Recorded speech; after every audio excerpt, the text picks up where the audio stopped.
Good morning, everyone. Welcome back to CogX. It's day 2 of our 6th annual festival.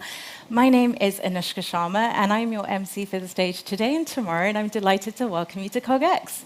The best part of CogX is everybody that attends, consider it your family, make sure you're introducing yourself to everybody you meet, connect, and download the CogX app, of which you can find the booth across in P2, just across the way.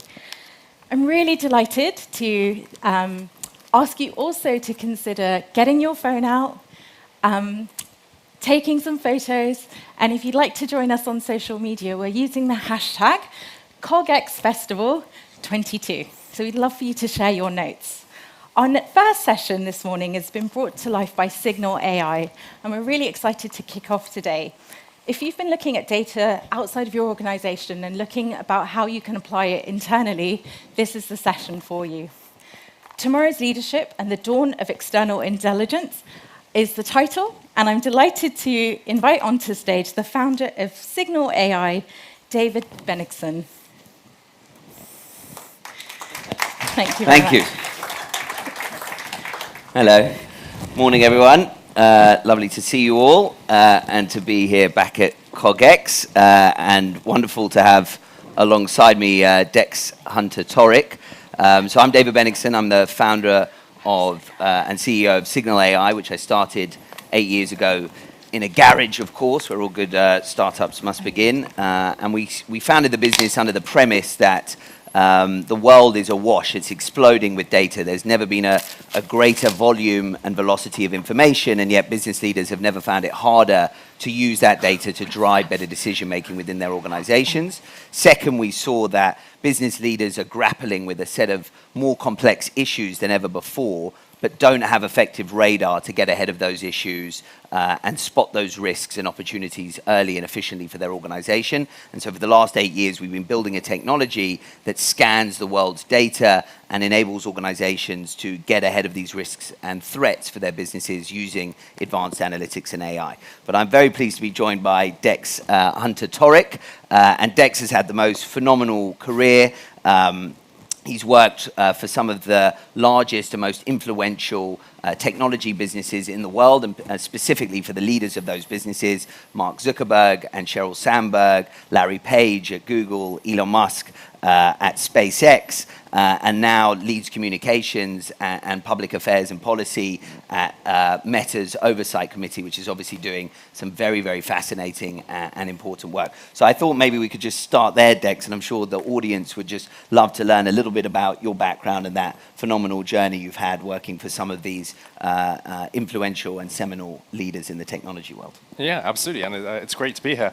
I started my career at the United Nations, and I was fully anticipating spending my career as a public policy wonk.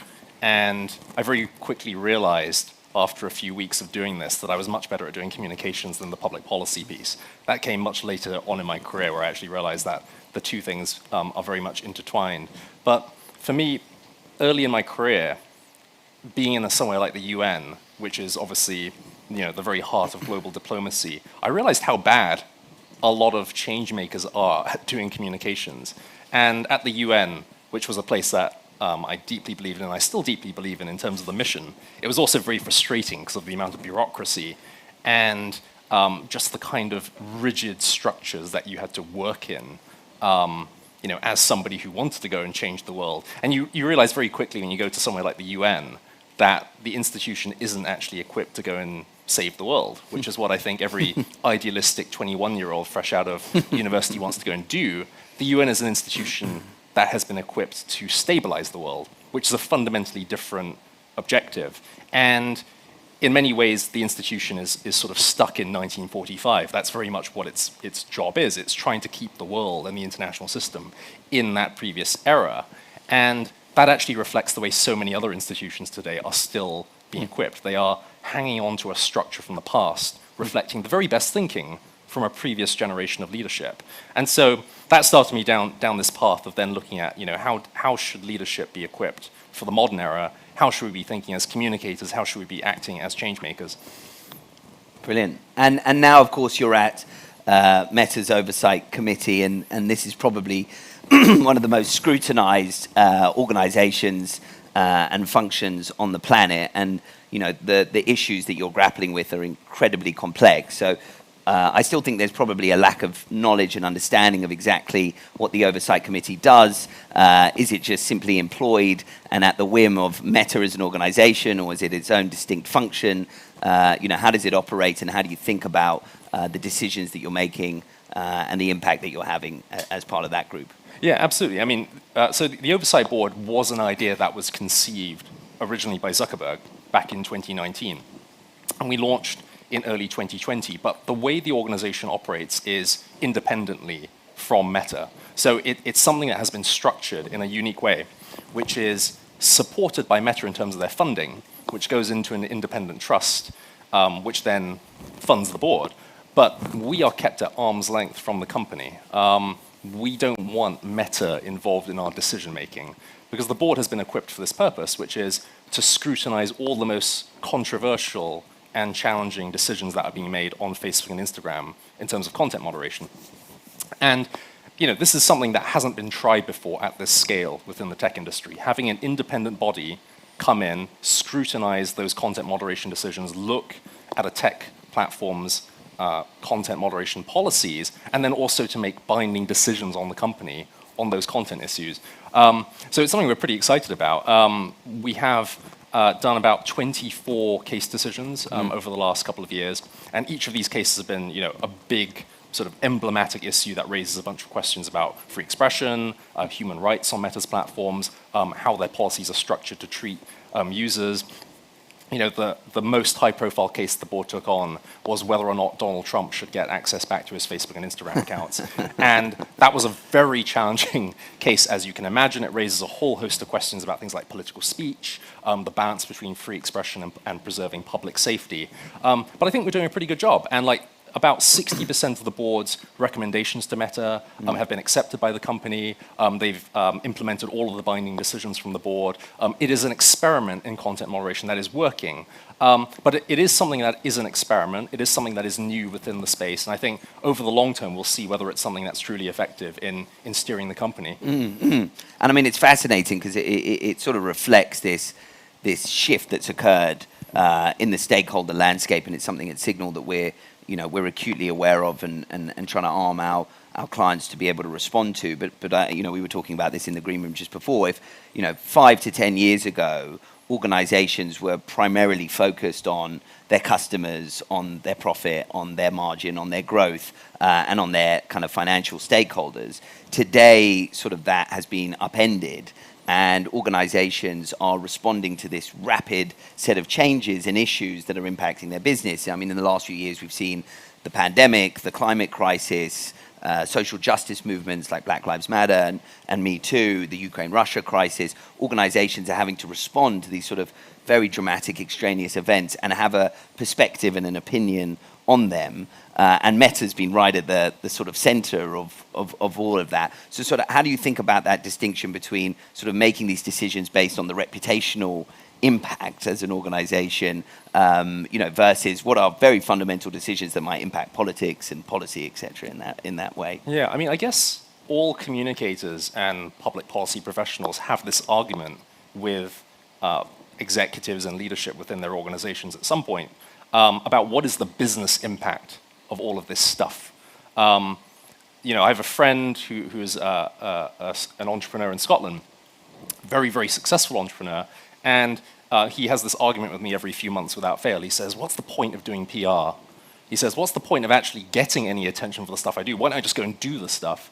And, of course, reputational interests are very much intertwined with business interests. The way that investors or customers or partners are making decisions isn't being done in some silo away from the way that the public is thinking about your organization. All of those folks are people too, which is why I also find it very frustrating when people think about communications in this very siloed way. Like, here's my investor message. Like, I'm going to aim this thing at Wall Street, as if that thing is completely distinct from a message from Main Street, and something that any person in the world might consume on Twitter or Facebook.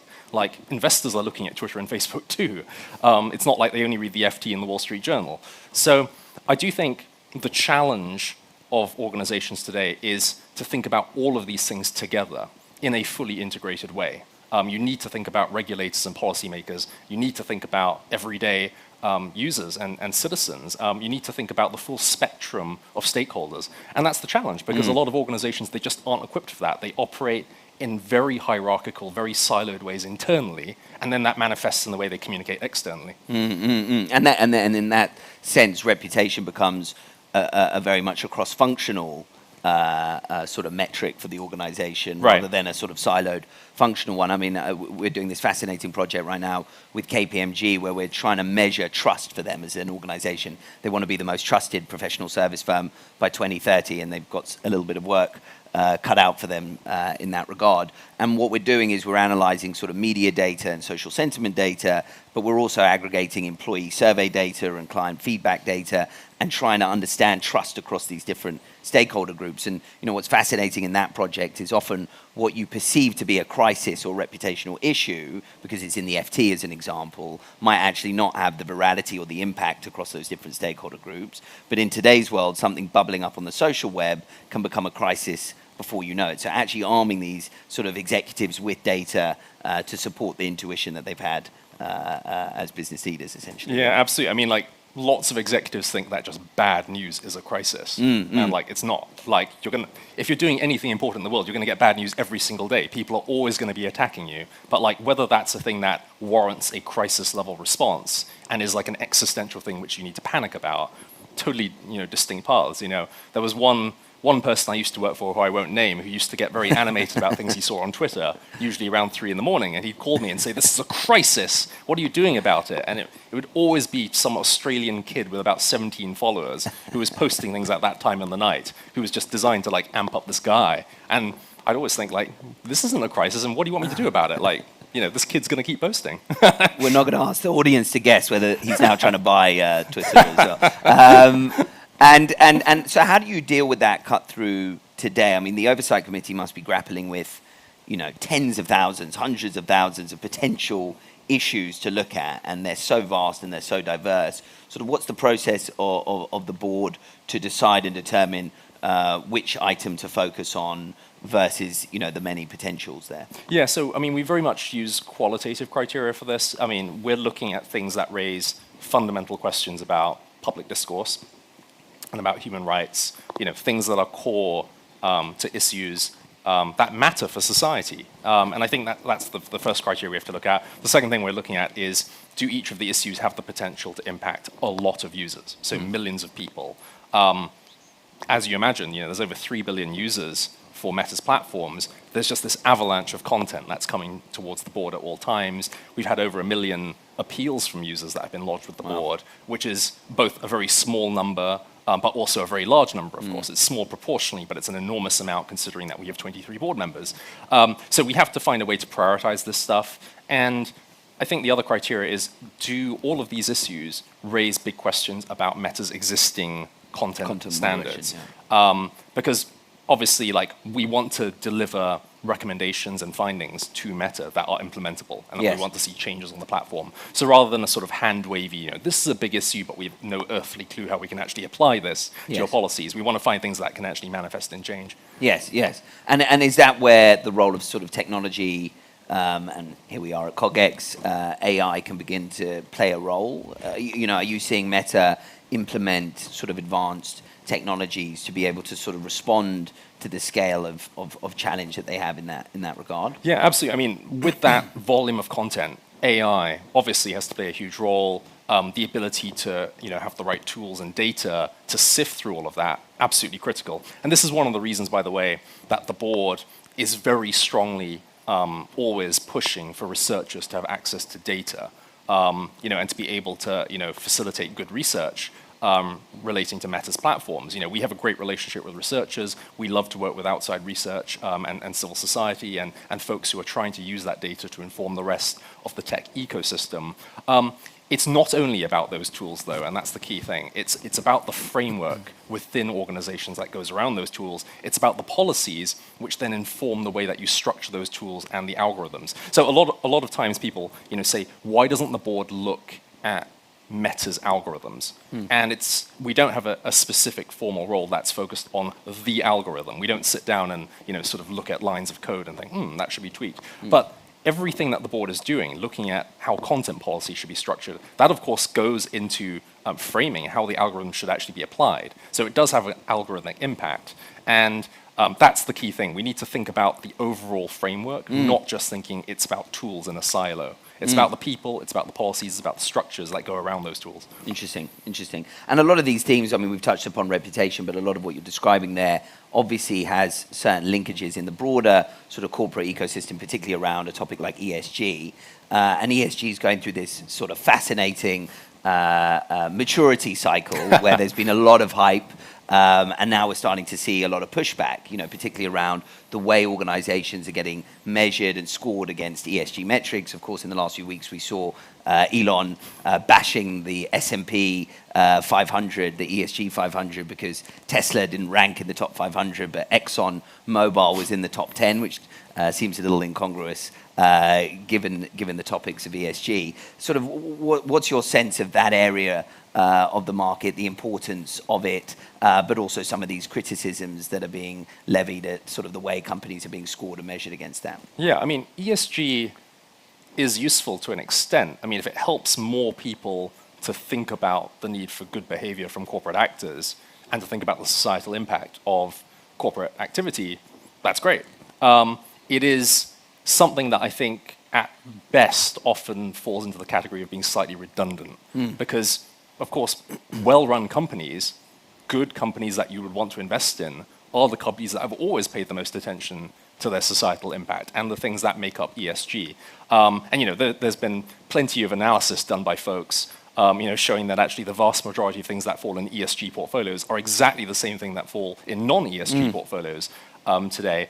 I think where it starts to fall down is there are, of course, companies who are trying to launder their reputations through ESG portfolios and have made a big play out of talking all the jargon that comes along with the ESG territory, but without actually meaningful changes in their activity. And Elon, yes, I think quite rightly, lost his mind seeing that ExxonMobil apparently is prized more highly for the S&P ESG index than Tesla. I mean, that's just absolutely ludicrous. And it's not, the only, problem that has come along with ESG metrics. Certainly.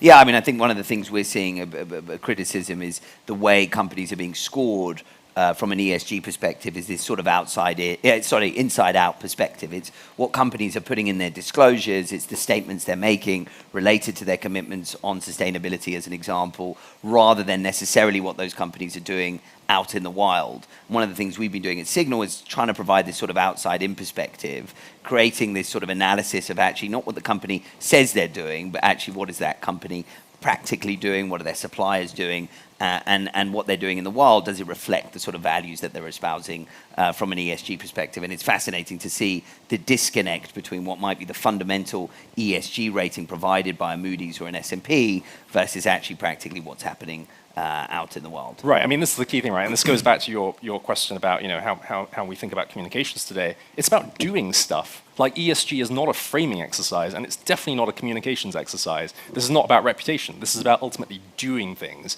And if you do the right things, then you'll get a stronger reputation. It's not rocket science. But there's a lot of companies who think that they really need to invest all in on some sort of elaborate branding and using a bunch of weird terminology, and that is really not what this is all about. Mm-hmm.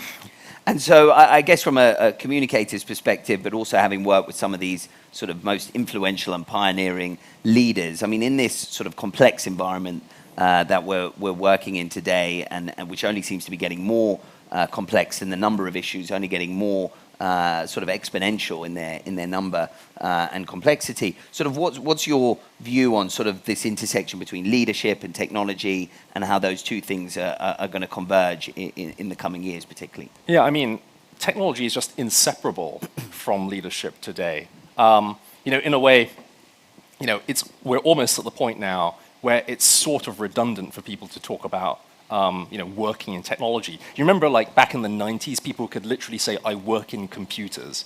And, like, you watch an old movie and people say, I work in computers. What the hell would that mean today if you met somebody who said they work in computers? And, like, I'm sure a lot of folks here talk about how they work in tech. But, of course, every role for any high-performing organization today, any role that is performing at a high level, is something that involves a technological element. Every journalist today is also a miniature data scientist, and all the best reporting that's happening is from reporters who are using tools to go and get good data, to interpret it, to analyze it. Same thing with every communications person. If you're not making decisions about communications using AI and tools to interpret the data, to understand the societal impact of things, to contextualize the decisions you're making, you are not making good decisions, you are not advising your organizations well.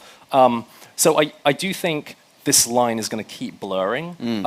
I do think one important element I should just mention is culturally it is essential for leaders to create the environment within organizations where people recognize the need to all become tech-informed. And this is a huge challenge, particularly in the UK. We have all sorts of challenges in the UK involving a lack of growth, a lack of productivity. A lot of that is caused, frankly, by dinosaur corporate thinking and organizations who are still pretending that we live in the 1990s and that, basically I'm doing what I was always doing, but now there's a veneer of tech on top. And that's not the case at all. It requires business transformation.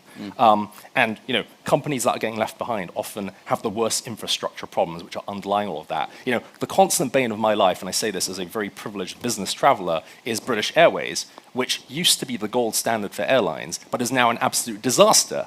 And why is it a disaster? Because their technological infrastructure underpinning the company is so outdated. They had 3 major global IT failures in the space of a month. I know, because I sat through all of them, fighting off crowds of people going through Game of Thrones style scenarios at Heathrow.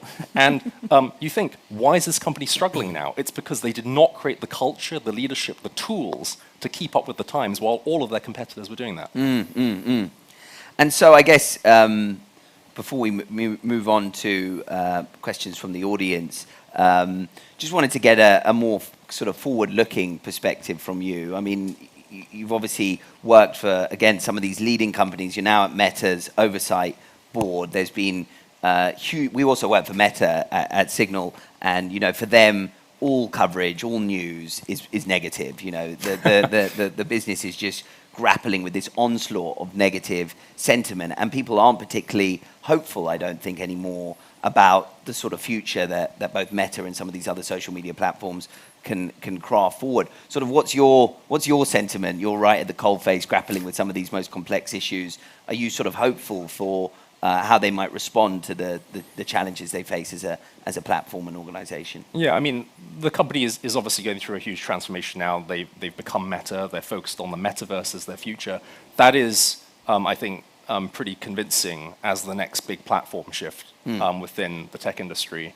And we're at the point in that transition where a lot of people still don't take it seriously, in the way that a lot of people did not take the potential for smartphones to transform the world that seriously before 2007 when the iPhone came along. But I think it's clearly happening. The underlying engineering and the technology has matured to the point where this is in progress now. And I think the question is, as society goes through that transition, will companies who are working on building the metaverse be able to take credit for that? Will it ultimately be something that inspires people and connects people and adds hope to society? Or will it become something that is seen as evidence of a dystopian descent? And I think the challenge here is it is incredibly challenging public terrain. We have a strong constituency in society who has built a brand and has aligned their interests with being anti-tech, and people who look to inspire fear about the impact of technology. And of course, there's plenty of problems with technology, and the oversight board is every day looking at the problems and the downsides and the missing pieces of what happens when you don't look at content moderation policy with sufficient depth, and you don't think about the societal impact of your tools. But we do always have to contextualize this stuff, right? These tools are used by billions of people. They create a lot of social and economic value. We need, as a society, to have a mature, balanced conversation about the pros and the cons of tools. Otherwise, we will end up distorting our decision-making about these things. And you touch upon, by the way, you mentioned smartphone there, so that was your opportunity to show everyone your Samsung. Apparently, we're not allowed to have our iPhones out, but Samsung. And Dex very proudly sports a Samsung. That's right. I'm the only PR person in the world using an Android phone, it seems. Well, that's fine. But you touch upon an interesting angle there, which we didn't talk about, which is the sort of regulatory environment and the policy environment. And of course, again, we're here at CogX. There's a lot of conversation and discussion about the role that regulation and policy should play in governing the sort of advancements within AI. There's a lot of conversation about the role that regulators should play in the wake of some of these challenges faced by the social media platforms. We all, of course, recall the sort of hilarious interaction between Mark Zuckerberg and the Senate, where they sort of bumbled through their interview with him rather embarrassingly. Sort of, what's your perspective on that side, that dimension of the equation, and the sort of role that regulators and policymakers should be playing in this area? Yeah, I mean, it's quite funny because almost everywhere I go in the world, people are looking for a sort of clickbait-style solution for the problems of the digital age. What's the one weird trick that's going to make social media good? You know, what's the one weird trick that's going to make the internet safe for people? And there isn't one. Like, if there's one obvious pernicious impact of the digital age, it's on the way we think, thinking that there is a single reductive solution to these incredibly complex societal problems. And of course we need regulation. We need regulators engaged. We need to create a regulatory environment in which you create the kinds of tools that you want to see in your society. But it's not the only thing we need. It's one single part, an insufficient part of an ecosystem of things you need. And ultimately, the advancement of a society's technological community and its place as a leader in the global tech ecosystem is not going to be created by regulators. Regulators have an essential role to play, but they're not going to make this country into a tech leader. That's going to be up to the entrepreneurs and the innovators, and we need to empower them. We need to recognize that it's those tools that are going to move our society forward. And so the conversation, of course, needs to include regulation and smart policy thinking, but that can't be the only thing that the ecosystem is talking about. Brilliant. Good. Well, I wanted to give the chance for any audience members to ask a question. I think we've got mics maybe coming around, because I know the conference is being recorded, so they wanted to make sure before the question was asked that we had a mic, even though we're in a small room. So yes, maybe this gentleman in the front here. Thank you. Hi, Dex. You've spoken quite eloquently. I'm just wondering what your opinion is on how to develop a stellar level of communication skills. That's a great question. You know, one of the things that I always told people to do in Silicon Valley was read fiction, because people consume so much non-fiction and so much raw information today. You know, we all have to do that. It's just the price of doing business.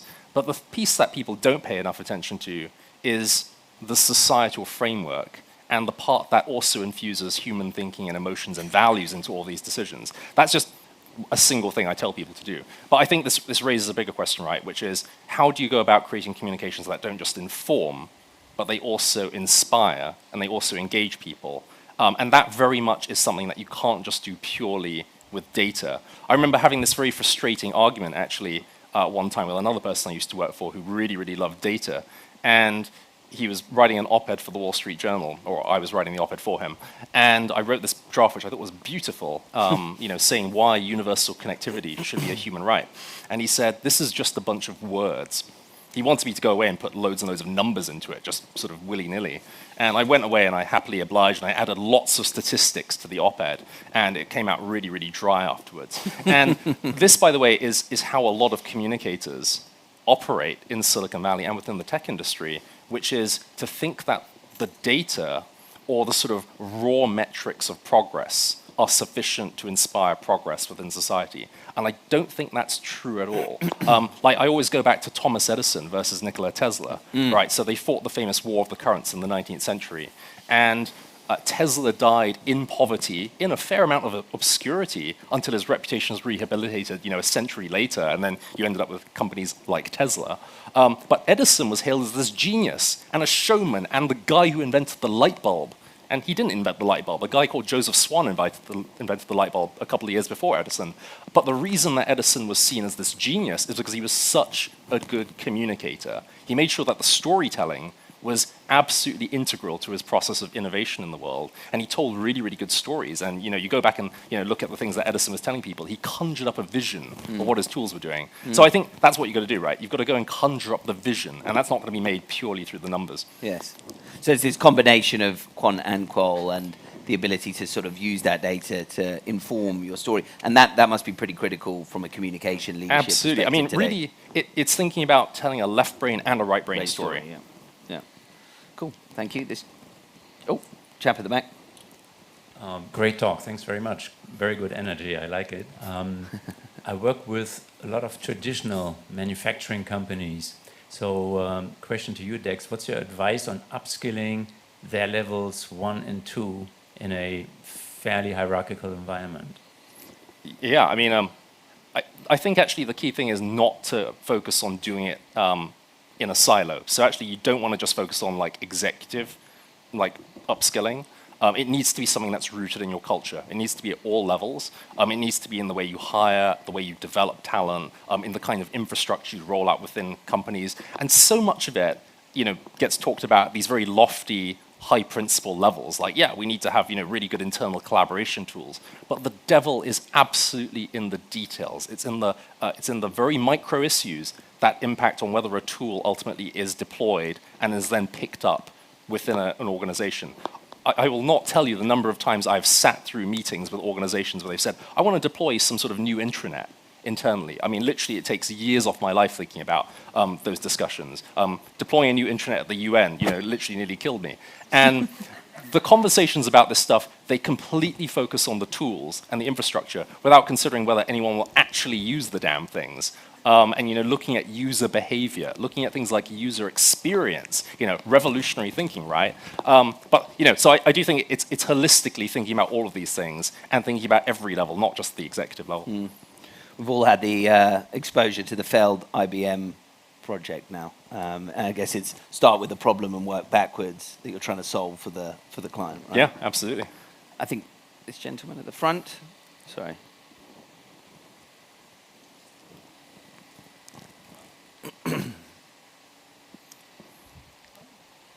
So what do we do about upskilling management? Because they come from, generally speaking, a demographic. I was just thinking of one friend of mine who has become quite famous now, and suddenly his tweets and LinkedIn things suddenly became just this bland garbage. When they first started, I sent him a message saying, what is this? Because the guy has actually made money as a writer. But he now lacks any sort of authenticity. Whatever we think of Donald Trump, we always knew what was on his mind. But how do we actually convince the top level of leadership that they need to speak with their own voice, not with what with all due respect, their PR people want them to say in their stead? Yeah, and I won't take that as a dig on PR people because I agree. I think most PR people do talk in this soulless vernacular. When I was at the UN, there was literally a Bible-type document which told you what bloodless, soulless language you had to use to describe things of enormous consequence. So, a genocide breaks out. I'm deeply concerned about it. It's like, would anyone say that in real life? You'd be absolutely, furious. You'd be, condemning this thing, but instead you're just deeply concerned by it. I think this is a cultural thing, right? People get to a certain level within industries and within their profession, and they think they've got to lapse into a certain bloodless vernacular. And you don't. Like, that is a holdover of an outdated form of thinking. It is a product of the kind of hierarchical, rigidly structured environments we have within organizations, which disincentivize people from taking risks and being more creative. So this is absolutely why, if you want to have good communications, you also need to have a good organization. How do you actually get to that? It's a chicken and egg problem, right? Like, if you have one, you're more likely to get the other. I do think it's going to ultimately take leaders who individually are prepared to extend that envelope to actually create that culture in the environment in which people feel permitted to go and write things which aren't so bloodless.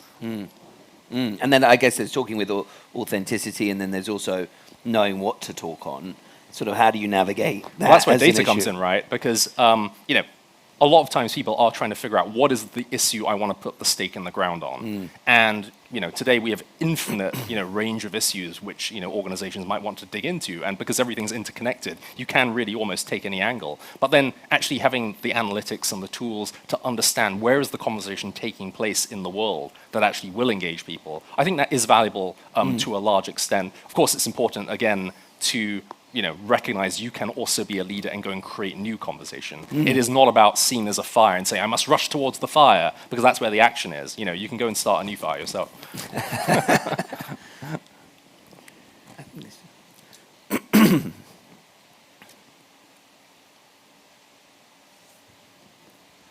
Can you make the case that there are advantages for organizations that have regulatory and ethical oversight, not for the environment they exist in, but for the companies themselves against companies that don't? And I'm sort of thinking about, say, Meta versus TikTok in this kind of example.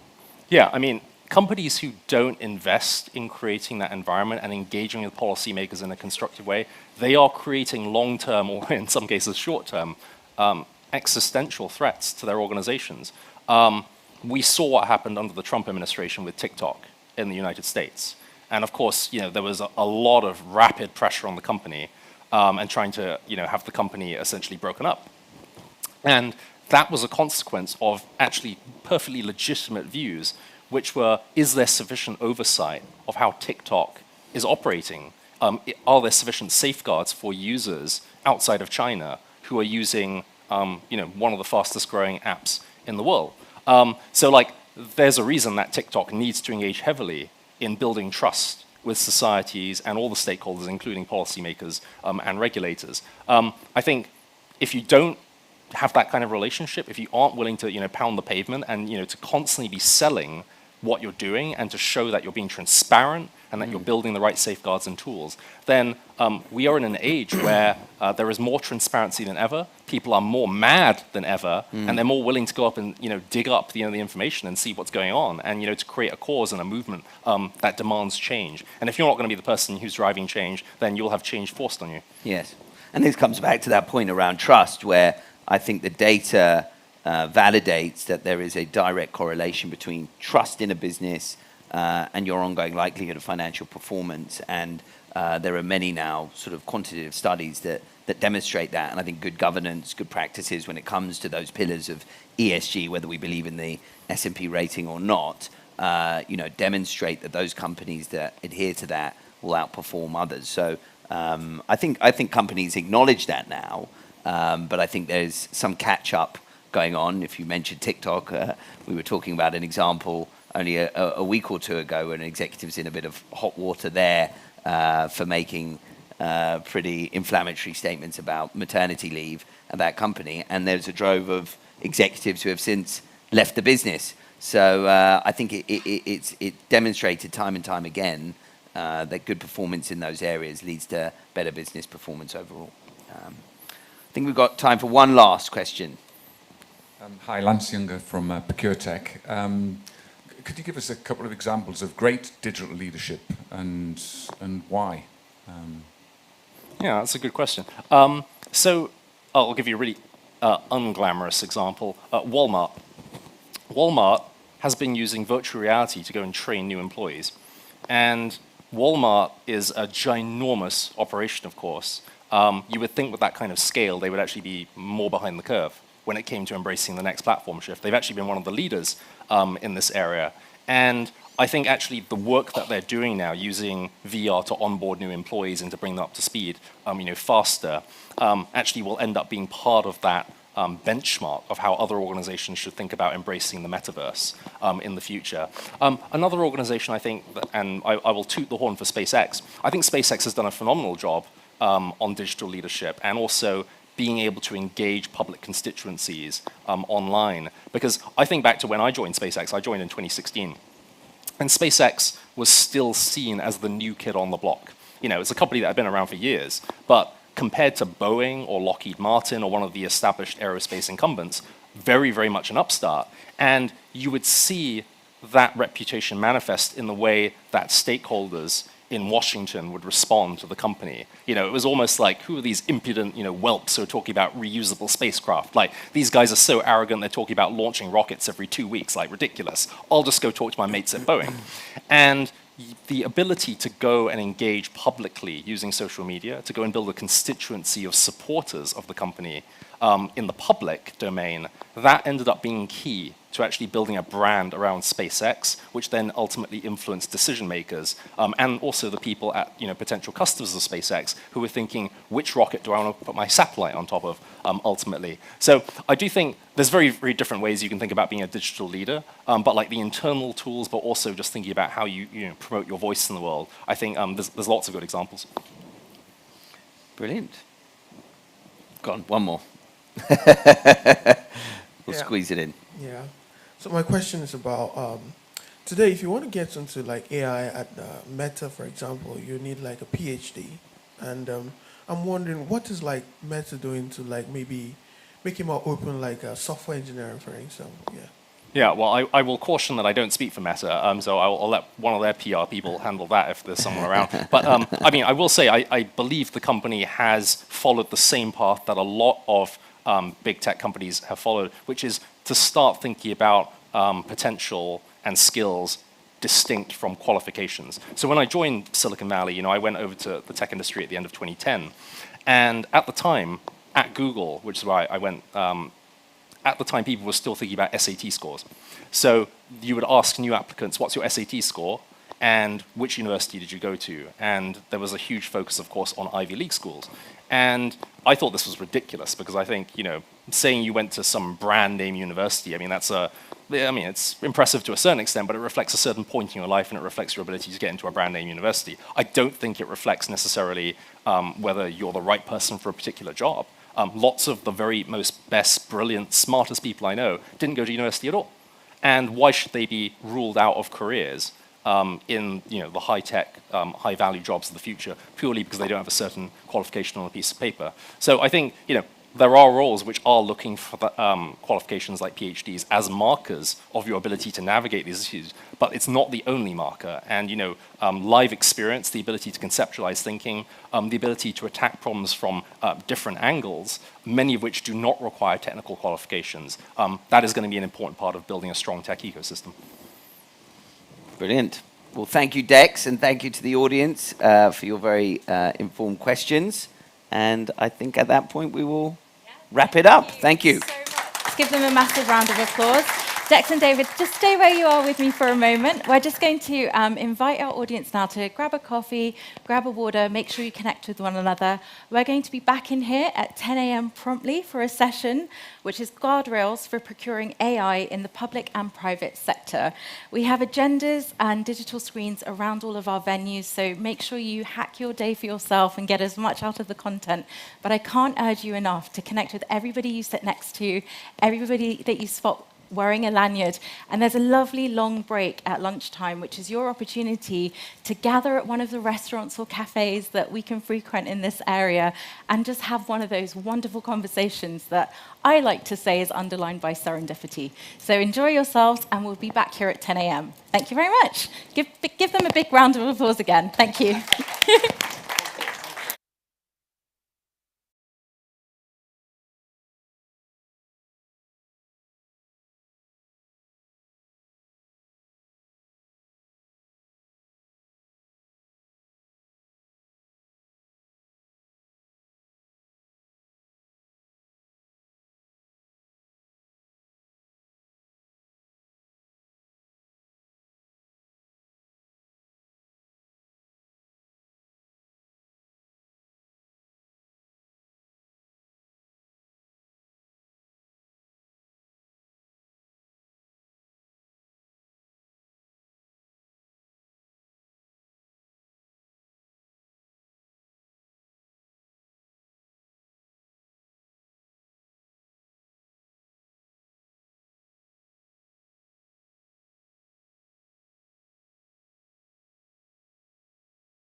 Good morning and welcome to day 2 of the CogX Festival. It's our 6th year.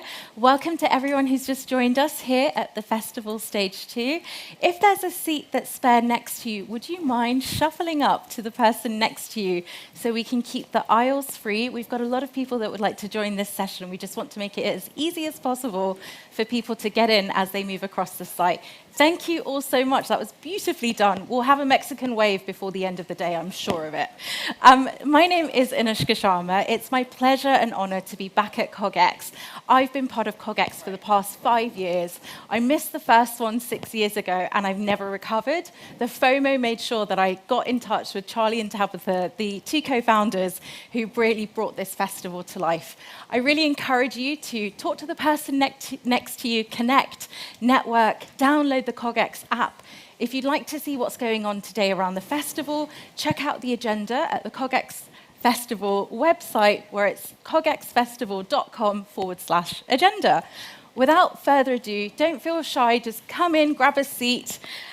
This next session is going to be on the guardrails for pouring AI into the public and private sector.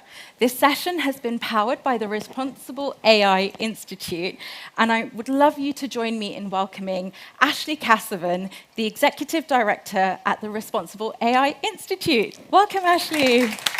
Hi, everyone. I will hand over to you. Thank you so much. Thanks for the warm introduction. We're really excited for this discussion today, and a really lovely setting we have here. So I'm going to get started and really use our time wisely. I think I'm heading over to the far end. Wherever you feel comfortable. Okay, perfect. Lovely, enjoy. And if you'd like to follow the conversation online, please use hashtag CogXFestival22. Perfect. Thank you so much. I'm really, really excited for today's discussion.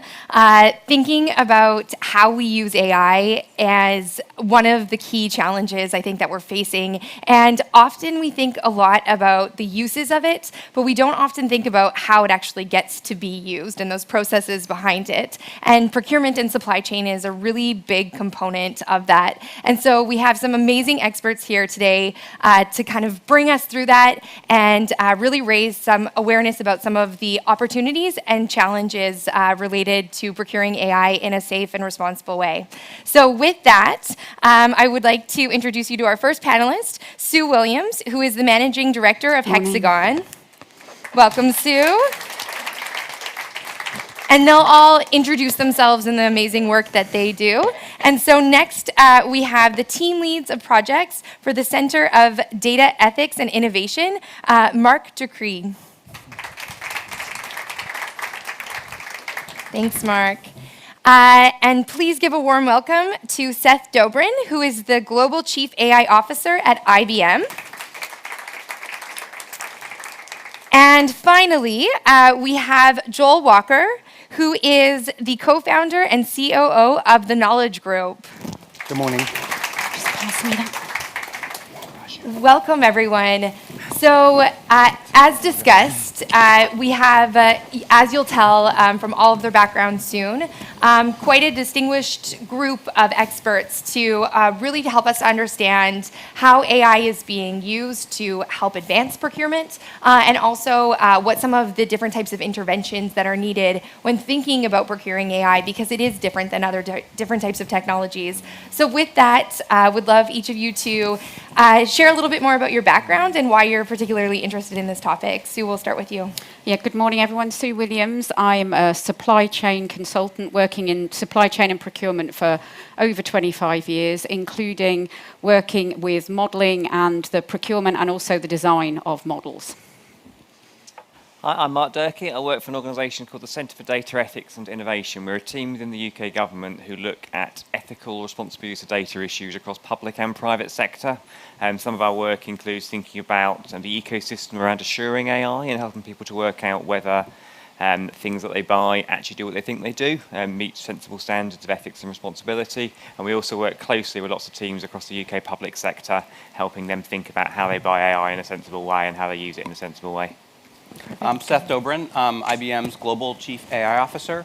And this topic is very near and dear not just to my heart, but also to IBM's heart. I always tell people that a bad day for AI for anyone is a bad day for all of us. And so I think it's really important that when we look at procuring and using AI, we do it in a way that's explainable, transparent, secure, and helps preserve privacy. And that's a really important topic in procurement and supply chain as well. Thanks, Joel. Good morning, everyone. My name's Joel Walker. I'm the Chief Operations Officer of a procurement organisation called the Knowledge Group.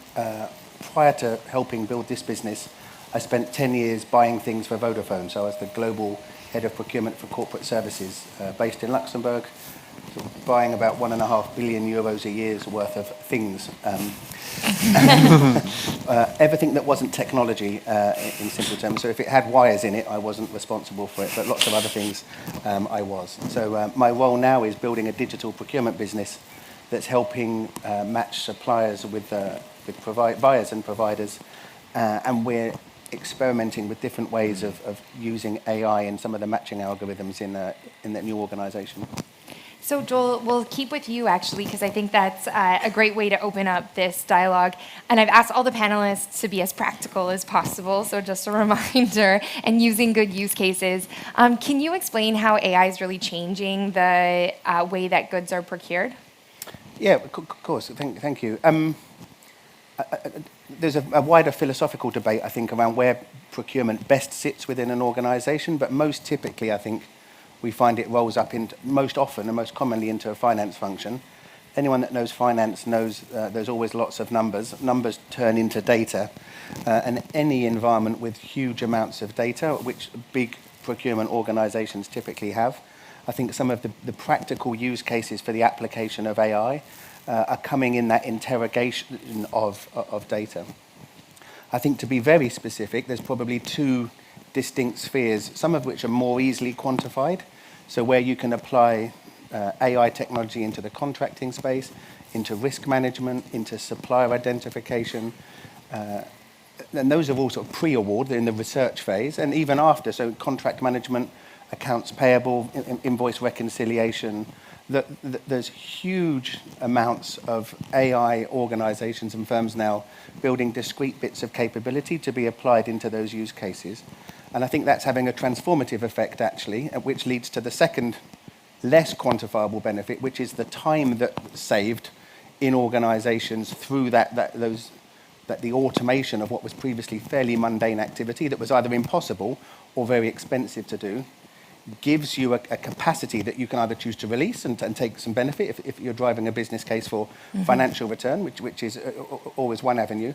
The second one is to reinvest the time that you've created, you've freed up from people's time, you're presenting them with more data and turning that data into intelligence and knowledge, which drives action, and that's where you can it starts to have an impact in terms of innovation and organizational change. And I think any procurement organization that isn't using AI today is wasting huge amounts of time and resource, and it's not driving the business value that I think is expected of a modern procurement team. Mm-hmm. And maybe, Seth, one of the things that, so Joel's talked a lot about how we're using AI to improve the procurement process. Do you want to maybe speak a little bit to just procuring AI solutions themselves? Yeah, I think that's a good point. So I think that when you think about procurement and AI, there's multiple aspects to it. So one is, how does AI impact procurement itself, which everyone else on the panel here is much more of an expert than I am in the space. There's who are the humans that are impacting the AI that's going to be used in the supply chain, and then there's procuring the AI itself. I think we often forget about those three, that there are three parts to it. So there needs to be some responsibility on vendors that are selling AI to companies, so pre-built AI that's supposed, out of the box, commodity type AI, and to make sure that that AI is explainable, that it doesn't present any bias, that it's protecting the underlying data, that those models cannot be impacted by bad actors to extract information from them or cause them to make unfair decisions. And so that's one aspect of it. Mm-hmm. I think more critical, or equally as critical, is what impact does AI that's being used in the procurement pipeline have on the humans that are involved in that procurement pipeline? So for instance, if you're using AI to select a vendor and it's helping you to pick the best vendor, how are you factoring in bias? How are you factoring underserved communities economically, socially, et cetera? How do you ensure that those things are part of the AI model? And how do you present an explainability? So if there is, in the US, a black-owned business and they didn't get selected, they can then question, why didn't we get selected? And they can get an answer, and it had nothing to do with, it's very black and very, very clear cut why that answer, why that choice was selected. Yeah. And so I think that those are humans that are being impacted there, and there's actually humans that are being impacted on the use of it. So the people in the corporates or the organizations who are using the AI, were they part of the process? Do they understand what impact it's going to have on them? Do they understand how it's going to make their lives better, cheaper, or faster? And essentially, you know, the whole thesis around responsible use of AI for me is anytime AI is impacting the health, wealth, or livelihood of a human, you need to have those controls over it, and there should be some level of oversight, whether it's regulatory or otherwise. That's not for me to decide. Thanks. And Sue, as a supply chain expert, is there anything that you want to add in terms of how AI is changing the landscape of procurement, supply chain? I think there's a couple of points when we start to look at the, it's going to shift things for the vendors as well. So there is the need to look at bias in the systems and making sure the selection process, but it's also about how those vendors then engage in that. It's going to be a different sales environment for them. So it's not just going to be the traditional way of perhaps accessing the markets. They're going to have to find different ways of making sure they're part of that selection process. So I think it's going to shift the dynamics on both sides, both the sales and the procurement side. And I also think there is more to think about for the smaller businesses in particular that perhaps haven't got some of the systems and capability of the larger organizations, and making sure they've still got a fair playing field. Yeah, that's a really great point. And the work that we've done at the Responsible AI Institute is working with organizations like U.S. Department of Defense to understand what are the different intervention points that need to exist within a procurement process.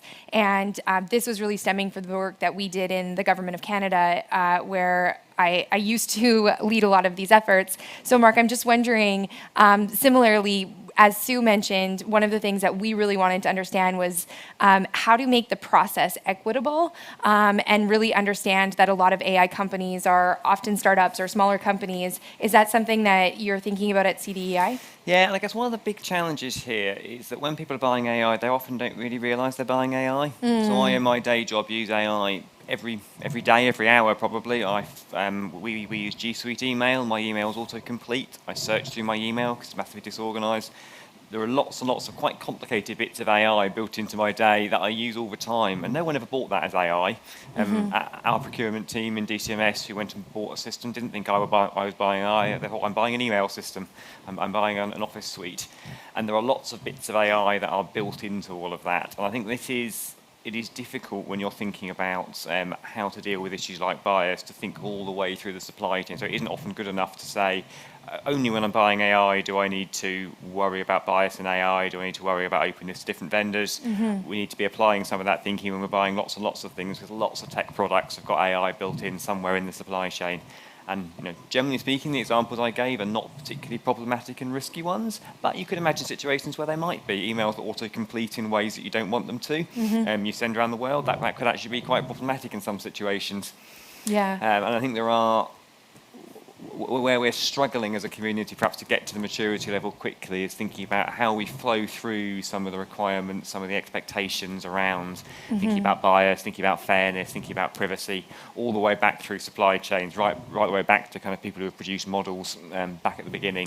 Yeah. And in the case of Google, it may not be a great example because Google sort of own the whole stack, but in lots of situations, people might have bought a component from another organisation, which might be small and might not be well understood, might be an academic group who have built something and commercialised it. It then flows through into a big corporate product, and how you follow that chain through is not very straightforward. No, it's a good point, and balancing that, how do you help get people and those academics into the market to do that, but also decoupling the fact that maybe these technologies are not the same when they're being bundled in. Seth, as a technology service provider, is that something that IBM thinks about at all? Yeah, I mean, IBM, we take this extremely seriously. In fact, we take it so seriously that the base of almost all of our technology in this space, we open source.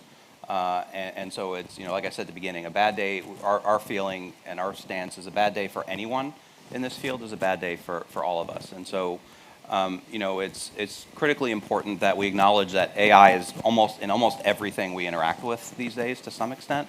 And that creates a challenge because we want to think about things like this, but at the same time, where do we start? And it gets back to my statement earlier that we really need to ensure that when the health, wealth, and livelihood of a human is involved, that's where we start, because that's the most important thing, right? So I have Alexa in my house, I can use it just fine. My wife tries to talk to it, 70% of the time it doesn't understand her. Is that wrong? Absolutely. Is it going to harm her in the long run? No. Is it annoying? Absolutely.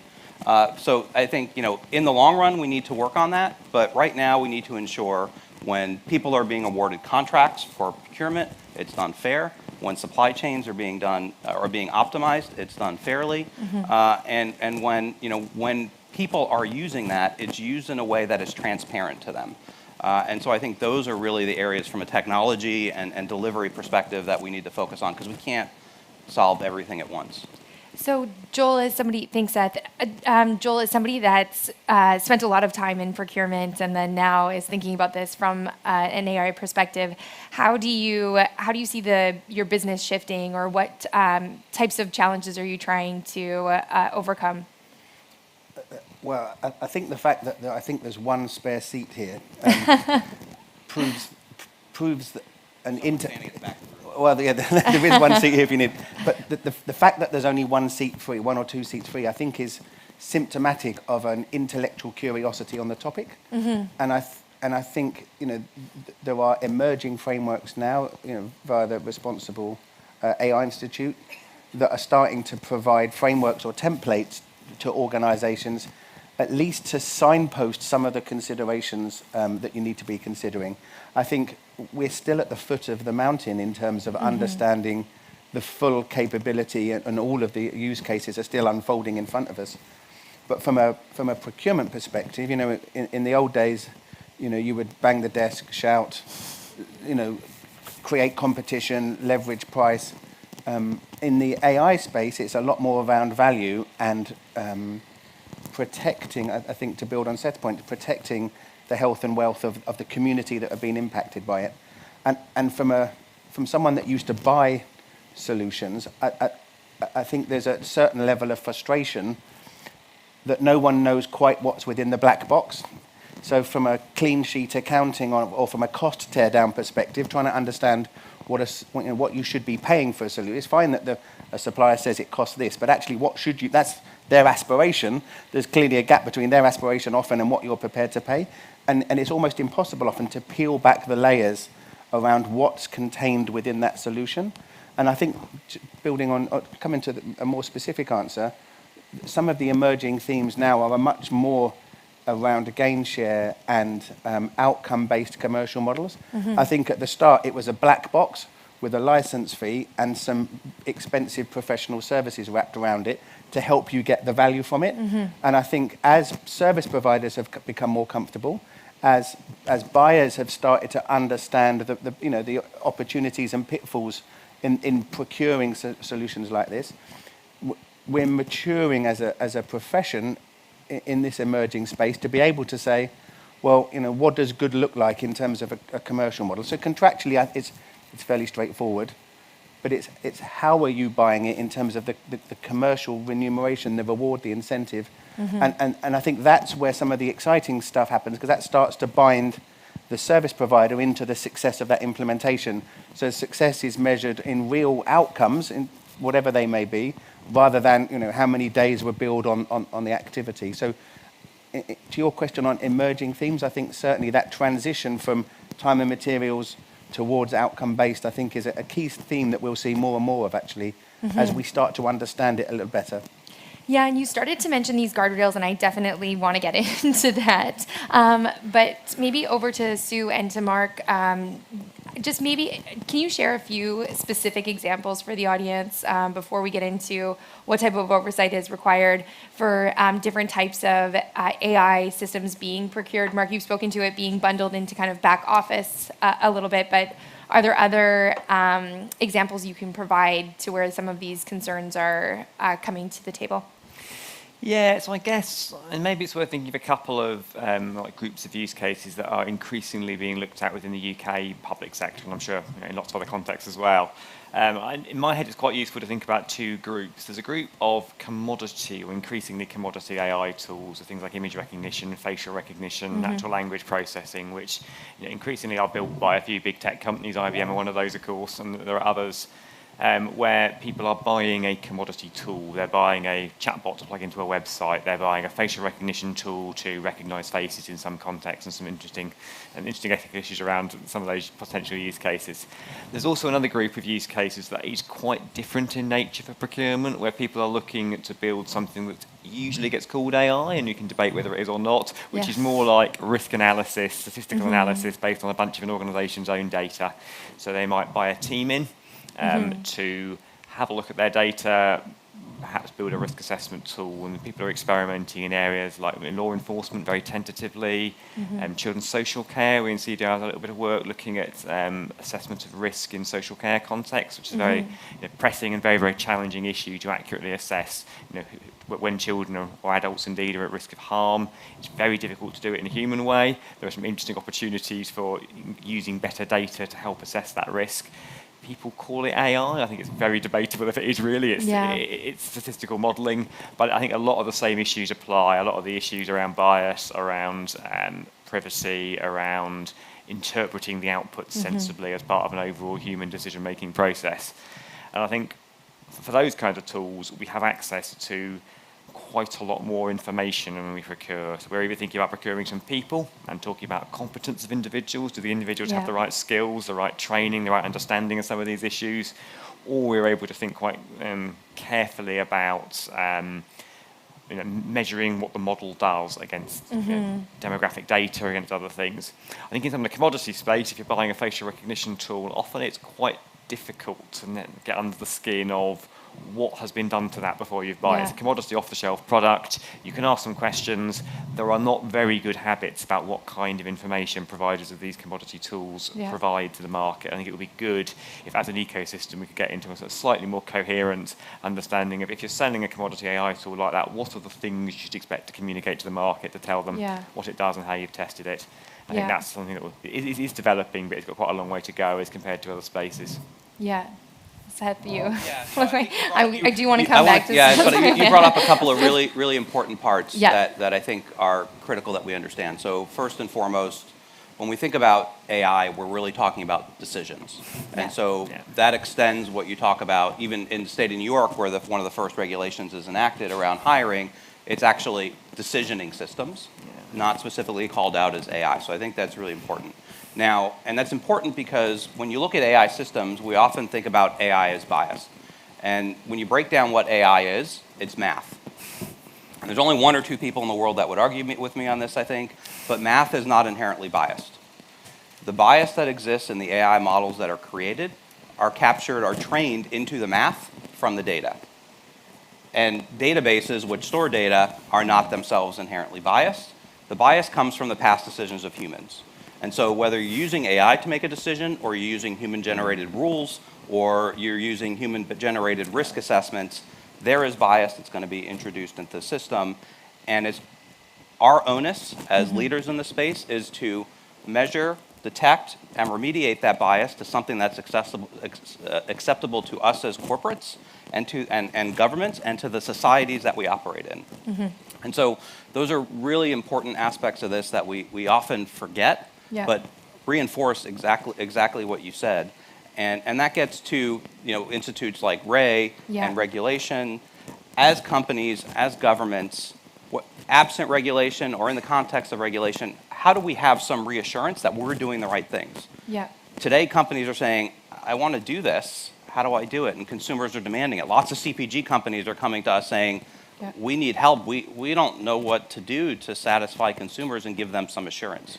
Right, and that's it, Mark, exactly what you were talking about really reminded me of the challenge that we had in the Government of Canada, where we're really trying to understand how do you pre-qualify vendors to think about, because departments were coming to us as a central agency asking, well, who's doing AI? What are they doing? And for a variety of different reasons, in addition to what you've talked about, we had Canadian Railways that was putting monitors on the train to avoid derailments. It really spans the gamut, and that's why, Sue, I think that your background in the supply chain work that you've done, really in manufacturing processes, I think is quite different. We think about it in terms of these analytics tools, the decision making, but there's implications there as well. There is. So the kind of work I'm often doing is around digital twins for supply chains and operations, and using AI and machine learning to understand how best to optimize that. That might be for predictive maintenance or other decision making. So there isn't directly necessarily a human at the end of that, but there may be some people being displaced, or you're making decisions around how to spend an organization's money, how to distribute the resources. So they're big decisions for companies.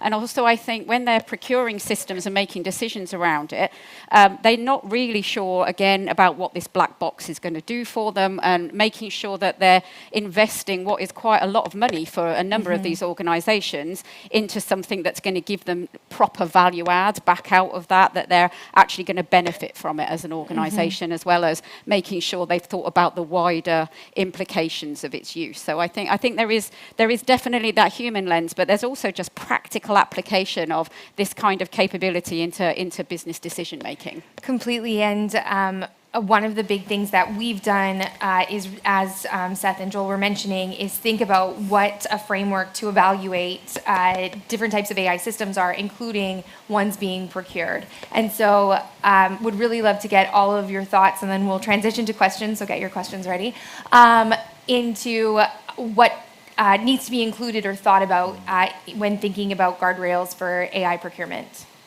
Maybe, Sue, I'll start with you and we'll go down. Well, for me, procurement is a really important pivot point between the vendors and the advisors around AI, and then the consumers of AI.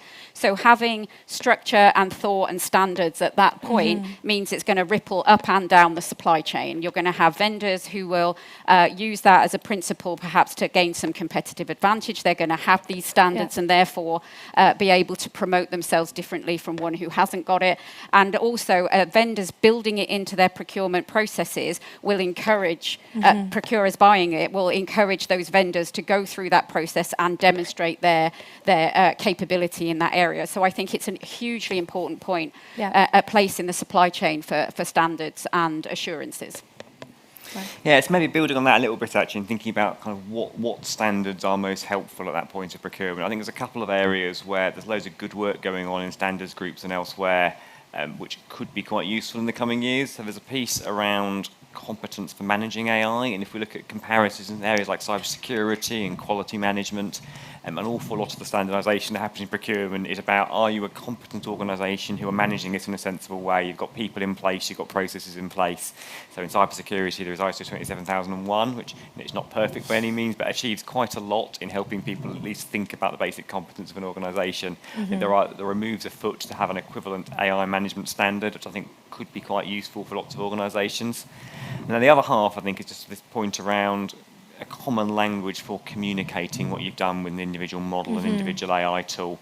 There were lots of really good work, for example, around measuring bias, lots of measurement techniques for defining how to measure bias statistically. We don't have very good habits for how to communicate those with boardrooms, how to communicate those with procurement decision makers. I think almost the field is too broad at the moment, and we could almost do with a little bit of focus on a smaller number of techniques that as a machine learning community we're communicating out and saying, this is how you should think about this. Here are 2 or 3 options rather than 20 or 30 options, and that would be quite helpful, I think, to getting a bit of consistency in the supply chain. Yeah, and it's great that you're mentioning the need for standards. One of the things that we've just announced is that our procurement framework, or our framework, for responsible AI, is being evaluated by Standards Council of Canada and UCAS, and Seth, something that we've been working on with IBM is going to be related to how do you use tooling to evaluate that. Can you kind of share a little bit more about that? Yeah, so on that, plus the need for standards, I think Mark and Sue laid out pretty well. I think But Mark also, and Sue also called out some important pieces where there's actually three parts when you're procuring AI. So you're going to buy AI, you're going to build AI, and you're going to use AI. And if you think about it in that context, when you buy AI, it's generally for a specific purpose, so a use case. Workday is for HR, Salesforce is for a CRM system. So you need to govern it in the context, whether it's regulatory or within a corporate or organizational framework, you need to govern it around that context. And that's what the EU is proposing with the upcoming EU Act, is it's all outcome-based, which gets to your general purpose AI that you were talking about. You really can't regulate or govern general purpose AI, because what's it going to be used for? You know, I can't think of a reason, but there could be bias that exists, and you need it to solve a problem. What that problem is, I don't know, but it could solve a problem for you, and so it needs to be in there. But in the context of matching a human, though I'm going through the automated gates here in the UK, it should be able to recognize my face just as it should anyone else's face, whether you're a woman, whether you're from India or Africa, doesn't matter. Should be equal.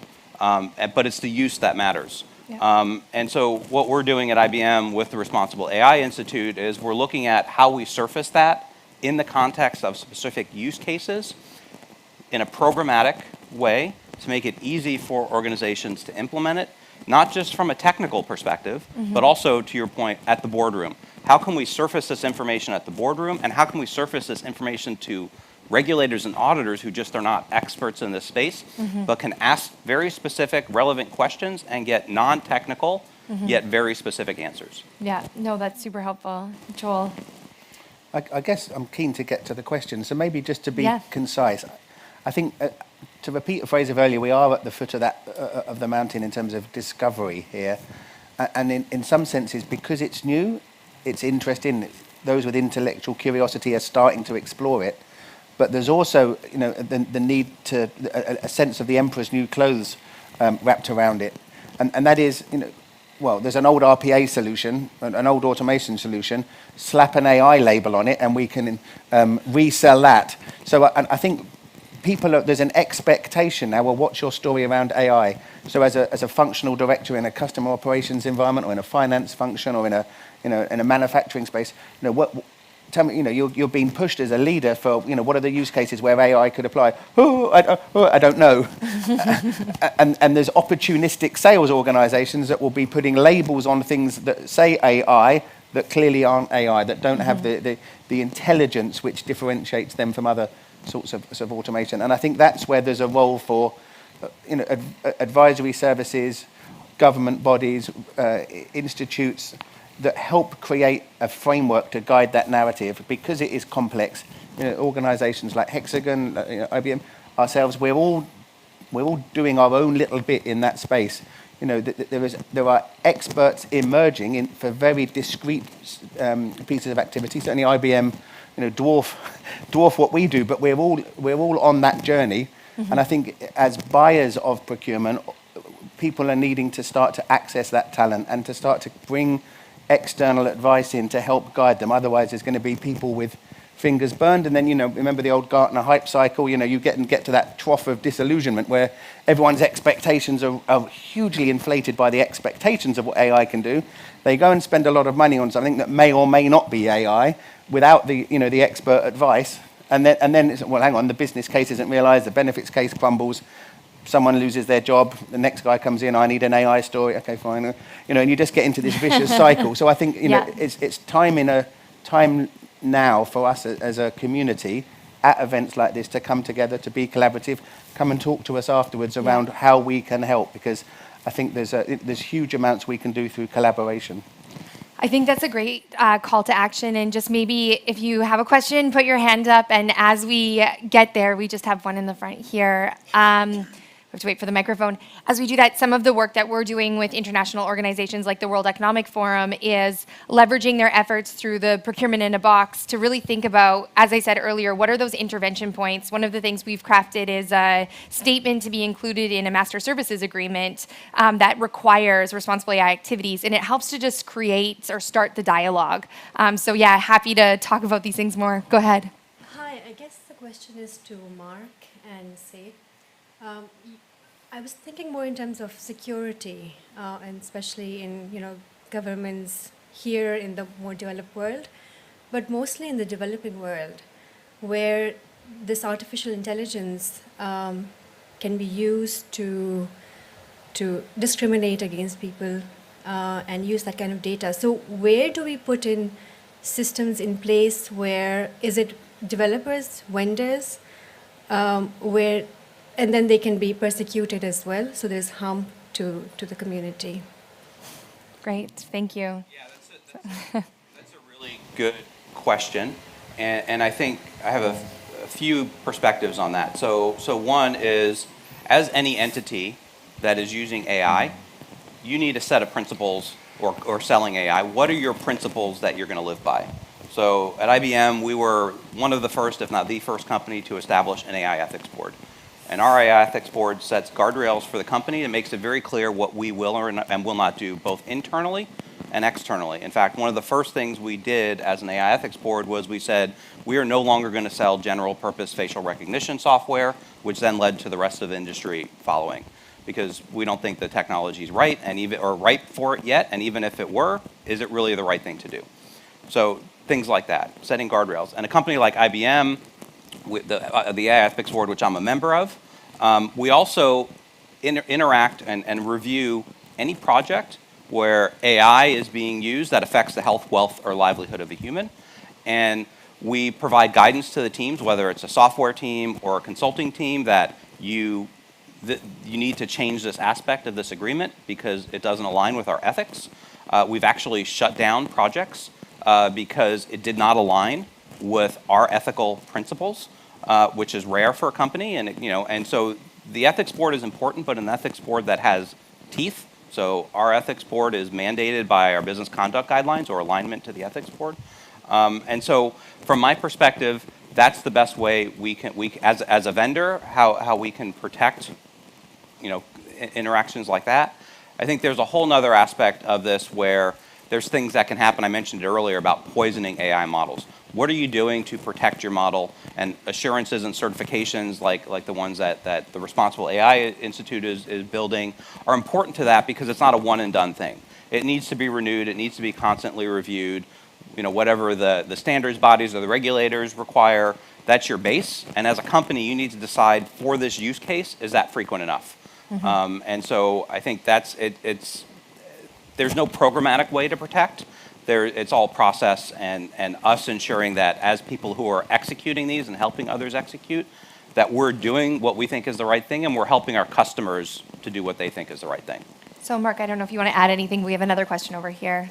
Maybe it's very brief. I think it is an incredibly difficult issue. I think I endorse what Seth said earlier, that the right way of thinking about regulating and governing AI is about the way in which you're using it. And in free democratic countries, we hope that people will make good decisions about how they will use. There are good use cases where facial recognition is appropriate and helpful. There are probably some use cases where it isn't.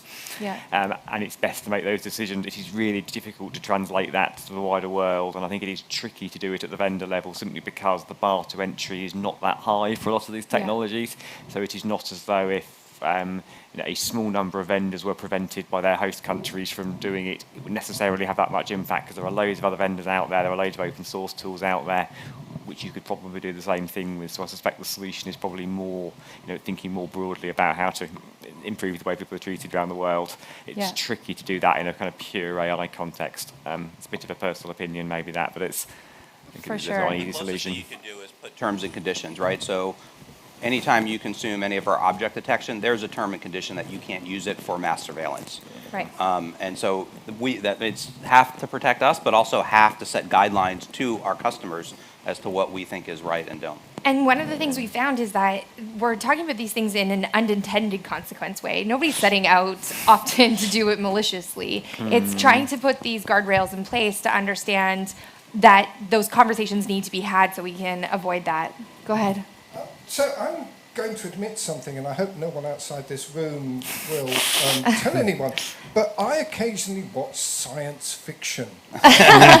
We all did. Well, no one in these conversations ever seems to actually reference Star Trek, the robots trilogies, all this stuff.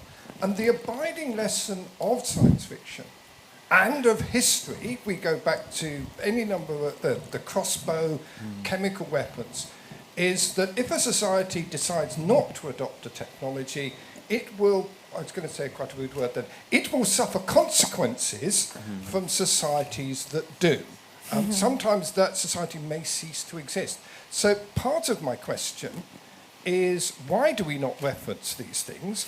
But also, does what we think really matter? When people talk about the democracies, we're talking Western Europe, and not even all of that now, and North America. We are a minority, and there's people not very far from us who do not share these things.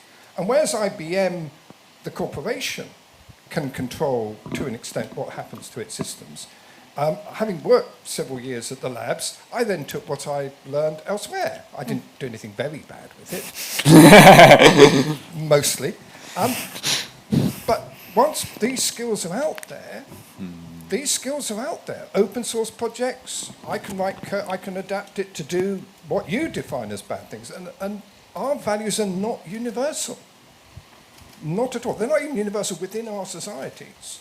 So why do our opinions matter, except to say things like this at conferences? Well, hence the guardrails. Joel, do you want to go ahead? Oh, thank you. Yeah. I think there was a few points there that I'll try and tease out, and maybe have time for a couple more questions afterwards.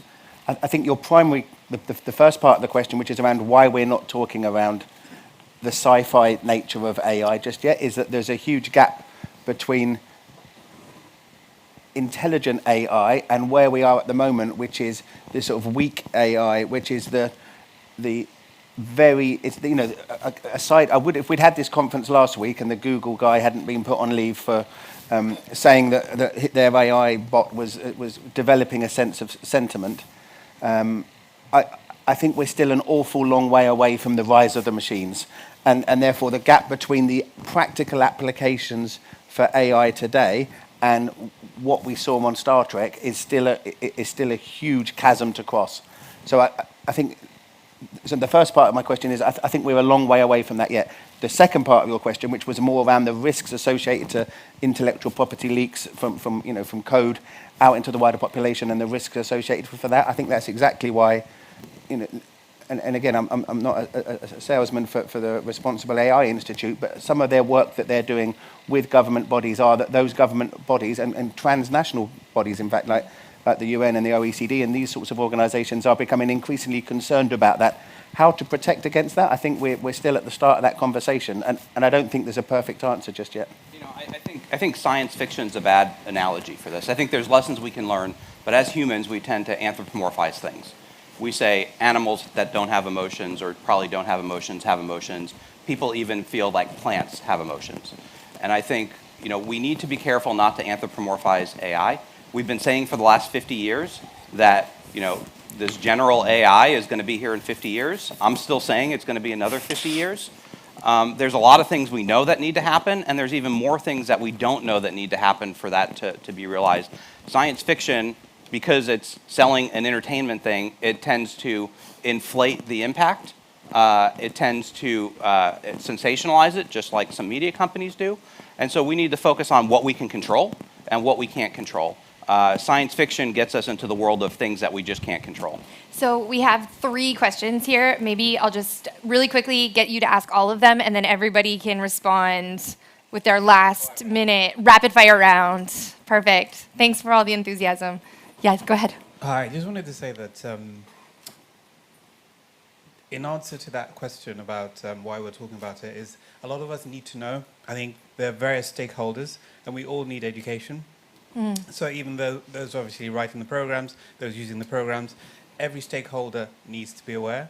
And so forums like this enable all of us to kind of upskill and learn, at least set the initiative and then look to get more knowledge, because we all are actually contributing towards the ethics being applied and implemented. So my other question though was in relation to the algorithmic biases. I mean, what are the initiatives in particular for, I'd say, the likes of IBM, Google? What are the initiatives that they're participating and supporting to weed out? Because I think we all kind of recognize that, what you can buy off the shelf or whatever's been produced, naturally, because of human intervention, has biases. But what are the initiatives that we're supporting to cleanse and to kind of retrospectively, rectify those issues? Okay, next question, and then, go ahead.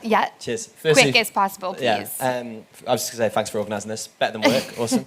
I was going to say that the language here has been quite focused on use cases, and I'm quite interested in another word, which is sectors. And so I'm really curious to know, obviously procurement can be a really powerful tool to not just create markets, but also shape them. And I was wondering, from a public policy perspective, where do you see potentially a divergence in treating different sectors differently from a procurement perspective? Because obviously, some of them might have, quite different market impacts and opportunities. So navigating those trade-offs might be a little different. So I'd be curious to hear about that. That's great. One more, and then everybody, 30 seconds. And we're going to get the Looney Tunes. Sorry, just from a perspective of a data scientist who's resigned from more than one organization where leaders are not engaging in some of these great, sort of frameworks and ideas that you are sharing today, do you have any advice for individuals who are working in organizations where there's some resistance or friction from leadership to engage in the ethical frameworks that we're talking about? That's great. So everyone, culture, leadership, and sectors that are focused on this. Let's do Joel all the way down to Sue. We'll go quick. Wow. This was the rapid fire round, right? So I'm not sure I can answer 3 questions in 20 seconds. Fair play for leaving, being principled, being purpose-led, keep leaving organisations that aren't listening. I think what we'll start to see a little bit more of in the future is real-world impacts that drive impact at the bottom line in terms of fine, reputational damage. So I think those case studies will give you some evidence to hold up to those grown-ups to say this is why you should be paying attention. Great that this is better than work. I think for those of us in the field, I said our organisation is a procurement consultancy organisation essentially. So I'm paid to have conversations like this, and that's why I wake up smiling, because it's an amazing environment to be in, and it's great to still be able to have conversations, in audiences and in communities like today, which help to shape the future of what we're doing as an industry. So I think, all really good questions. In my case, use cases, in some case, analogous to sector. There are very specific things depending on the sector. Financial services is different than healthcare. Healthcare is different than oil and gas. And the use cases in those contexts are important, but that's kind of, I think, a good piece. There are companies that have called me and offered me a ridiculous amount of money that I won't even have a conversation with you. I think the best way to impact a company you're in is create a business case. There is a tremendous amount of value in doing the right thing. There is a tremendous amount of consumer support for doing the right thing.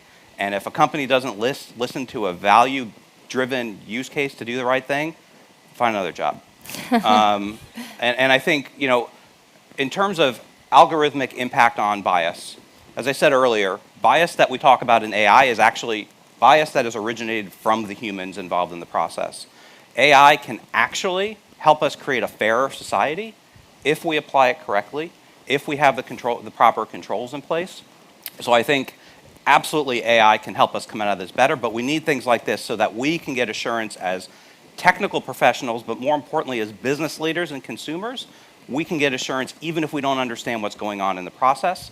And these algorithmic assessments and these explainabilities need to be able to be done on the endpoint, on the use case, without having to look inside, because there's some things we can't look inside of. And forcing it so it creates that market demand. Yeah, and perhaps an partial answer, incomplete answer to all the questions. I think we haven't talked a lot about the role of regulators today, which I do think we might get onto a bit more. There is, certainly in the UK and also elsewhere, there is lots going on in regulators to think about how AI impacts existing regulations, both on topics and in sectors. So the Equality and Human Rights Commission in the UK have just started a big stream of work looking at AI in the context of equalities regulation. Actually, algorithmic bias is regulated in the UK. We have the Equality Act 2010. There are quite strong rules around how you interpret that. That should make people in boardrooms care. I think part of the trick actually for data science teams is to make sure that when they're talking about algorithmic bias, that they aren't talking about what sounds like an obscure statistical metric, but they are talking in the language of the Equality Act and the language that people that really does land in boardrooms. Fundamentally, they're the same conversation in a different language. I think we could do a bit more at joining that up, and that actually helps both with organisations to move forward. I think it also helps individuals to kind of have an impact in explaining this. And I think the same also applies to sector regulators like the FCA. Lots of sector regulators started to think about how do you interpret some of these good use cases for AI in the context of existing sector regulations. Perfect. Thank you, Sue. And just one point, definitely seeing differences between sectors and applications. It's definitely not a one-size-fits-all scenario. And I think the point there around, I think now where we're starting to build the tools for businesses to have the ability to assess their position and maturity against frameworks like the RAY framework, and also by building it into things like the procurement processes, then it will start to push out and become something that boards will become more and more aware of. And I think there's definitely something around that corporate social responsibility and ESG framework in the company accounts, and being able to put something in there that says they've got some structure around their thought processes on responsible AI and its use. So I think it may be that we're moving along the continuum, but hopefully we're moving a little bit quicker now. Thank you so much, everyone. If you want to learn more about what we're doing, we're having an event tonight at Little Creatures at 5 p.m. So please feel free to join us, and you can ask all of these wonderful humans lots more questions. Thank you so much for your enthusiasm.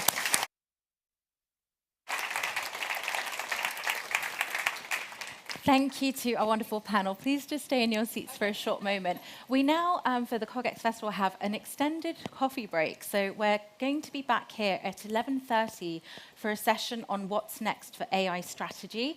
So I welcome you to join us back here. Quantum Black are hosting a House of Quantum Black. You may have seen it on the walk up here, just opposite P2. They have coffee and lounge space, and it's a great space to network. But it's also a beautiful, shiny day, and we've got the canal. So go for a walk, go for a talk, join someone that you've met today and have a lovely conversation and connect. And what I would say, it would be really interesting for our panel, I'm sure, to know, if you're currently applying AI in your business or organization, could you raise your hand? Very interesting. And if you're looking to apply AI as a technology in your organization, could you raise your hand? Okay, so hopefully that's really good feedback for our lovely panel. And yes, to reiterate Ashley's comments about the session later this afternoon at 5 p.m. at Little Creatures, please join me in giving a massive round of applause to our wonderful panel, and we'll see you back at 11:30.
Hello and welcome back. It's day 2 of the CogX Festival. My name is Anushka Sharma. I'm delighted to be your MC. It's wonderful to see your beaming faces. How many of you have been to CogX previously? Show me your hands. That's good. So for all of you newbies, welcome to the family, and that's exactly what we are. The great thing about CogX is everyone you meet, everyone you bump into, it's a bit of engineered serendipity, but not even. Everyone you meet, I promise you, will have a wonderful story. So I encourage you to chat to the person next to you, not right now, in the breaks and in the sessions. And coming up after this, there's a really lovely, long, extended lunchtime. So enjoy the sunshine, go for a walk around the canal. There's some wonderful restaurants. And also, if you haven't had a cup of coffee, there is the wonderful House of Quantum Black, just as we come out of the Aga Khan across the road. They have a wonderful lounge. So if you'd prefer to go and network and sit down and have a cup of coffee, I highly recommend that space. We're really delighted with our next session. It's going to be about what's next for AI strategy. I'm going to welcome onto stage our moderator, Suki Fuller, who's an advisor and fellow at Mirabeau, and she's also at the Council of Competitive Intelligence Fellows. Please join me in welcoming Suki Fuller to the stage. And I'm also going to invite her fellow panelists to join us on stage. And we'll give them a round of applause. Please do, if you're taking photos, do join the conversation online. We have a hashtag running on Twitter, hashtag CogX Festival 22. We'd love to see your photos and your comments. Get involved in the conversation. And we have a lovely volunteer at the back who, when Suki is ready for questions, we invite you to join the conversation. And if there is a spare seat next to you, please could you move along the aisle, just so that we can keep the aisle seats free, because we've got lots of people who want to join us in the room. Thank you all so much. I'll see you shortly. Thank you, Nush. Oh, sorry, I know her, so I call her Nush instead of Anushka, but Nush. Okay, hello, everybody. It's a packed room here, and unfortunately, we are not doing this outside, so I apologize. You know, had we had the choice, we would have been like outside in a tent, but UK weather does not always cooperate. And so, well, what's next for the AI strategy? I have to my right Connor McGovern, who is the Vice President of Capgemini.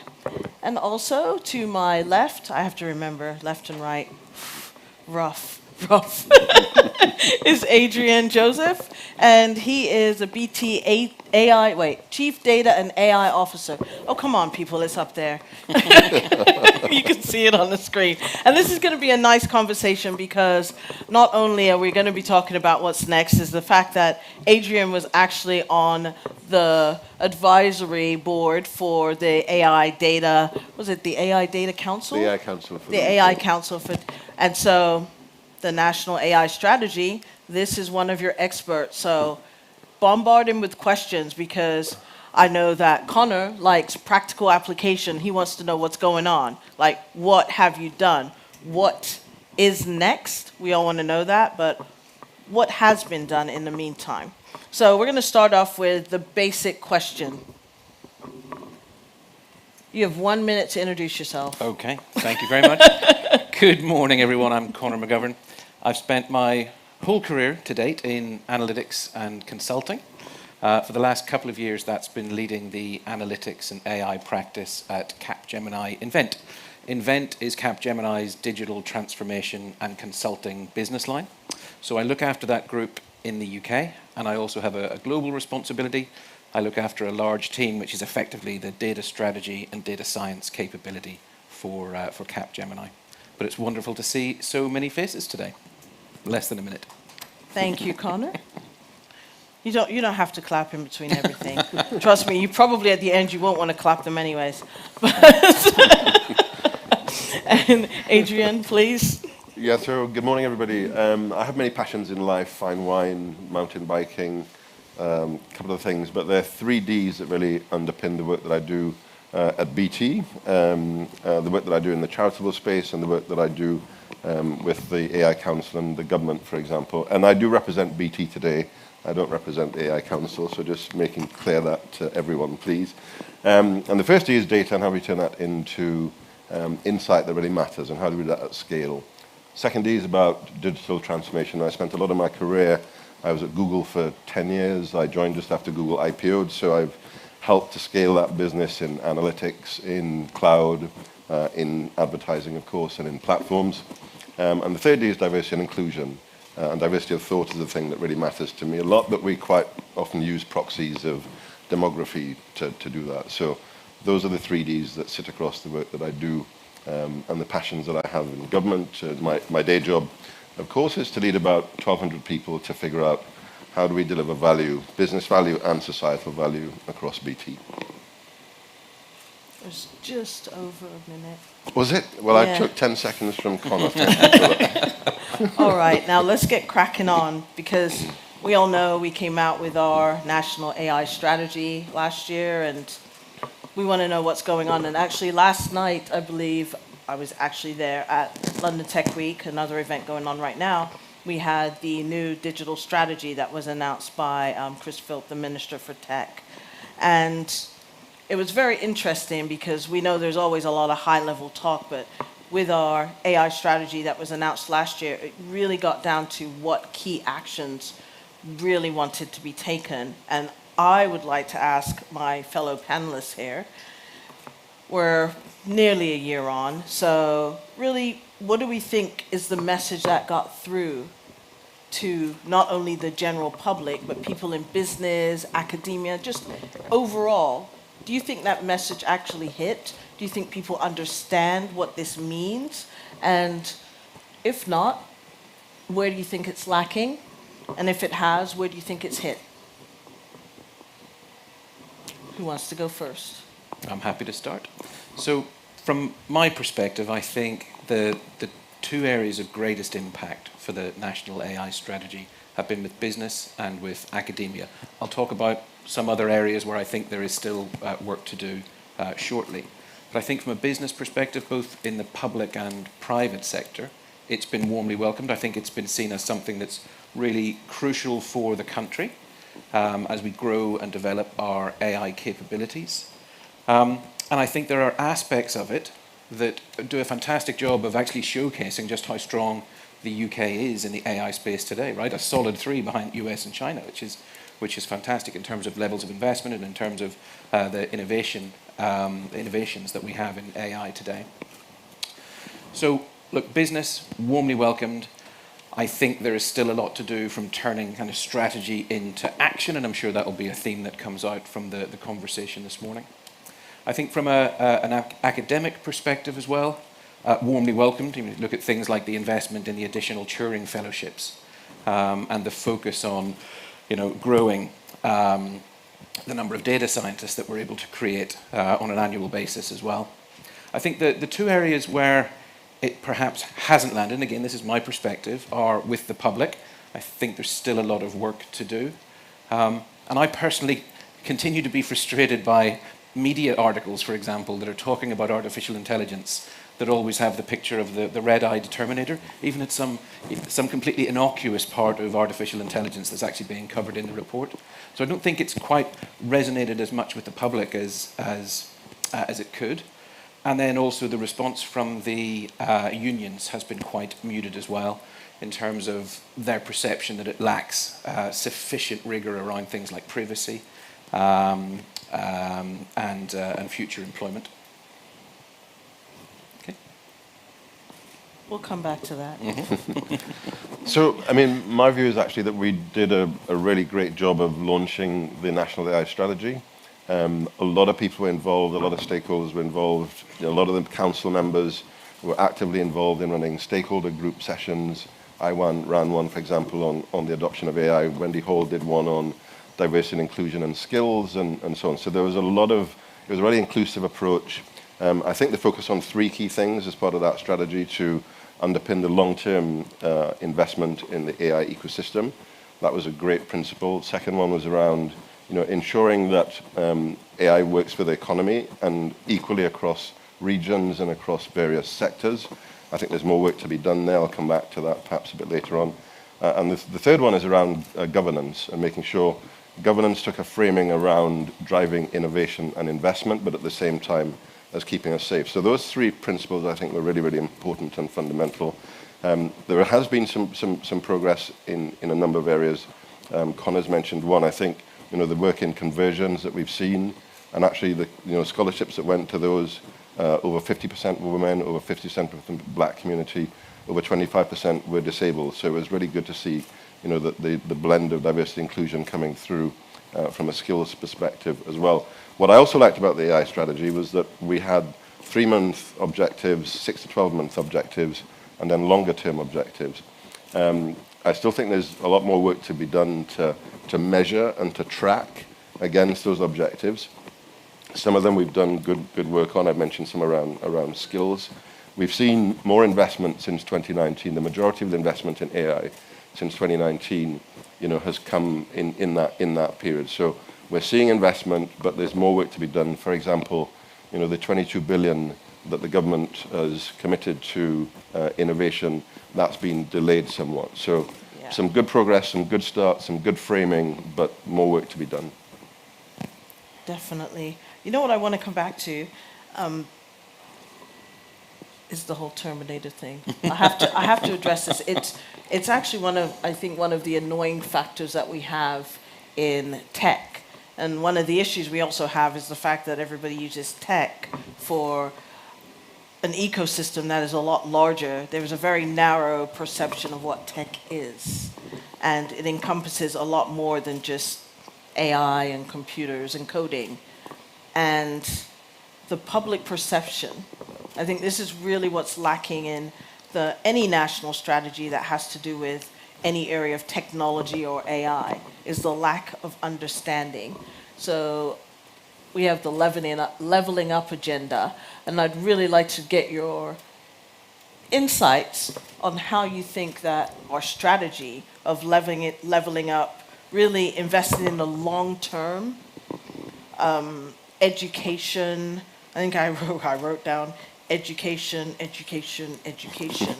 as one of the areas that I think is really, really lacking. How do you think that is going to play out? What can we do? What can we, as people that work in this sector, what can people in this audience do? Because I know there are a lot of people in different areas. So, I mean, we at BT, we just published or announced a bit of research that we've done with higher education students. So I love the question about and the focus on education. One of the big gaps that was clear in the National AI Strategy was around skills, and we see that. So something like 59% of students that are in higher ed who actually understood technology were unaware that they could do AI courses at university, 59%. About half of them said if they had better visibility of what was available to them, they might well have done, taken that route and gone into skills in AI to the degrees in AI and so on. Interestingly, what came out of that, and there's a big but to this, is that about 38% of them thought that, the perception of AI was dull. I don't know if anybody else feels that way. I certainly don't. I mean, I think we're in the sexiest part of the technology space, and that's going to continue to be the case for many years to come. But there's certainly a perception thing that we need to overcome in attracting and making it much more relevant and tying to the objectives, the passions that they have, the interests that they have, and this gap between the technical IT focus on skills, where we create more sort of lab coats, but increase the divide between what I call the technical side and the less technical side of AI, so ethicists and humanities and other skills. We need to have a much broader perspective around this. And the final point, if I may, on education is I think we need to do a much better job on educating our leadership in many of our organizations, whether in the private sector or the public sector. I think there's a real gap in terms of understanding of what true AI is and how we use it to drive business value and societal value. Great. And I'll talk a bit more specifically actually about what my company does, and I think this is something that I'd love to see replicated even more broadly. So we have an initiative called Digital Skills for Positive Futures, which is based around 3 key elements. The first is to inspire school children in the power of digital and AI. And we do that by doing outreach to schools in social mobility cold spots, should we put it like that. And we've reached many thousands, tens of thousands of school children in recent years with that. Then we have various schemes and outreach to help with employment in data and analytics and AI. And that can either be helping people, supporting them into direct employment, or to further training that can then lead to employment for them. And then third is around how we support the sort of the innovation network in the UK. So we work with a whole array of AI startups and bring them into bigger transformational conversations with clients, which is both fantastic for the startup, getting access, high up the chain within large UK or global organizations, but also, obviously, it's really eye-opening and innovative from a client perspective as well, seeing the very latest cutting-edge AI technology applied to their particular challenge. Okay, so everybody's on board. Education. I think it's bigger than education, though. Yeah. I mean, I think about 3 R's, right? So, how do we recruit? And that's a big one. How do we retain, more of the technical talent that we have in our businesses? And I think a big part of that is around vision and purpose and being clear about that. And the third one is around reskilling, and which takes us into the sort of education space and training and on-the-job training, but also, having squads that are combinations of technical capability plus business domain experts. That's and the other thing that we do at BT is expect our partners, whether they're the big consulting firms or smaller ones like the Datatonics of the world, to work alongside us to make sure that we're upskilling our teams, and they help us with things like academies and training and so on. So using our purchasing power and convening power, for example, to do things like this. But the bigger question, I think, is how does that translate to your everyday person? Because they don't understand from an educational point of view. We have our leveling up agenda, as I said, but people don't even understand the concept of AI. The definition is something that your average person doesn't understand. People still have an issue with the security and the privacy aspects. How do we make that a priority for your average person? Because until that happens, you'll only have adoption for anything at a higher level. And we need people to understand from the very base. So it is a matter of teaching your students and having teachers that understand. So I think we have sort of a generational gap of where we are right now with education.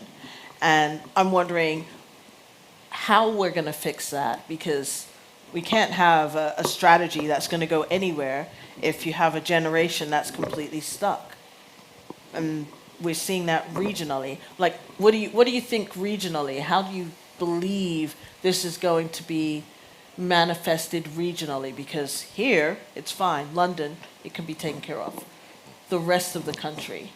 And we also, I just want to point out one thing, is that we have a lot of tech events in London, and that needs to be the rest of the country. And yeah, I know I don't sound like I'm from London, but I really am. British American. I was born here. But it's something that I see needs to be translated to other regions of the country in order for it to be accepted, to become a norm, to become a normalcy. How are we going to achieve that?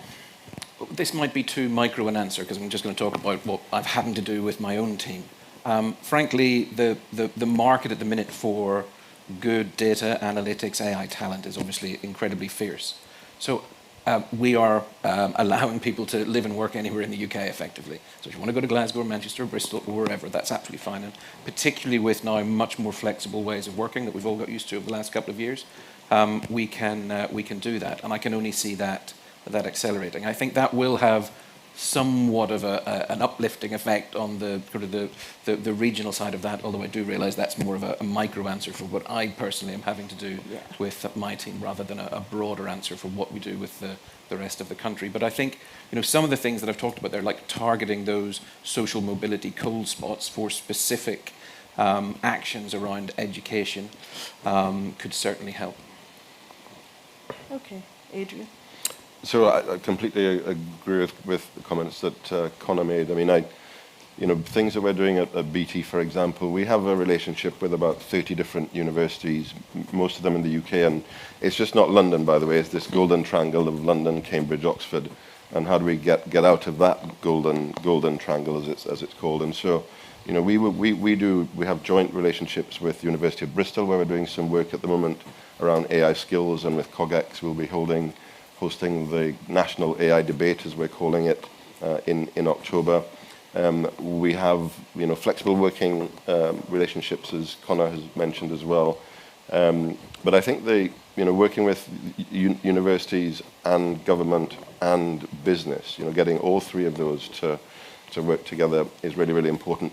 On the education theme, I think it's not just about, you know, society. I mean, it's about students, yes, and I've shared some of the data that we've seen there, but it's also about, you know, teachers and also parents, right? Some communities that I engage with, you know, we're told you can be a doctor, a lawyer, or an accountant. Those are all great, you know, fantastic professions, but, you know, we're not being encouraged in some communities to think about the world of technology and AI and data, for example, because they're not seen by our parents as being, you know, the types of roots that they have had in their past. So education at every level, I think, needs to be thought through. Yeah. When people say tech and AI, they automatically, some parents think it's a startup. And that's happened to many people that I've spoken to. Their parents thought, oh, they're going to a startup. It's like, no, they're going to work at Microsoft. And well, I did that a little bit when I joined Google. Right before I joined Google, I was very naive. This was 2006, just after they IPO'd, and you know, I said, I love what you do. I think, but I don't know how I would, you know, what role I would play. Right, I had no idea, and then I reached out to my network and said, have you heard about this company called Google? Are they going to be here, you know, for the next 10 years? And they were saying, are you kidding me? This is probably the best job in automotive to be doing, Adrian, right? Just get into it. But I didn't know, right? And I was being in the tech center. I have a degree in econometrics. You might think I'd been a little bit more knowledgeable. So, you know, I think there's a real opportunity for us to get that message across about, you know, the careers that you can have. And they're not all in tech. You know, there's so many other areas that we can contribute. Exactly. And I always think about, of course, it always comes down to the money. And you have government funding, you have industry and private corporations, but it's really a collaboration. So I'm wondering, I'm just trying to think of a good way to phrase it without being inflammatory. Let's see what I wrote in my notes. It was a little bit, I can be pretty evil. Where do you see some long-term investment opportunities and collaboration for government and business in order to move this agenda forward across the board? That's my nice way. Yeah, sure. So, I mean, there's so many areas of, I mean, and, you know, we have an R&D center in Industrial Park. We work very closely with, you know, government. A lot of the work that we do there is funded. We have, probably don't know this, but BT has more AI patents than any other organization in the UK. So, you know, long term, I see, you know, continuing to focus on the intersection between a number of technologies. So AI and cloud, for example, I see that as a core area. Climate and sustainability, healthcare, these are all really, really rich areas for us. Looking at managing big data sets, but then also thinking about how do you manage small data sets and extracting insight from those, I think, is another really, really interesting area for future research and development. But I think one of the tricks in my view is to make sure that this is linked to value, and whether it's business value or societal value, being really clear about what are the high impact use cases. I mean, really clear about the role that AI can play in unlocking value and doing that at speed and scale. So those are some of my comments on where we can invest and how we can think about where we invest in. I think there's also an opportunity for the government to really take a lead on creating a much bigger collaborative data ecosystem with a lot of the data that we have across government departments today. It could be absolutely transformative from an AI innovation perspective. Of course, it's going to need to be governed carefully and secure and private where it needs to be private and very well managed. But very often one of the biggest barriers to success in any new AI endeavor is access to large volumes of high quality data. And having a more open collaborative data ecosystem at the intersection of both government and business and all of the amazing AI startups and scale-ups that we have in the UK could be really transformative for the country. However, you say that about data. I always think we're in this area of analysis paralysis right now, where we have all of this data. People just don't know how to parse it out. And what we really need right now is not more data. What we actually need more now is the analysis of that data and actually to do something. Because I don't think we need to gather anything anymore. I think we already know the numbers. One of the things that was said yesterday at a talk I was attending was something like, we've had the largest growth in investment in the UK this last quarter. I can't remember the exact number. I want to say it was like 19 billion or something ridiculous. It's a very high number. But the fact of the matter is we know that number. We don't know who that money went to. We don't know where exactly, when you break it down, who got that funding. And that seems to be the biggest issue. We have all of these great numbers about what people are doing, but it isn't actually siloed down to where it's going. And so there is really this home of immense innovation, but how can we help maintain that level that the UK's at? How can we make sure that the money goes to the right place? For me, when we say what's next, it is really not about the technical aspects. It's more about the qualitative social aspects, because that's really what I think is next. We have, sustainability, we have data carbonization, we have data centers, talking about that tomorrow, we have accessibility. But when we talk about the money, it's how and where do we put it? And I think that's really probably one of the key important issues. So, I mean, I can give you, examples of what we're doing at BT, right? And, there's no shortage of demand for the skills that exist in our team and in the room here today, right? No shortage of demand for the use cases. And so, it's a prioritization challenge that we have, right? So how do we figure out, which of the investments? Is it in propensity modeling in our global business? Is it NESPEX action in our consumer business? Is it, the security work and anomaly detection anomalies that we use in workforce management and energy management? How do we make the decisions? And so we spend a lot of time working with the business units and our R&D centers to figure out, what are the list of use cases? Why do they matter? Where's the value going to come from? Is it going to come from a revenue increase? Is it going to make us more efficient? Is it going to help us manage risk more effectively? Is it going to increase customer satisfaction? Those are the value levers that we look at.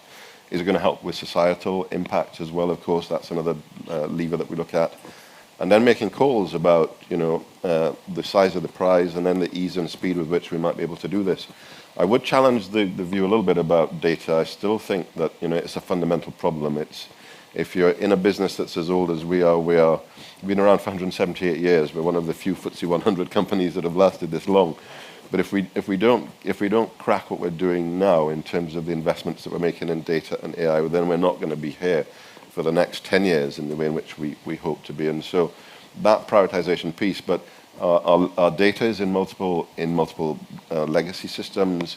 It's hard to get a central view of it. I agree with the comments about if we could get, across government, data connections across various departments and be able to share that through a national data exchange. I think that's an area in which the government could focus. But a lot of my data scientists and AI people spend too much time doing data wrangling, too much time doing data quality and data hygiene work. And so, there's a massive piece around data that needs to be sorted before we can get on to the extract, the insight layer, which, I think we've got the capability to do, but we spend too much time doing the other stuff. I think that's probably one of the biggest issues is cleaning, right? It's the cleaning of data. But, of course, then we start with, where did you get it from in the first place? But that's a whole nother issue. I have a question about what do we think the biggest and boldest next steps for business to take can be? That's just curiosity.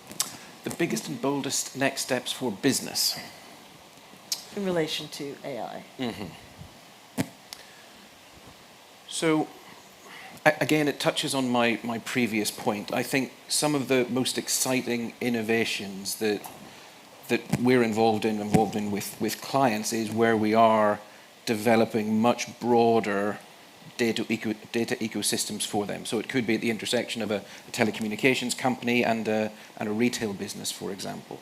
And there's huge potential and power to be unlocked there. Now, sure, of course, there are ethical and privacy and many other issues that need to be overcome. But we're seeing this right across the public and the private sector, is that desire to start to stitch together these disparate data silos to unlock new value from the new machine learning, the new artificial intelligence that you can layer on top. And look, we're a commercial enterprise, but it's not always purely just about business value. There's huge societal value.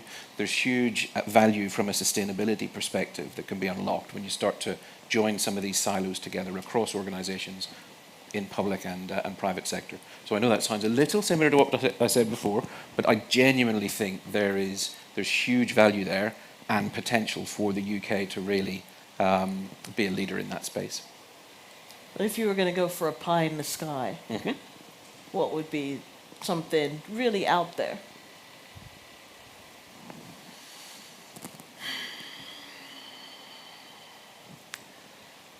I think it would be that radical openness and transparency in data from the public sector. I genuinely think there is enormous value in that, both in terms of the AI startup ecosystem, but also in terms of the societal and the sustainability and the inclusion and diversity impacts that it could potentially have for the country. Okay, and I think the biggest issue probably is getting the public on side. I mean, people don't even want a national ID, so no. So there's that hurdle to jump over when you're trying to get transparency with anything in the public sector. But Adrian, what do you think? Pie in the sky. Give me your pie in the sky first. Pie in the sky. Open source. One of the big challenges, right, is that maybe 10% of organizations in the UK are now, either have algorithms live or are planning to. But guess what? The big organizations like the BTs are 4 times more likely to do that than the SMEs. And so, thinking about how we open source some of our algorithms, right? So I would, for example, love to spend a bit more time than I've had so far looking at some of the, the AI patents that we've developed and thinking about ways in which we might open source some of those and allow, SMEs and other communities to start working with them. I think that would be an interesting one. Other things, I think, in the world of data governance, and data governance is a huge area, the ethics of AI. I haven't talked about that a lot so far today, but that's one of the biggest hurdles to overcome. And so, I love what Rolls-Royce have done, right, in releasing their framework for, the governance of AI, where they've got 32 different characteristics that they're tracking. Some of those are process things, some of it's enabled by technology.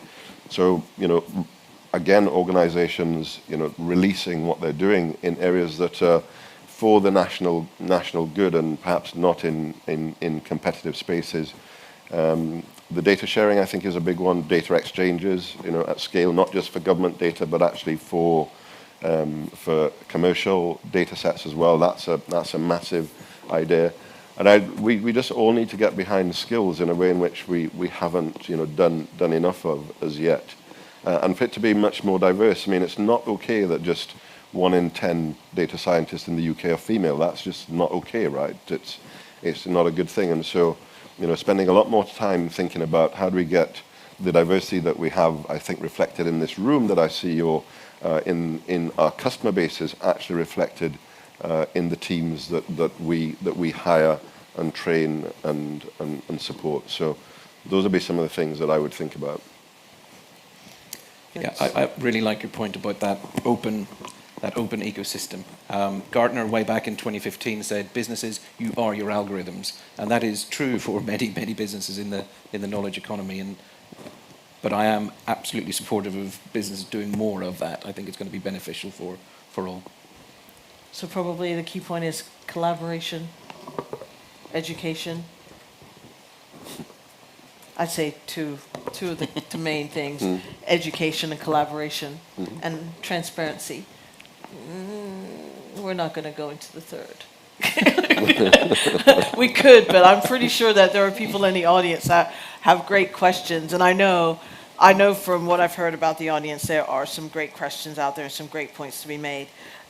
I will finish with one little thing before we open up for questions, is that for me, safety online and surveillance is a very big key issue. I worked in intelligence, so I'm kind of dirty. But safety tech is one of the areas that I think with everything that we do within the AI sector needs to be built into the DNA of a product, just like accessibility and transparency. I think these are things that really need to be the base core fundamentals of your company should have. So I just want to say that. That's my little input of the discussion. And questions. I mean, I do want to say thank you to the panelists, but before we get there, questions. Well, it was that guy at the back. Oh, he was okay. That's fine. Mic person, wherever you feel. But there's someone down here also. Great, thank you for the talk. My question is perhaps more towards Adrian, but the European Union is trying to provide a common regulatory framework in terms of privacy, in terms of providing common values, in order to make a common market that helps scalability and investment inside the AI and tech fields. How is the UK, given we're now post-Brexit, looking at these regulations? Are we going to collaborate with them? Are we going to make our own decisions? How do we see our strategy going forward in that sense? So my personal view is that there's a lot for us to learn from the EU, the US, and Singapore and other jurisdictions around privacy, ethics, trust, and all of those fundamental things. So I don't think we should lose that. My belief is that at a national level, we're not just thinking about what we do in the UK, but we're working very closely with our international colleagues, to figure out how do we solve for some of these things once and do it well. So I don't think that's gonna change. That just because we're out of the EU, we are part of a global system, right? And so I don't think that, from what I'm seeing and hearing, I don't think that's fundamentally going to change. I think it's also an opportunity for us to do some things a bit differently as well, by the way. So, the EU guidelines are a little bit restrictive in some areas and, too broad. And I think we can be more specific with some of the EU guidelines that we're going to publish on AI in the not too distant future. So keep doing the collaboration, keep learning, keep sharing at an international level, not just a national level. But also, let's figure out a couple of things that we could do that will help us, to move a bit faster than perhaps we otherwise would be. And that was actually one of the points that Chris Felt made yesterday at his talk, high-level detailing the new, I can't remember what it's called now. The national digital strategy. The national digital strategy. Yeah. Yeah. The names. But yeah, he actually, so you may want to take a look at that one. It is published, because he did talk about external and international uses. Question? There was a guy at the back, and then there was a guy down here. Microphone person. You're going to have to like do some running, because that guy's arm is going to get hurt. Connor, you mentioned unions and a lack of engagement. Could you expand on that and how possibly we could overcome that? I'm not sure it was lack of engagement. It was, I think there was a feeling from the unions, particularly the Prospect Union, that the strategy didn't have enough around privacy and employment and kind of protection for workers. No, it's a 10-year strategy. I'm sure that can come. But I saw that as a bit of a bridge between the original question was around what's the impact on business, on academia, and on the public. And I see that kind of that union one as a bridge to having more of a positive impact from a general public perspective.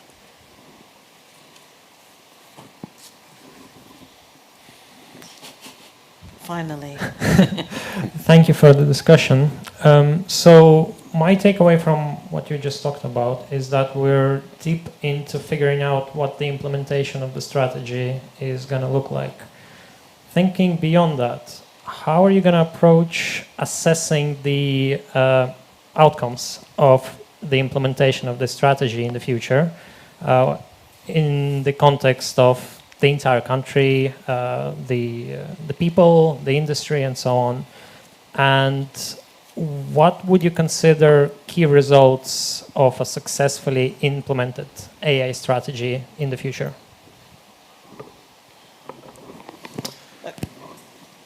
So there will be a whole host of dimensions to that, but let me just touch on a couple. If you look today, depending on whose numbers you believe, there are upwards of 250,000 unfilled data analytics and AI jobs in the UK today. So certainly closing that gap over the longer term certainly has to be one KPI that we'd need to be looking at. We have a really strong position in the UK today in terms of the amount of public and private investment in the AI ecosystem, particularly in our startups. And again, that's something you'd be looking to have as a key performance indicator as the strategy gets implemented and turned into action. How is that trending? In terms of the scale and sophistication of our AI innovation ecosystem as well. Adrian? So, I mean, I think some of those are fairly well detailed in the National AI Strategy, right? For the short term, the medium term, and the longer term. My worry is a question around, are we doing enough to track that we're on track? It was a pretty ambitious agenda. And so I worry about that a bit. But I would look at, the three key strands of it. One was about the long-term investment in the ecosystem in AI. And so looking at, how do we measure that? The engagement, how many startups have been successful, funded, encouraged, what support, and having some metrics around that. Might have some metrics around regional and sector adoption rates, and we're seeing very, very different rates of adoption on sector and geography. And then the third one is around the governance and making sure that governance is actually driving innovation and investment as well as protecting from all of the harms that sit there. So I'd be measuring, very clearly adoption rates, investment rates, and we're tracking some of that at the moment. As I said, we've seen more investment in the last 2 years. The majority of investment in AI has happened in the last 2 years in the UK. So, but I think it's more about tracking at the moment than about having the metrics. That's my worry. And I'd say that's probably one of the biggest ones, especially when it comes down to governance. Because it's not like that system is exactly technically friendly. No, but I think it should be tech-enabled. It's not just about policies and procedures, but actually I think we can embed, explainable AI into our tech, for example, and to do that, at scale and to spend a lot more time doing that. So I think it is a blend of those things. I know there was a lady with a hand up Yeah. over there. I have a question. Sorry. Sorry. Yeah, right here. Okay. With regard to AI, I believe we all have been very tuned on the use cases and everything, and we turn to try to turn our society sort of in a user journey sort of methodology, like every human being is just a box. And we all tend to follow up the rule 80-20. If something works on the 80%, 20% is, they'll figure it out. I think the key role of AI, the way I see it, is about adding the human element to our systems. And it's because we are so much into the system and we are moving so fast, like I think we have missed out our own selves within that. There is no human element. There are plenty of use cases which simply does not address that 20%, and there are a lot of things. And when we talk about the government and the regulation, I think, yes, we look at the bigger services like Google and the Uber and everything as the perfect services. But in reality, I think governments need to add some sort of check and balances which add the humans. It has to be human inclusive. It's not just, everything is not a user journey per se. So it has to have some sort of exception level for the human beings, for the making errors, to handle that and handle that in a smarter way. This is how I think AI is. So that's my idea, and if you can, please comment on that. Thank you. That's one of the reasons why I did mention safety tech and the social aspects of it being in the DNA. With safety, I'm talking about human safety. That is, we are safe in our physical presence, but we're also safe in our digital presence. And so for me, that is the human aspect of you as a person, the average person. Accessibility, that's for people with vision issues. I have a vision issue. People that have hearing, that are hearing impaired, people that have any sort of, I hate the term disability, but that's what I meant when I said it needs to be embedded in the DNA of any product. Anything that's being built needs to be looked at from that perspective. But that's my opinion. Our light is flashing at us, so I'll be as quick as I can.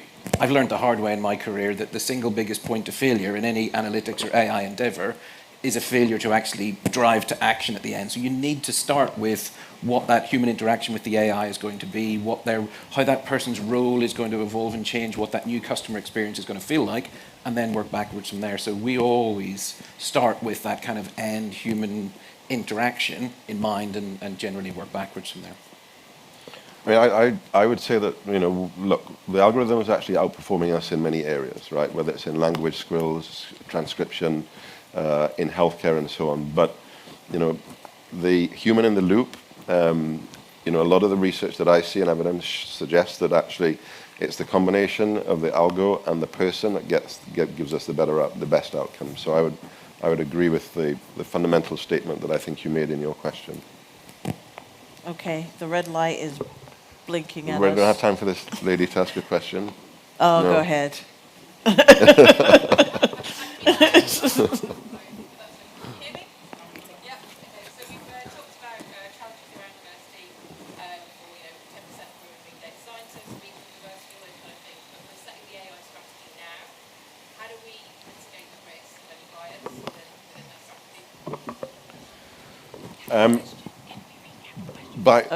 Can we recap the question? Yeah.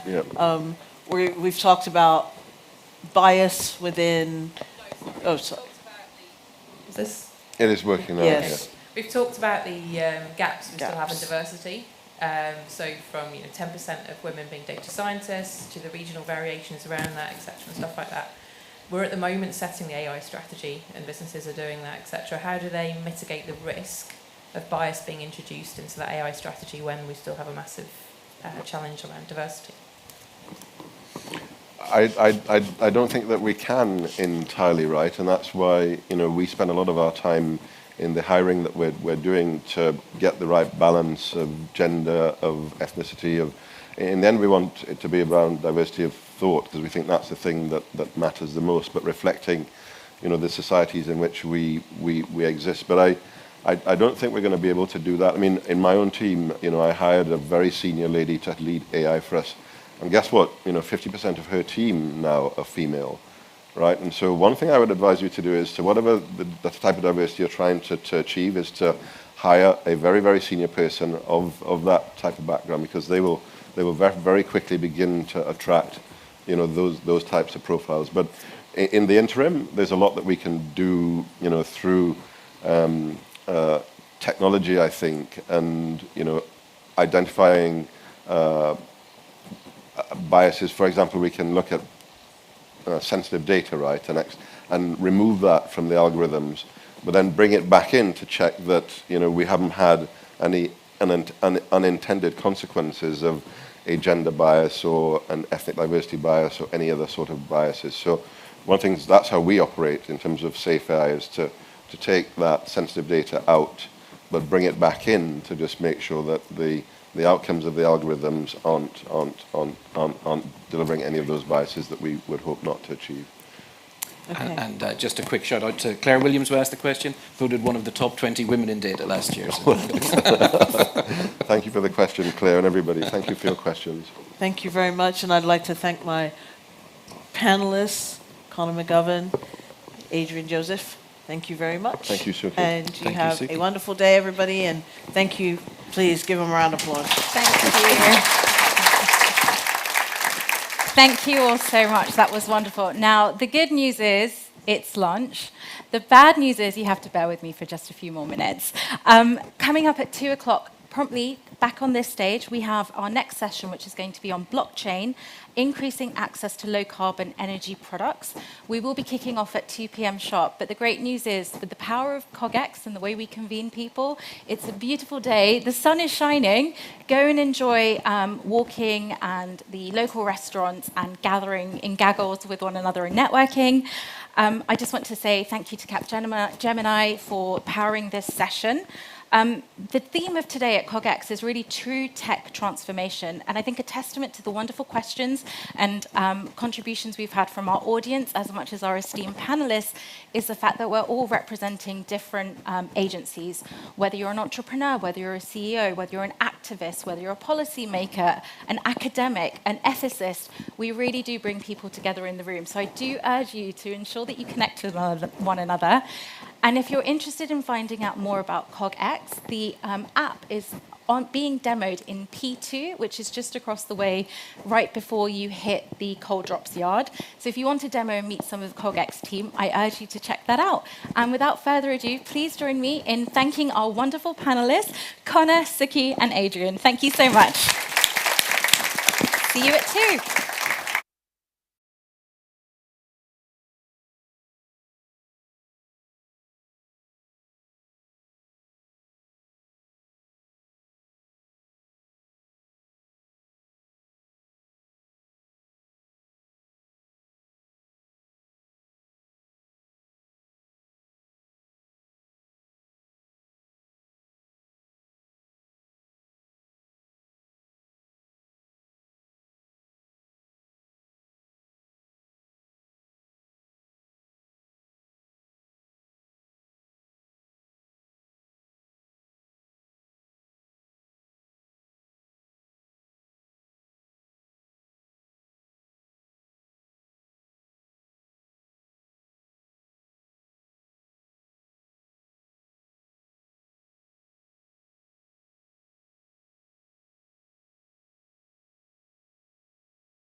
to you so that as more people join, we can just make it as easy as possible for them to join the end of a row. That would be really kind. I hope you've had a lovely lunchtime break. Can I ask in the room, who's been to CogX before? Could you raise your hand? Lovely. And if this is your first CogX, could you also let me know? Welcome. It's so nice to meet you. Welcome to the family. The wonderful thing about CogX is you've joined a community, so make sure you introduce yourself to anyone that has a lanyard like the ones you're wearing and get to know each other, because this is how our community grows. Without further ado, I'm really delighted to welcome you all and kick off our next session. Our next session is going to be on blockchain and increasing access to low-carbon energy products. This session has been brought to life by Shell, and I'm delighted to introduce you to Priya Guha, who's going to be moderating our session. She's a venture partner at Varian and is also an NED for the UK Research and Innovation. UKRI is the acronym, I know it as. Apologies. Okay, so I'm going to hand over to Priya, who's going to welcome her panel along. So give her a massive round of applause, and let's get this session started. Thank you. Thank you so much, Anushka, and thank you for joining us after lunch. We'll try and keep the session lively and interesting on a topic that hopefully is relevant for all of you in the room. So without further ado, let me bring on the panel. So if you all come through, we have Sophia Rudiger, who is the founder and CEO of Blocksmove. We have Toby Gooden, who's the product owner and solution lead for Energy Web Foundation. And last but very much not least, we have Sabine Brink, who is the global blockchain lead for Shell. Welcome, everybody. So I'm going to kick off with a question to you, Sabine, which is really just about how you see blockchain being a game changer in our ability to increase low-carbon energy sources. Yeah, good, great. Thanks everyone for joining in, and thanks for the partners here and joining us on stage. So my name is Sabine Brink, and I lead the global blockchain team within Shell. How is blockchain going to be a game changer? To me, I think we're in a very special time at the moment. If we think about the next 10 years, to me, they're driven by two major trends and two really important ones. Number one is the energy transition. Right, the energy transition, the phase that we're in right now, and the urgency that we have to get to a net zero economy. I think it's the most exciting and also the most urgent topic to be working on. The second one to me is digital transformation. And digital transformation is not just about blockchain, but it is around how do we utilize the digital tools that we have, like IoT, blockchain, high-performance computing, AI, to all come together and really design the new energy system of the future. And in order to do that, I think we will need blockchain as a fundamental core technology to help as this underpinning for orchestration and collaboration. The energy transition will not be done by one person, one country, or one company as an individual. It will be done by a collaborative effort of the whole world working together. And to me, a technology like blockchain, which is decentralized, distributed in nature, will be a perfect tool to help us and enable that future direction. Thank you, Sabine. Toby, turning to you, I won't use the phrase coalface because it would be very inappropriate, but you're at the front end of some of these applications. Tell us a little bit about where you see blockchain being a game changer in the real world. Yeah, so there's a lot of applications out there now that we're working on. I think blockchain allows to verify and track the production, exchange, and usage consumption. So the whole supply chain of green energy products, be this electricity that's generated from renewable sources, be this hydrogen fuel that has been produced using clean energy. Also, we're working to greenify the Bitcoin network as well. So we're verifying with mining pools that they're actually utilizing clean energy consumption as they mint these new Bitcoin tokens. And we're then creating and verifying and producing these green-proof tokens that we transfer to the wallet of the mining pool.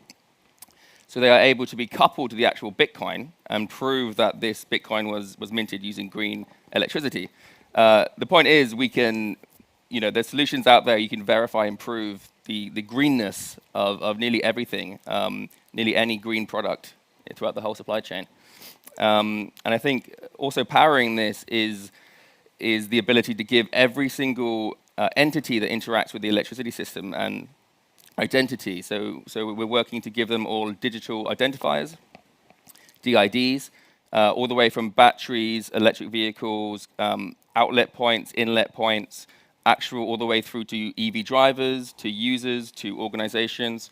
So all of these players have their own digital identity. They're then able to securely transfer data, securely interact with the grid, express their attributes, and allow themselves to receive data or be controlled by other members with their DIDs, because you're proving the authentication of this. So that's another area where we're really progressing towards a really interactive, decentralized electricity system. Sophia, how about in your experience? Where are the game-changing areas for blockchain? Yeah, exactly. You mentioned many important words like supply chain, and we often say blockchain makes it possible that we shift from a supply chain more to supply networks. Sabine, you mentioned that no one can do it alone. So at the end, we see that blockchain makes it easier and makes the access easier that new actors play with each other. And we have a lot of strong partners on the energy side, and now we unite them, for example, with the mobility side. This is why Blocksmove is coming in, when I had founded the company last year. And this is where we believe decentralized node infrastructure is the answer for exactly secured, automated communication between all the parties. Because as we see, ecosystems are growing and we need all of these partners. This is maybe my last sentence as addition.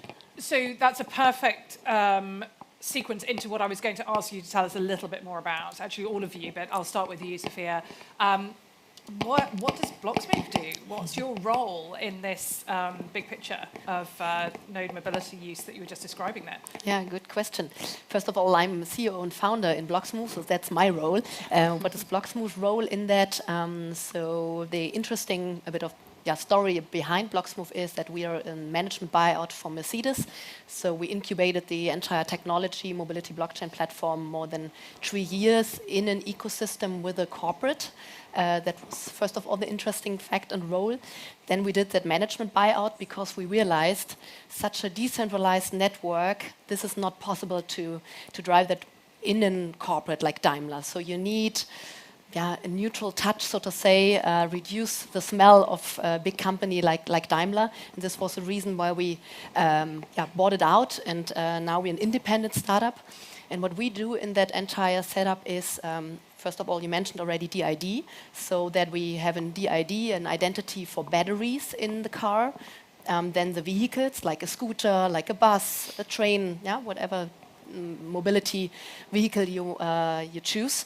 And now we want to link all these transport operators, because what we want to change at the end is it's more kind of mobility roaming experience. Right now we see a trend of aggregation. So we have a super app like FreeNow or Uber, and they try to integrate all the transport operators or drivers. And the drivers have a lose-lose situation because they lose your touch point, and also they have to pay for that integration.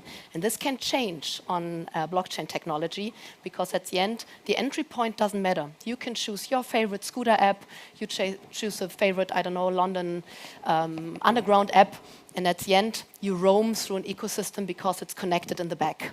This is what we do with Blocksmove, bringing in the mobility competence. Let's call it like that.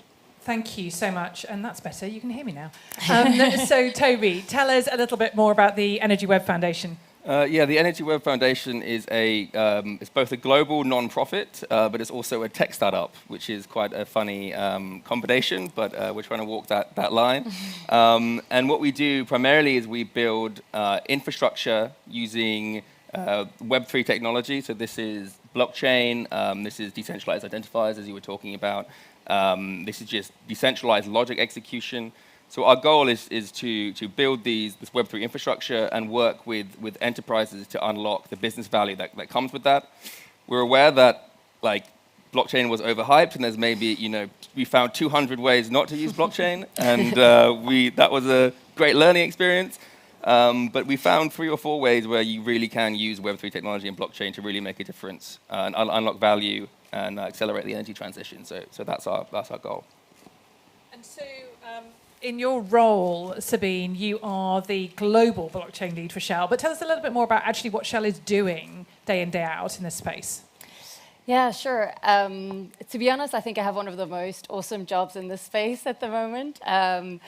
Today, you obviously get a bit of a sense of what's happening across the energy sector with Blocksmove, with Energy Web, and I think still today there's so much underutilized potential of what the energy sector can do as a whole with things like blockchain, decentralized tech, etc. So for us, accelerating this space from a corporate perspective is really exciting.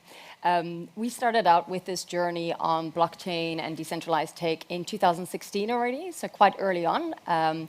We decided that at that point it was the right moment to say, hey, we believe that this technology will have quite a disruptive impact on the energy sector and can really, improve current processes that we have, but it can also really change energy value chains because, like Sophia mentioned, it's a new way of bringing new but also existing partners together in the energy sector to collaborate. And that can be pretty disruptive.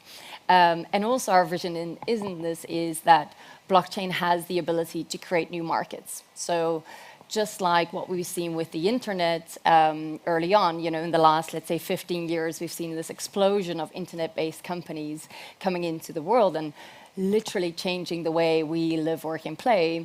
Well, we also believe that blockchain and decentralized technologies can have that same kind of effect in the next 10 years or so. So for us, it's really important that we want to develop projects, both in partnership with other companies. We co-founded the Energy Web Foundation as an example, because we really believe in that neutral infrastructure to drive forward the energy sector. And we also invest in different startups and different communities, like through our Shell Ventures arm, we've invested in LO3 Energy, which is a company focused on microgrids, etc. Maybe one of the core examples of how we're using this is twofold. So one, we really believe in the facilitation and the automation of transactions in the energy sector. So, for example, supply chains. Today, as companies, we all have our databases in silos behind our walls, and we facilitate these transactions across the energy sector for, let's say, supply chain good or settlements of invoices. But the moment that that data leaves the boundaries of our company, that reconciliation of data is a lot of effort still today. And we've done so much work in digitalizing and going through digital transformations within our companies, so everyone in the energy sector, but now it's really time to go beyond those company borders. So things like digital passport for supply chains, so material tracking. So we've got live pilots running where we create a much more efficient way of exchanging materials and verifying the origin. The second area for us is really transparency of energy. And there we're working with companies like the Energy Web and many others to create a lot more energy efficient, but also a lot more transparent energy trains across the world. So those are a couple of things we're working on. Amazing. You must be a very busy lady. Well, there's a whole team behind us, so it's really exciting. Always a team. So I wanted to just start a slightly different track, which is lots of us who are not sort of deeply into the space as you three are, have some maybe misconceptions about blockchain and its impact. So let's do a little bit of myth busting. What are the things that you think are the sort of biggest misconceptions that people have about blockchain, particularly in relation to energy? I don't mind hitting that one off. There's quite a couple. To me, I think the education part is absolutely important across the whole energy sector when we're talking about blockchain. And I think for me, the most common question that I think we all get is, wait, blockchains use so much energy and are so energy intensive. Why would we use them to help accelerate the energy transition? So for us, that is a big myth because, yes, there are blockchains like, for example, Bitcoin that uses proof of work, which is a energy intense way at the moment to create that stability or that finalization of the transactions in the network. But you have a lot more energy efficient ways to do it. So Ethereum is just in the process of moving to proof of stake. We also have things like proof of authority. For us, one of the big blockchains we're using is the energy web chain because it's so energy efficient. So that to us is a real myth that we'd really love to bust within the energy sector to make sure we get through this. But maybe you want to elaborate a bit more on how you guys do it. Couldn't agree more with that issue. I mean, yes, it's true that the Bitcoin is very energy intensive, but I think, as you said, that is using proof of work, which is designed in nature on purpose to be very high computational power. And that's the way it stops anyone controlling 51% of the network. There's other methods that Ethereum is switching to, proof of stake, which uses the amount staked in the network to prevent this 51% attack. Or in Energy Web, what we're using is proof of authority, which is where you have almost like a round-robin system, and you select the next validated node based on this. This works really well when you have a lot of trusted, well-known validators, which Shell is one of these. And actually, if you look at the Energy Web chain itself, the actual energy efficiency, if it had the same transaction throughput and adoption as a MasterCard, would use even less energy consumption than powering the whole MasterCard network. So yeah, that is it's a good preconception to tackle, I think. Yeah. Yeah, so you can see it's important to elaborate and look into that field from different angles, right? Often the problem is we use hype words like Bitcoin or metaverse for everything, and then this is blockchain. But you can see it here in a few sentences how diverse it is, right? And for example, if we compare it now with Blocksmove, we are a layer 2 technology based on those mainnets, so it's even more complex, right? And this is right now the issue. You mentioned already education. It is already better.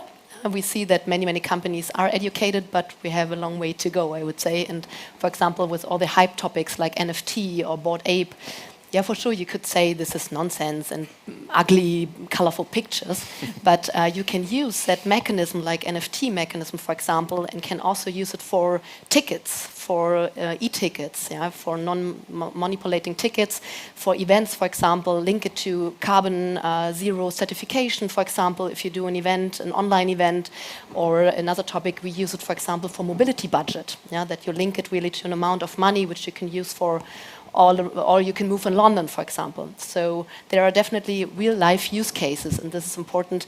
But for sure, we are in the very beginning of that technology, right? Some people compare it with 1998 of the internet. So let's see.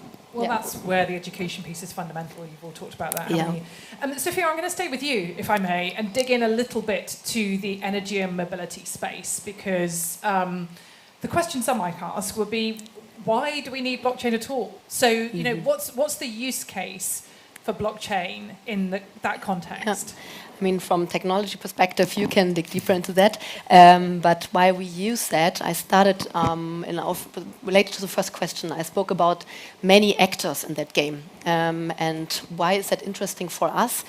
We work, for example, on cases like vehicle to building or vehicle to grid. Why we're doing that? If we speak about renewable energy, you have one issue.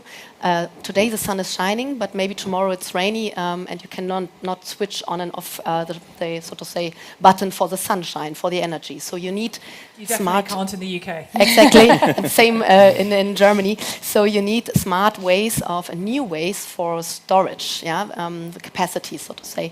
And now the battery in the car is super powerful in future. I don't know if you know this, but for example, one Nissan Leaf can take care of the energy consumption of one household for a week. So it's really powerful. It's not that we need tons of, cars and big fleets. So it's really powerful. And now think exactly that role in that ecosystem. You have cars, like a private household, for example. You have maybe company vehicles where an employer is paying for your load when you are working for Shell, for example. But when you're driving home, connect your car with a smart home, and then you maybe use the energy for your wash machine. Why should Shell pay for that? And now you need a new smart infrastructure where you can split those transactions and amounts. And this is why we believe decentralized technology is exactly the right answer for that. You cannot manage that with central databases and interfaces or APIs or something like that. This, for example, a use case where we come in and why Blocksmove is bringing the mobility expertise in that ecosystem. Thank you. Coming back to you, Toby, if I may, how do you see the correct infrastructure being key to accelerating energy transition? Yeah, I think in our few years of experience creating infrastructure for enterprises, we found that the ideal situation would have both a private network benefits and also the public network benefits. So a more private permission network, you have application-specific use case, you have application-specific governance, you have the business logic of the network is designed specifically for this application. All of the validators are participants in this area, and it's permissioned and it's private. However, that's costly to spin up. It means that every time you want to build one of these, you have to start from scratch, more or less. And also, you don't have the security and the trust and also the finality provided by utilizing a large public network. You also don't get a share in the ecosystem benefits if you're on a private permission network. So we've been working with Parity, which are some of the biggest developers in the Web3 space. They built Polkadot ecosystem, and we're working with them to build a solution where we have various different parachains, which are governed and controlled by the participants, which are a bit like private networks. But then they connect and feed their finality, so their next block is validated by a large, highly staked consortia relay chain in the center. So it's actually the benefits of both you're getting here. And I think furthermore, to add on that, every time a new parachain is added to the consortia relay chain, you reap the benefits of the functionality of this parachain. So if I'm here building a 24/7 clean energy matching parachain, I have the finality of the entire consortia relay chain and the security, but I also, if someone else has built a identity or verification specific parachain here, I can communicate with this parachain as well. And I don't have to build these functionality or aspects in my own private network. I can connect and share the greater benefits of this entire ecosystem. So we really feel like we found the sweet spot. And yeah, we're going to be rolling this out in the coming year. And we really hope enterprises love it and it works well. We will see. Thank you. Is it okay to just jump in on this one as well? Because I think you touched on a really important point, right? The whole concept of relay chains and just the maturity of the overall industry adopting blockchains. And I think for people to grasp where we've come from, like why we're here now, it's important to grasp where we've come from, because I think the first, let's say, 5 or 6 years in blockchain development, a lot of enterprises had focused on only private chains, you know, public was scary. Don't touch public. It was like the internet versus the intranet at the time, right? Everyone wanted to control and keep it to themselves.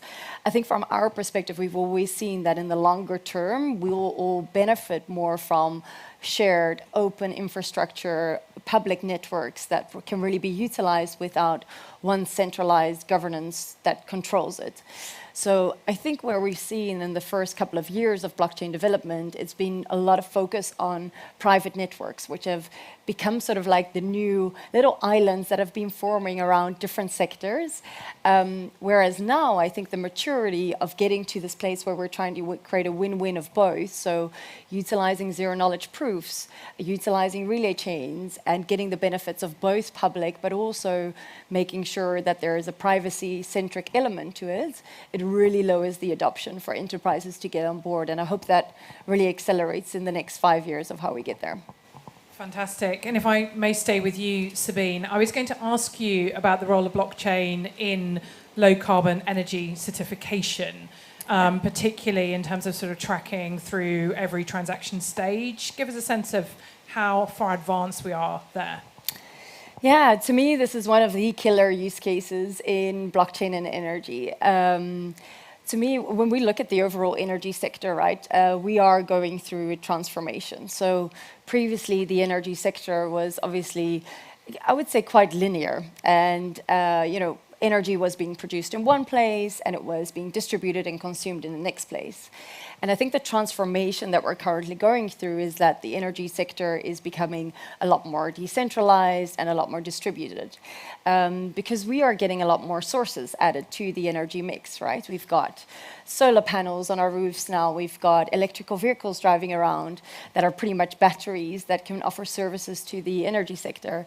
We've got wind on the North Sea, and we've got biofuels biofuels in the mix and hydrogen coming along. So you can imagine the amount of complexity of different players, but also different sources all coming in, and with us having the common goal to all decarbonize and achieve net zero. So not an easy task for maybe just a couple of centralized players to hold on to.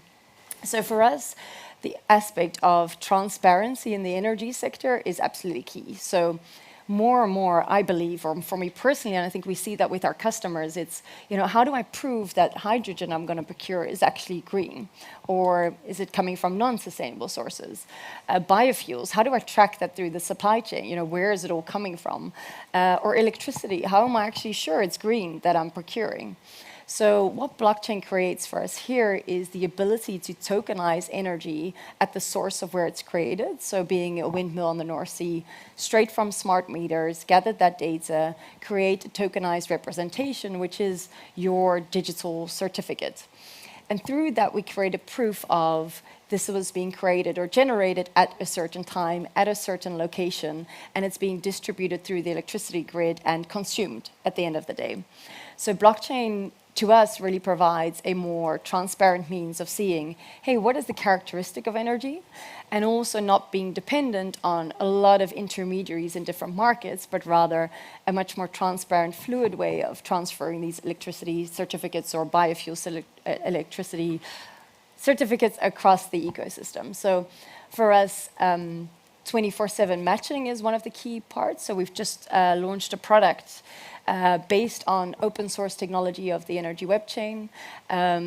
This basically gives large corporates the ability to real-time match their electricity consumption with the generation of electricity. So the utility of blockchain here means that we do not have any double counting in the system. Electrons cannot be consumed twice, and we have a completely sort of closed loop way of proving at a half-hourly basis what corporates are actually using. And I think it's important to note with that is that in today's world with normal certification, you can only do this on a yearly basis. So getting that kind of insight, that granularity is, I think, a key requirement in our energy sector going forward. These are fantastic, what I'd call sort of good news stories about what we can use blockchain for. Just playing devil's advocate slightly, I wanted to ask you all what you think the barriers to adoption are currently. And maybe Toby, can I start with you? Where would you see the barriers to adoption? Yeah, I think there's a lot of barriers in terms of the ecosystem, for example. I think there's some missing puzzle pieces. I think there's a lot of competitors in certain spaces that seem exciting and fun to build, like self-sovereign identity solutions and these type of things. But there's a large gaps in certain areas of finishing the puzzle, where connecting that to the enterprise databases and the enterprise systems and their login systems and their credentialing, and overcoming the barriers of enterprises don't want to have volatile tokens on their books. Completely fair enough, and they shouldn't really have to, right? Enterprises want a software as a service type of payment solution where they know how much it's going to cost, they know what they're buying, and I think that's completely fair enough. And enterprises also, they don't want their employees or users having to set up private and public keys and manage those themselves, interface with a MetaMask Web3 wallet. So I think there's a lot of work that needs to go into connecting this Web3 world with traditional, conventional industry and enterprise solutions. Would you agree with that, Sophia? Absolutely, but also this is one dimension. The other dimension is really, Sabine mentioned that, the rethinking in how we understand roles in that I do business with someone else. Right now it's really I'm Shell or I'm Daimler, I have the power in that ecosystem. And this will change because in future, if we make it accessible for more and more actors in that ecosystem, it should be in communication or interaction on eye level, right? And not someone or one person is ruling that ecosystem. And this is a big shift right now because at the end we have strong aggregators in the front right now, and they will lose power. And this is always tricky, right, in systems. If people, there's a functionality why it is like that, yeah. And we make a radical change here, and this is, I would say, the second dimension. Blockchain is nothing which you can, plug in or flange. I don't know. It's really something new. You have to make it from redesign that from scratch. And this is hard because we have legacy in the companies already, existing IT infrastructure, and this is the tricky point, the trouble, so to say, which we have to manage. Yeah. So I'm going to come to Sabine in one sec to give another perspective to that question. But before I do, just a warning that I will be asking you for questions. So if anyone's got any burning questions on their mind, I'll be coming to you in just one moment. But before I do, I did want to give Sabine, and not so much as the representative of every large enterprise, it feels like a rather grand title to have to respond to, but just, from the other side of that coin, what do you think the barriers are to adoption? Well, I think it's important to know, so I recognize what everyone's saying here, right? Like, integrating into legacy systems, how do we implement change processes, the whole change journey. That's, of course, something that we all have to go through in digital transformations. But I think it's always important when we see such a disruptive technology to take a step back and see what's actually happening in the world right now. And we are going through a cultural revolution in my mind. And I think some people might know it, some people might feel it's happening, some people might not see it yet, but we're moving from the whole concept of a Web 2 centralized world to a Web 3 decentralized world. And then that new world, we're going to have more community-owned platforms. We're going to have democratization of data. We're going to have transparency. And if you focus on that future vision where the world is heading, I think it's much easier to bring companies and businesses along when you focus on that goal in itself. So to me, the barriers to adoption is where people are trying to take this really disruptive technology and then say, well, hey, but it doesn't fit in my process that I have today, so how do I do this? Where actually we have to be like, we're on this bigger journey, not just us as a company, but a lot of companies together, and focus on how can we make a step change rather than just an incremental improvement. Amazing. Thank you so much. Anybody got any questions? Okay, fantastic. Alan here at the front. Do you have a microphone? Amazing, thank you. If you could pop it over to Alan here, and then we'll start. And please do introduce yourself briefly, Alan, first. I'm not sure I can do that, Priya. I think I'll leave that to you. I'm Alan Greenberg. I used to work for Anyway, it doesn't matter. First of all, can I compliment the panel on describing something hugely complex in a really eloquent way? My compliments to all three of you. But can I just test the synopsis a little bit? If we have a fundamental opportunity around trust, I think that is a key component of what you're all discussing. I'm curious to see what you feel about quantum computing, given that is just around the corner, given that quantum computing can also be an asset to drive what you've all been talking about, but it also could be an opportunity to break the blockchain. And I'm curious on where you are in the context of where quantum will actually impact on what you've been discussing. That's a great question, Alan. Toby, I'm going to pick on you, Yep. if I can. Yeah. That's a really great question. I think, quantum computing has the ability to completely break down all of the cryptography that we have today that is essential to blockchain and any encryption-specific system. Is it possible to have quantum-proof encryption? I actually don't know. I'm assuming yes. You probably know the answer to that question. Is it then possible to implement that quantum-proof encryption into the blockchain solutions we have today? We'll have to find that out. I actually don't know the answer to that, but I do think it could be possible. So I don't think it's necessarily going to be a killer, but it absolutely has to adapt. Alan, I'm going to ask the gentleman over there for his question. Sorry, we'll have time to chat afterwards, I'm sure. At the end there, thank you. Hi, Anthony Levy from Circularity First. Not quite as intellectual question as that, but you've talked about particularly tracking energy use. And when we look at carbon in particular, and we think about scope 1, scope 2, scope 3, a lot of people are really leaning into the challenges of scope 3, which is thinking about that whole supply chain. I like the use of the word supply network. But what applications do we think we can see for blockchain in physical assets? Because so much of our world today is about consuming products, physical things. How can blockchain be used in that environment to see how we can be more carbon efficient going forward? Yeah. Sabine? Yeah, sure. And first of all, I feel bad. Apologies. I've been working this way the whole time, but there's a whole extra sector, so switching now.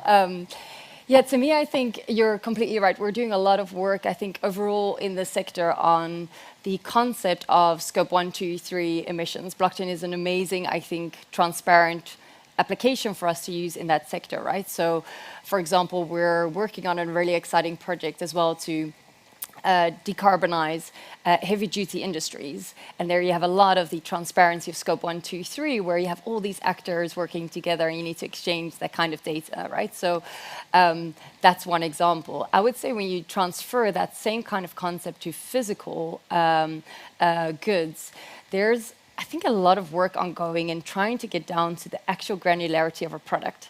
Can you create complete circularity and create a digital identity on a product level and track the data from across how it's being manufactured to how it's being distributed to how it's being consumed in that way?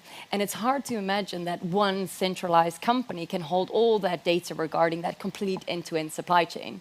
So blockchain offers more opportunity to exchange or to add that data to a product level, given like a digital passport, whilst each company does not have to transport all their data in that centralized database, but create a distributed way of sharing that data.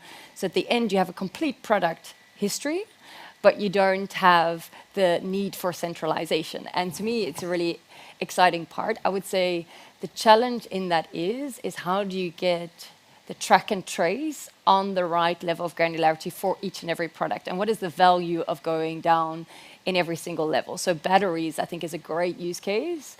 And I think we should be thinking about how deep do you go into that data granularity to achieve the results you need for decarbonization.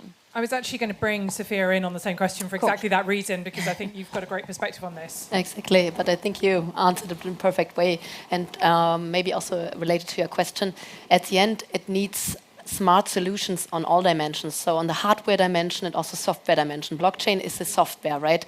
But it needs a good proof point which data come to the blockchain. Otherwise you have stupid and wrong data and then it's immutable in the blockchain. So it's really a smart new ecosystem design also with product hardware side, which we have to redesign or find good adapter solutions and wallet solutions. So it needs both, right? Blockchain is not the secret sauce for everything and will save the world, right? That's also important to understand, yeah. But good question, thank you. Any other questions? There's a gentleman in the middle there.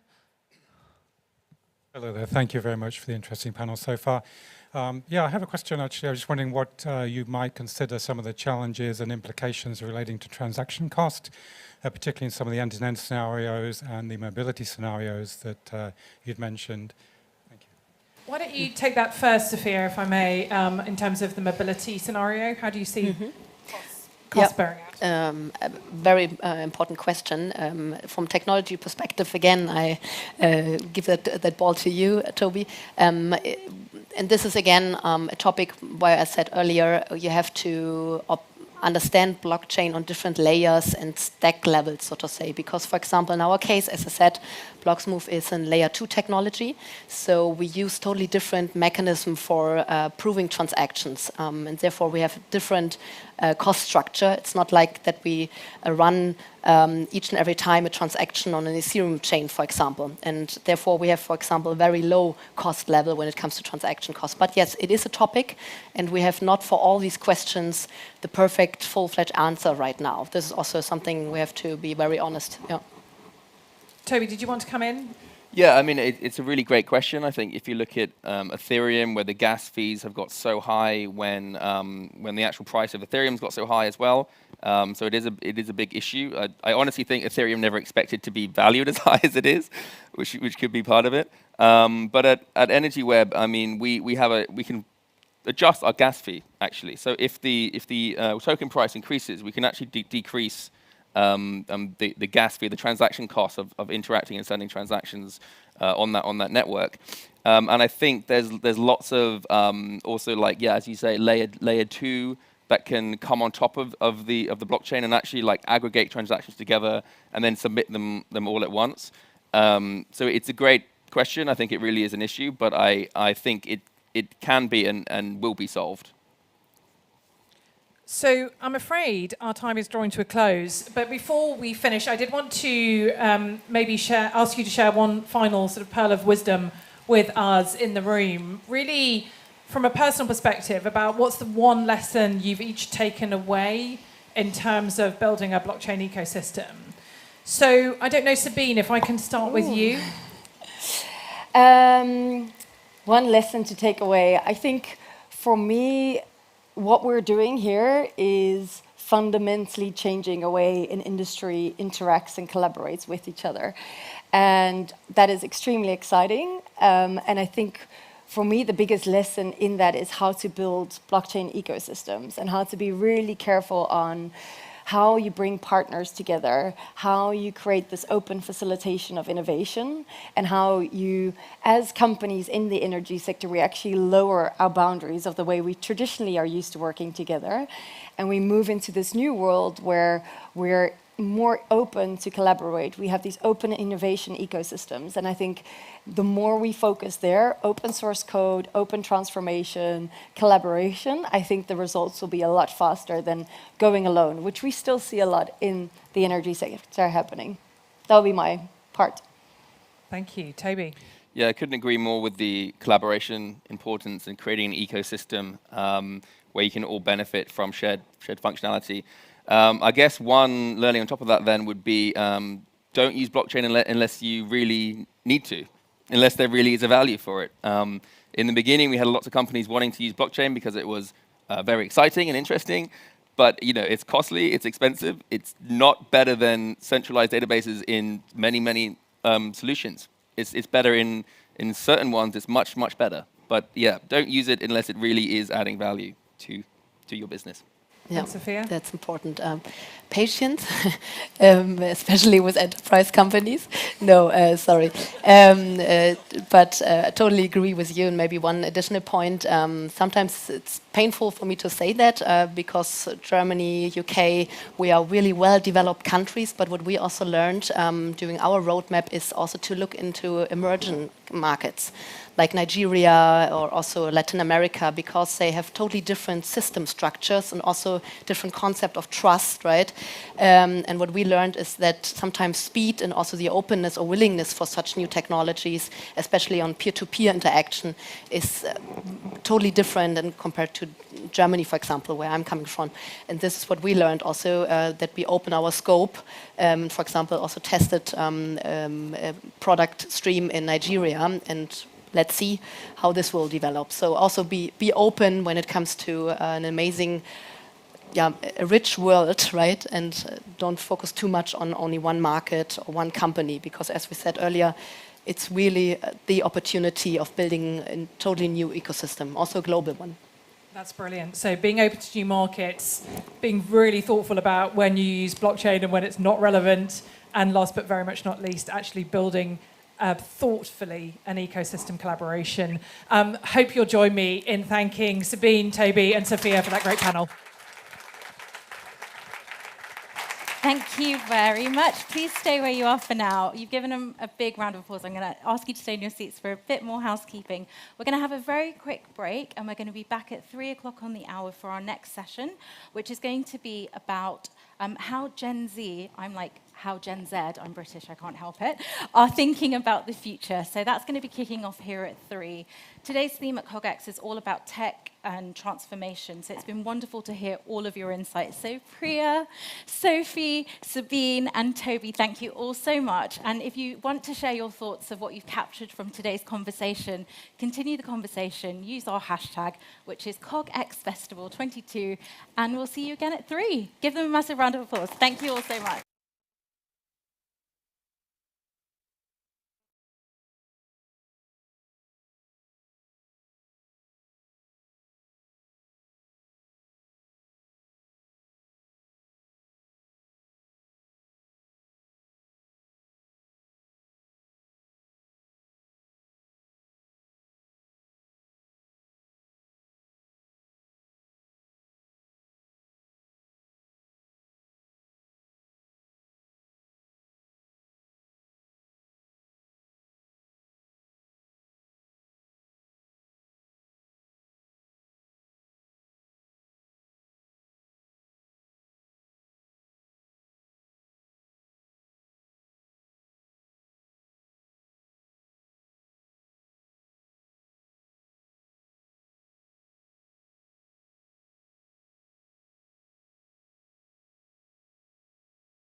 Good afternoon. I'm going to just shimmy past this lovely chair.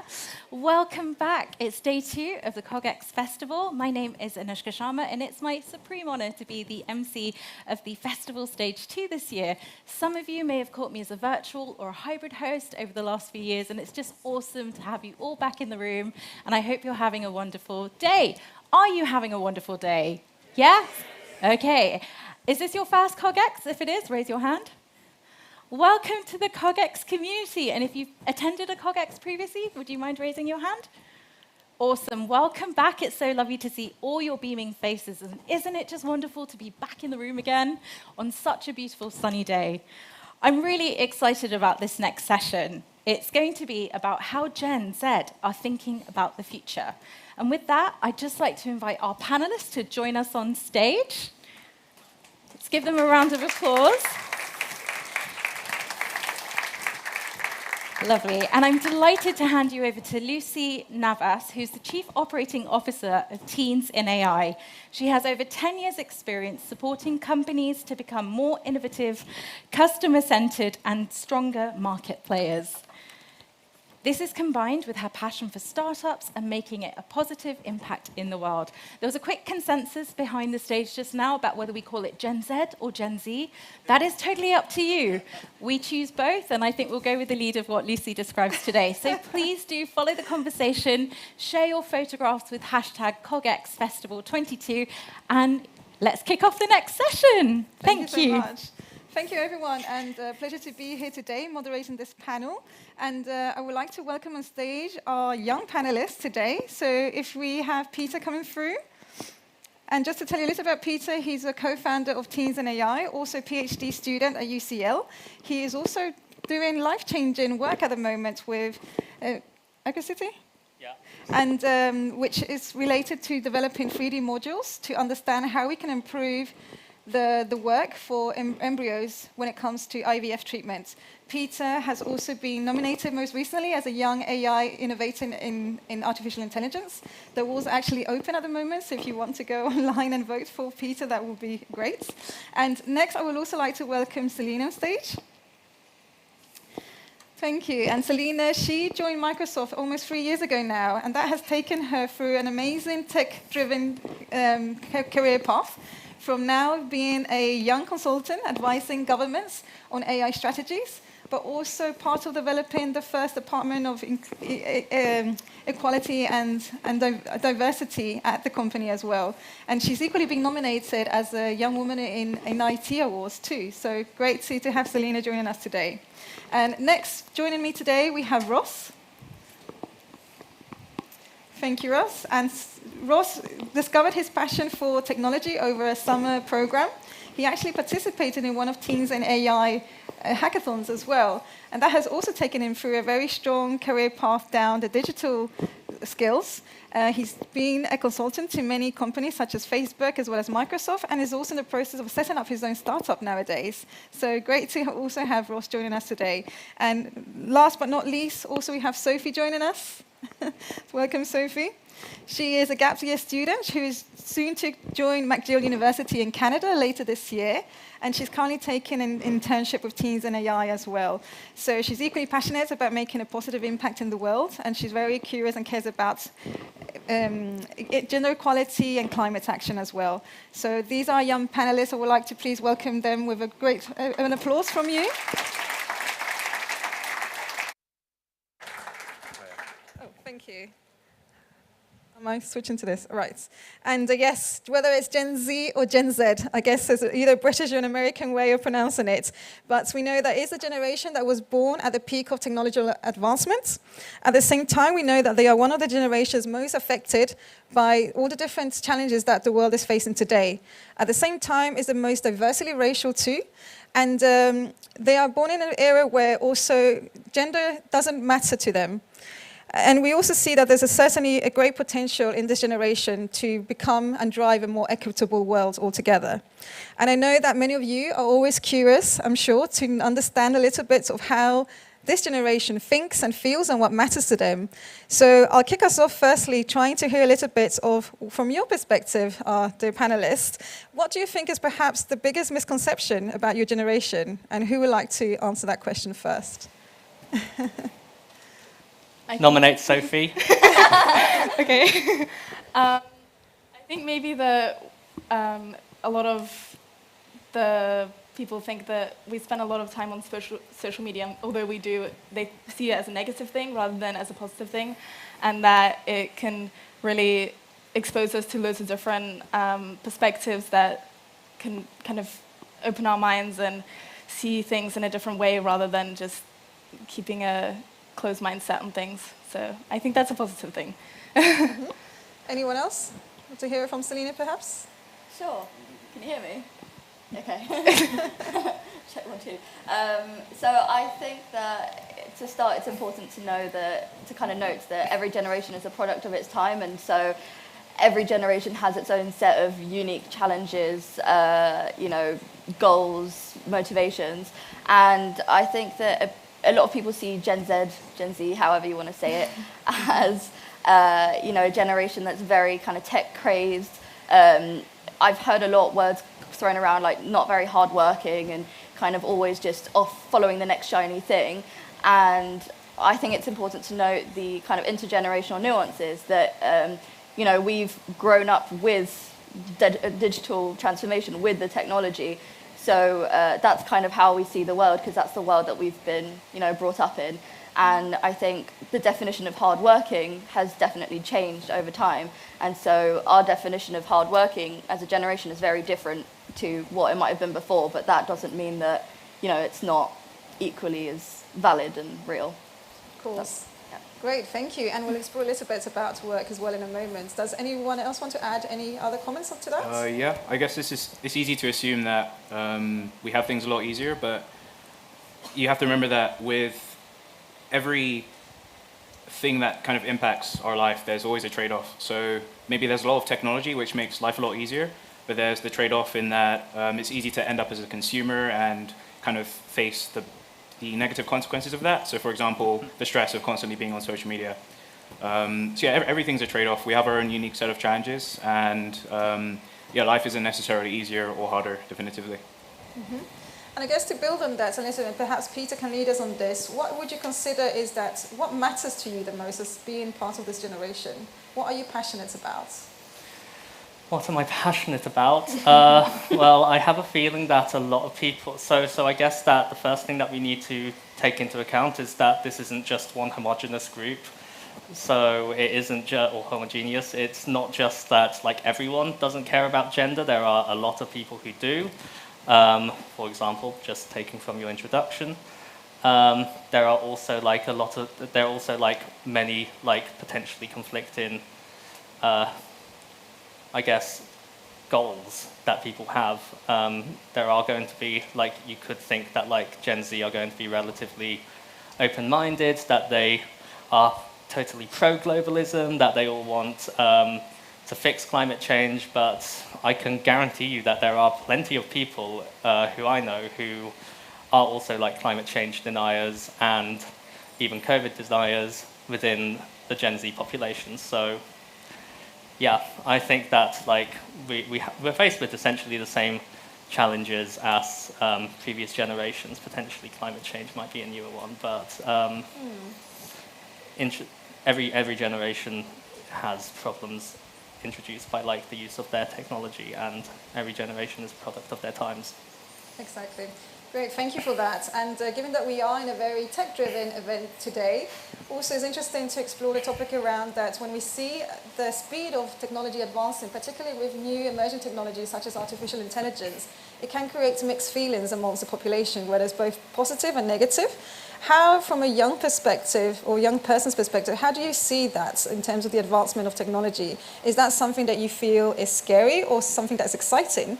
And the second element to that will also be, how would you see, or what would you say to a young person also that, what should they do to prepare themselves to embrace these kind of technologies, given that it's this part of the society that we live in today? And perhaps you want to start us off, Ross? Yeah, sure. So I'm mostly excited by the kind of changes in AI, especially how powerful it makes a single person. So you could just be chilling in your mum's room, and despite that, you're your own marketing team, you're your own software engineer. You could do so much stuff that, like maybe 5 years ago, you need a whole team to do. And with like new transformer models, like GPT-3, for example, it automates a lot of content creation, which is a lot of what jobs are today. Yeah, things like copywriting, all of this is getting really automated right now. And that's what makes me excited. But then again, it also comes with trade-offs. So if you give the wrong person these kind of tools, they can do a lot of damage with it. Recently there's been a kind of scam where people are using like generative adversarial models along with like speech transformer models to kind of pretend to be Elon Musk, making fake videos of him which look really real. And yeah, it's like a Bitcoin scam where this fake Elon Musk is saying, I have this new Bitcoin scheme, give me money. So yeah, I'm really excited, but we have to be careful about who has access to these models and how we kind of protect everyone from it. So yeah. And any particular skills that or what message would you give young people to embrace these? Yeah, it's really easy to be left behind with all of these new changes and how fast they're going. So I think it's really important that even just a little bit, you make sure that you're not completely a consumer and you at least understand the basic concepts about how all of this technology works. Yeah, I guess that's the best way to make sure you're not completely automated out of existence in the next few years. Yeah, I'd say that's my take on it. Thank you. And Selena, I saw you nodding, so is there anything else that you would like to add as well to this theme? Yeah, definitely. So I think building on all the points, there's a really good kind of phrase which you may or may not have heard, which is that technology, and particularly AI, is only as good as the person who creates it. And yeah, so I think as we move forward, it'll be really important to kind of stick to very, very strict, ethical AI guidelines and models, and be very open and transparent with how we're creating things. I'm working at the moment with local governments. We're kind of working on, all that sharing of information and sharing of things that we make, and that's such a powerful thing. And in terms of kind of messages to the younger generation, and I think for everyone, I'd say as well, is I'm really, really excited about all these changes, but I really hope that we maintain a lot of the things that are crucial to us as a human race. So, for instance, human interaction and empathy, I think, are really, really crucial that we kind of stick onto as we go through these exciting developments and changes. Great. And also just to build a little bit further on that topic as well, and you mentioned a little bit regarding diversity and how we are creating these technologies, and particularly when it comes to artificial intelligence, we have seen that we still are lacking diversity, and that's both from ethnicity as well as gender. So how would you think that maybe the big companies out there could help address this gap and ensure that we drive that diversity, and we're challenging the status quo continuously to ensure that that bias is also not built in those new technologies as we move forward. And it's great to see, as you can see, a very diverse audience, likewise a very diverse panel here today with us. So perhaps, Peter, would you like to add any comments on that? Sure.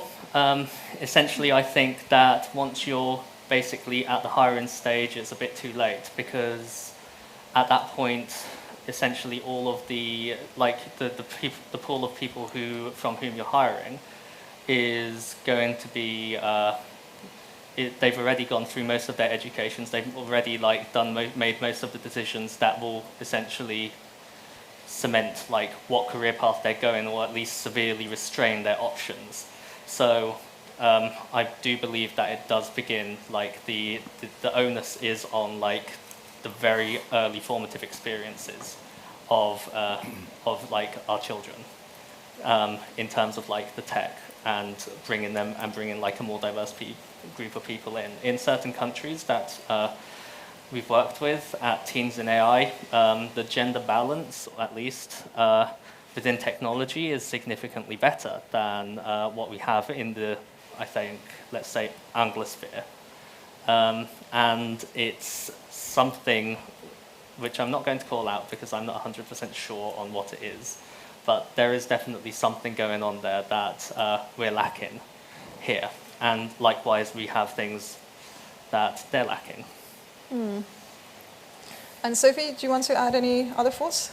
I mean, I think Peter summed it up very well, but I think younger generations just need to see more representation seen in the tech industry now so that they can follow through and be inspired. And also we need to expose them from a younger age and show them that there are these pathways that exist rather than just, because I think a lot of young people just follow on from what they've seen their parents do, what their friends' parents do, like they know those jobs exist, whereas when they're being introduced to like A-levels and like potential careers, they're not explored enough or given this opportunity to look into different paths that they may not have initially thought even existed in the first place. Okay, thank you. And that leads us actually to the next point. In how would you what would you say that's about the current educational system, and how is this either supporting or not supporting those future skills amongst young people, and what would you think is needed to be changed? So perhaps, Celine, if you want to start us off with that. Sure. This is a topic I'm quite passionate about myself. So, like Sophie mentioned, so when I was going through my GCSEs, and I was about age 15, 16, and I was told, basically now you've got to decide what you want to do with your life. And that's a pretty terrible situation to be put in at that young of an age. And my sister's going through that right now. And so I decided that I didn't feel supported by the educational system, and I didn't feel like I was given a proper actual education as to what there was out there and, you know, how to prepare myself for work. So I decided to leave school, take a year, talk to lots of people, do lots of different internships and figure out what there is career-wise. And I learned so much from just doing that in just a year. Education teaches you, I personally think that education teaches you, it prepares you for the rest of education. So you'll go through your A-levels to be prepared for your GCSEs to be prepared for your A-levels. Then you go through your A-levels to be prepared for university. And if that's not for some people, if you're going to spend a career in academia, that's really, really great and you're set up for success. But for anyone else, I think that there's a really great quote, which is that it's something like, if you ask a fish to climb a tree, it will believe its whole life it's stupid. And so I think the education system needs to be much more inclusive of different personality types, different learning styles, and also skills that people will need, like that will actually be useful for them moving forward in the rest of their careers. Thank you. And Ross, perhaps if you want to add any thoughts as well? Yeah. Yeah, I remember when I was younger and kind of going to school, how much I hated it. I know you wake up really early in the morning, kind of get dressed, you end up at school. There's a bell which tells you when you have to eat. Your kind of teachers spoon feed you all of the knowledge which you're supposed to have, and every period of time you get tested to see how much stuff you retained. And I'm not that old, so I have a really fresh memory of what it was like and what life is now, kind of working full-time in various industries.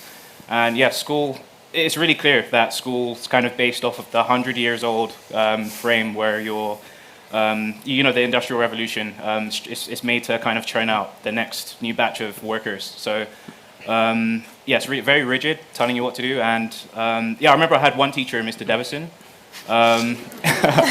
He was the. He's not listening.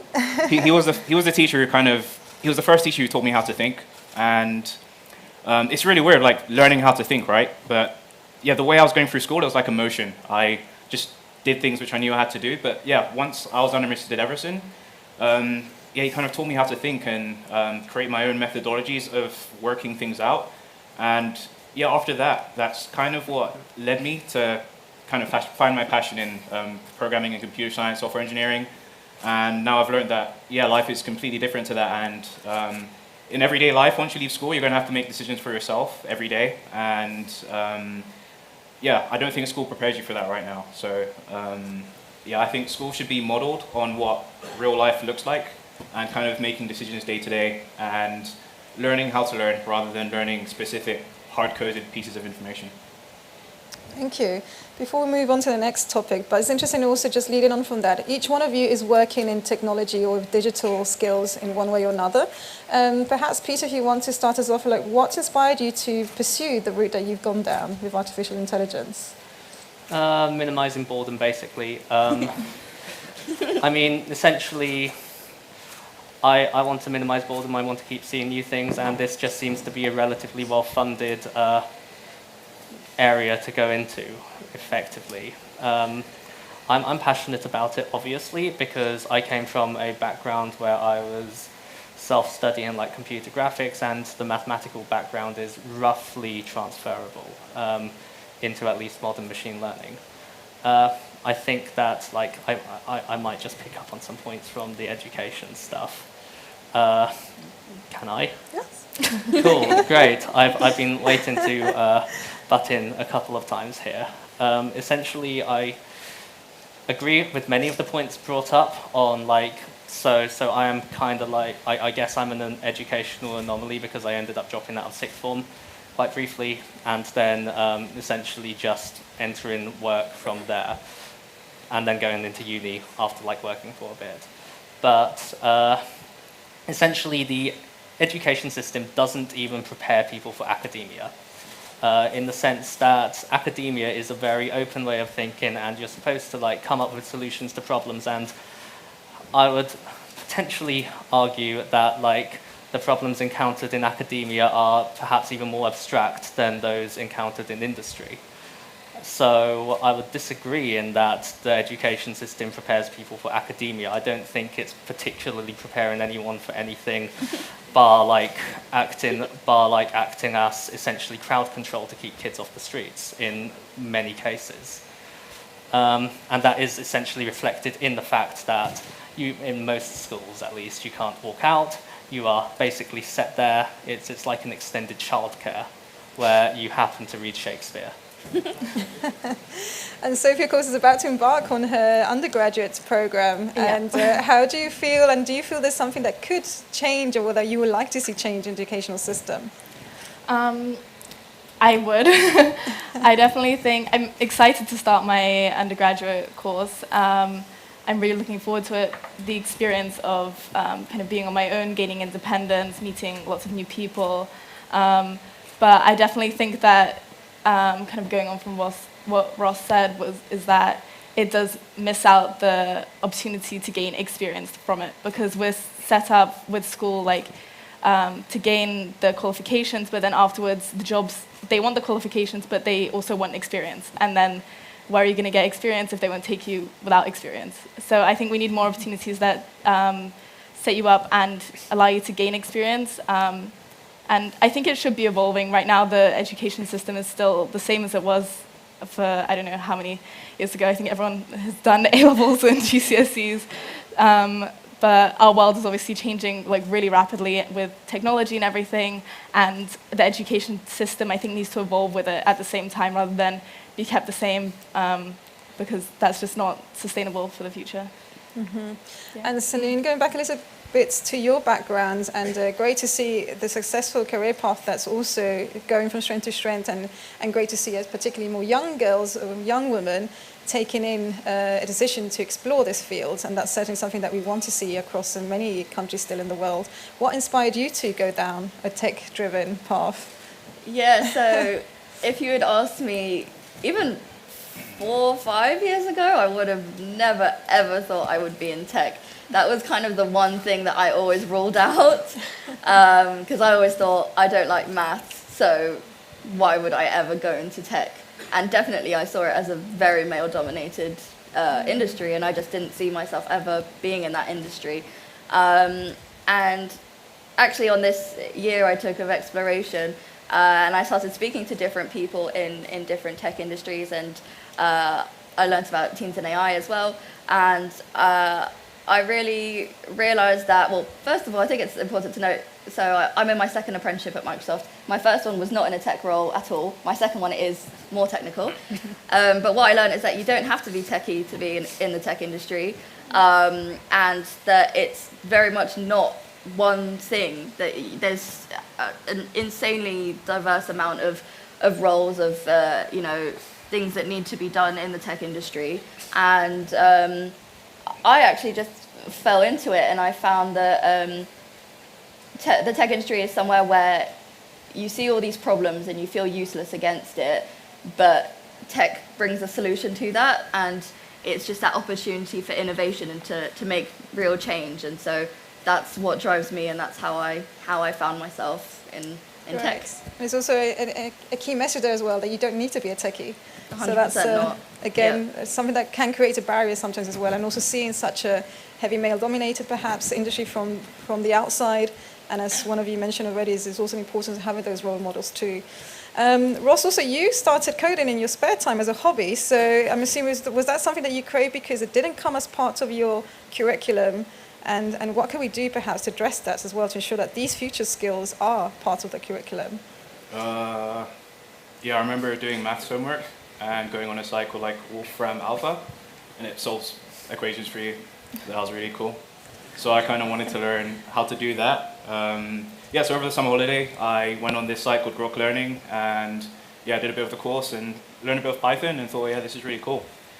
So yeah, kind of leaning off what I said before, yeah, I really didn't like the school system, and what I wanted to find was if there was such thing as a completely technical sixth form where I'd only be doing computer science. And lucky for me, that year, one got founded. So it had like a really startup vibe to it, and yeah, they had loads of industry connections. So yeah, for the first year, we were in a warehouse even because we didn't have a building yet. But yeah, I went to this school and I stayed there for 2 years, learned a lot of skills and made loads of connections. And then I joined Google as an apprentice after that, stayed in Google for 3 years. And yeah, after that, me and my friend, who kind of have almost the exact same journey, we decided to, we learned a lot of stuff in Google, which we felt was not really common knowledge, just because of the kind of proprietary lockdown environment. So we left Google and decided to start a consultancy. And yeah, that's kind of where the journey began. We took on loads of clients like Facebook, Bank of America. That was really fun. And yeah, 3 months ago, we kind of left that to start our own startup. Yeah, I guess the main thing was it's kind of a thirst for knowledge and being able to do things for myself. And I've seen the power that you can get just from learning how to code, the things you can do. And like as I said like a lot earlier, with specific set of skills, you can kind of work as if you're 10 people when you're really just one.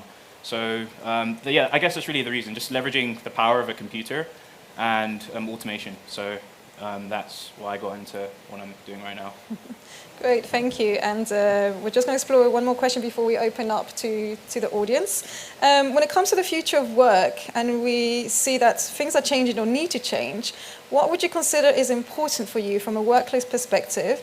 And what do you feel companies can do, whether they are big or small, to accommodate those desires of the Gen Z or Gen Z in terms of that matches and aligns to your values? So perhaps who would like to kick us off here? I can do it. Yeah. I mean, essentially from a lot of people, and this is definitely a lot of older people, it seems that they are very happy that the future of work is on Microsoft Teams, because essentially you have a lot of, like, there is a lot of opportunity to essentially just stay at home, chill. If you have kids, be with your kids. If you don't, be with yourself or your partner or whoever you live with. But I think that what Gen Z desires and what a lot of, like, I guess the audience would have desired at, like, when they were starting out in their career is essentially to be able to be in a workplace and to be able to see how people do things, see how people interact, and see how people actually help people out. And I mean, you can potentially see that over Slack or whatever program that you're using to communicate, but ultimately it's not really the same. And from what so I was in industry beforehand, and I am in industry, and I am still in industry after, like, before COVID, I should say, I should be clear, and after COVID. But I think that it's just that, like, when people, like, when you think that, like, you want to, like, work from home, you should consider that there are going to be, like, younger people in the workplace with a thirst for knowledge and with the thirst for like understanding how you would go about doing things and to passively just soak up the environment, which just isn't happening. And I've seen it happen with like some junior people where I work. What about Selena? Anyone? What are your thoughts, and how can we? What matters to you, and how can those companies accommodate that for the next generation? So obviously I'm going to speak up for Microsoft Teams, but I think that it's a mix of both, and I'm not being paid to say this, but I genuinely think that the way that Microsoft as a company for its employees is doing it, is approaching the kind of world after COVID, I'm finding it really good, which is all about kind of flexible and hybrid working. So it's very much accommodating to everyone and their specific needs. So for instance, in the office, you'll find a lot more of the younger people, whereas a lot of people who are with their families and have childcare needs would still like to work from home. But what we'll do is, I was at a team meeting the other week, and we had a team meeting in person, but then on the screen we had people on Teams. And so I think that's a really good way forward, and having a balance is always really crucial in however we look to, look at things. And I'd say in terms of what matters to us, I'm guessing you meant as a generation, and how kind of the tech companies and in general can look at things to go forward is, I'd say for me the kind of key pillars are inclusion, equity, and total health. And what I mean by total health is there is a lot of Gen Z in specific are seeing very high levels of burnout very early in their careers. And, whereas for many years, as we're talking more about mental health and we're talking more about, well-being, it's really important to keep that in mind moving forward, and to, ensure a good work-life balance in our organizations, especially with the rise of technology and, screen fatigue. And then, obviously equity and inclusion, and having that kind of representation, and as we mentioned, and having equal opportunities or equitable opportunities, I don't know if that's a word, but allowing everyone to have similar kind of, tools to get into tech. And listen, I think a main thing would be, sorry, I know I've gone on for a bit, but I know listening, I think we tend to love to talk. I know I'm talking right now, but listening, I think when we take the time to listen to our employees, to the people who actually, to our consumers, then we'll be able to be a lot more successful kind of moving forward. Absolutely. So I'm going to continue on the row. So Ross, if you want to add as well, what matters to you the most from a workplace perspective? And of course, as you embark as well in creating your own startup, what kind of workplace would you like to create for your future employees? The average tenure for someone around our age is, I think, 2 years. And if you think about that from a manager's point of view, right, you have pretty much untapped access to someone really talented in Egypt, for example, when you're here in the UK. So you don't really have the incentive to kind of keep someone on and keep promoting them. And we recognize this as Gen Z, which is why the tenure is reduced so much. So if I were a manager and I had like a missing kind of senior manager position, right? What I would want to do is find someone with that experience already and put them there, rather than promote someone inside my company who hasn't necessarily had experience in that role before, and move them up. This is kind of generally how a lot of companies think, which is why company loyalty has reduced quite a lot compared to maybe like 10 years ago. So I guess in general, that's how everyone thinks. What me and my co-founder are working on is that we believe every single tech company should scale like Google does and should behave like Google does. And we'd even go a step further and to say that every tech company individually should work together as an organization as Google. So what I mean by this is within Google, you have different teams who work on different things, but they all contribute to a larger vision. So you might have the Google Where team here, you might have search, you might have a sub-team within search, and they all work together to kind of work towards a common goal. And the infrastructure and tooling within Google kind of reflects this. So Mail, for example, is linked with other internal tools like the code review process. And yeah, we believe every single tech company should operate like this. So internal infrastructure and tooling should all be in one place, and the data from different tools should all kind of integrate together. So yeah, that's what we're working on. But yeah, I guess, yeah, that's kind of my view on how Gen Z view the workplace. Yeah, so if I was to sum it up, it's best to work as if you know that they're going to leave in 2 years. So accommodate for getting the most out of them in that 2 years and preparing them to move on to their next journey. So yeah, I guess that's how I'd summarize it. Thank you, and perhaps a little bit controversial as well, but great food for thought. And Sophie, what about your thoughts? I mentioned before, but also just being willing to train us and give us the experience that we need to grow from there. And also following on from what Selena said, just for the companies to be willing to listen to us, but also implement changes, because it's great if they say, oh, we support mental health, we support like diversity, inclusion, and all this stuff, but they're not making any changes to actually implement any of this. So yeah, just sticking to their word and like listening and making the changes to accommodate for it. Great, thank you. Is my mic working? Okay, cool. Yeah. I mean, I've listened very nicely, and that's not a good. Wow, my brain's frazzled. Okay, yeah, no, just building off Selena and Sophie's points, like on getting kids experience, and this also goes way back into like earlier on in this panel. One thing that I do think is like not particularly equitable or like diversity inducing is the practice, especially within the tech industry, of unpaid internships, which essentially, like unpaid internships essentially are, you get work for free, cool. I mean, they're going to be like, most of the time they're going to like spend a lot of half the internship learning, and then they'll be like pretty productive for the rest before they disappear.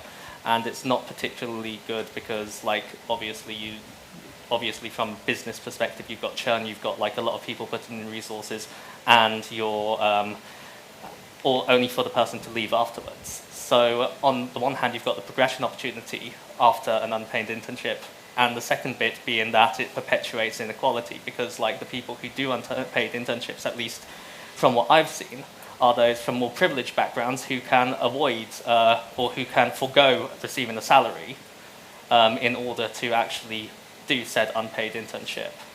In the sense that I have, and this is just reminding me of a lot of friends who are not in tech, who are going into the world of work and seeing like, wow, I do need a job, but all of the jobs require experience, as like I believe Sophie touched upon. Yeah. But simultaneously, they cannot get experience in those things without doing an unpaid internship, but at the same time they have rent to pay. So a lot of them just end up working in retail and things like that, which is, I mean, this is very adjacent. This is orthogonal to like the tech path, but it's also something that is quite pressing among Gen Z, and I think it's a relatively new practice from what I've heard from like the elders who I know. Great, and thank you very much everyone for such an honest and open discussion as well. And before we come to an end, let's open up for some questions from the audience. Anyone? The gentleman at the back, do we have a mic? Thank you.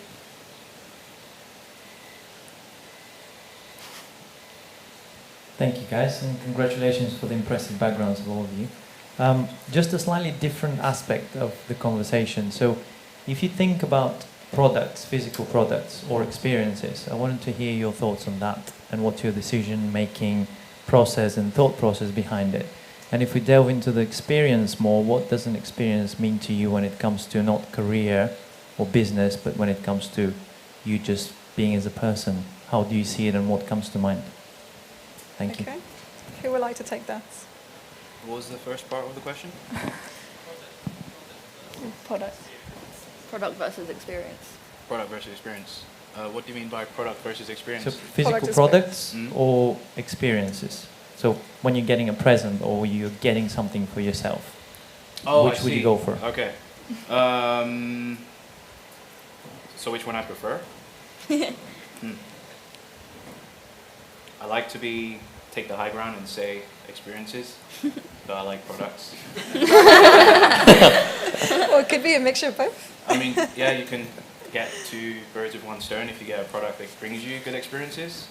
I have this skateboard thing with one wheel, and that's brought a lot of happiness to me. So, yeah, I guess that's my take on that. I think that was the second part to the question, right? Which was regarding your career experience, is that right? And if we talk about experience, then what do you value in an experience? Probably the rolling ball effect. So what experiences can that experience bring? So for example, being here, I could get lucky and meet someone who's really instrumental in something I do in the future. So yeah, kind of like maximizing your surface area of luck, and well, I guess from a career perspective, but in terms of just fun, just something fun. Okay. Should we hear one more? Who would like to answer that? Celine? Yeah, I think Ross kind of covered it really well, but yeah, it's interesting how we are moving from product to a lot more experience. Like the Microsoft Store in Oxford Circus is no longer a physical, well, it kind of is a physical store, but it's now called the Microsoft Experience Center. So quite directly answering that, I guess. But yeah, I think we're definitely moving more towards experience, and since a lot of things are now we're all talking metaverse and we're talking everything, up in the cloud, up in technology, things are becoming less tangible and more kind of imagination in different spheres. So yeah, I think Great. I don't know if that answers it, but Thank you. Perhaps we have one more question. The gentleman here at the front.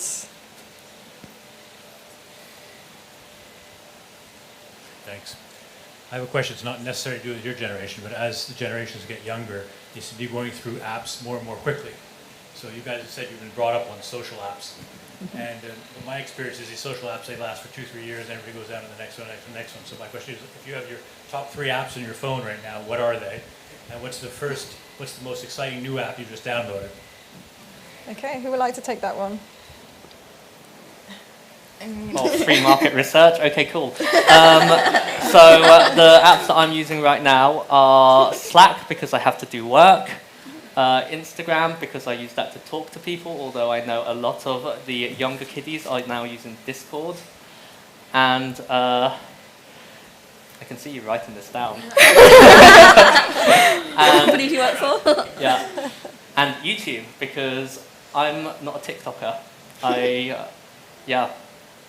have my reasons. But no, it's like crack cocaine. It's yeah. I don't want to go down that rabbit hole. I've known people who have. I have. Like Selena. Okay, let's hear perhaps from either Ross or Sophie. What would you say yours? I mean, most of mine are social media, like Snapchat, TikTok, and probably WhatsApp. But I think a new, like the kind of most recent craze app, I don't know if you guys use this, is Be Real. Yeah. I heard a lot of yeps.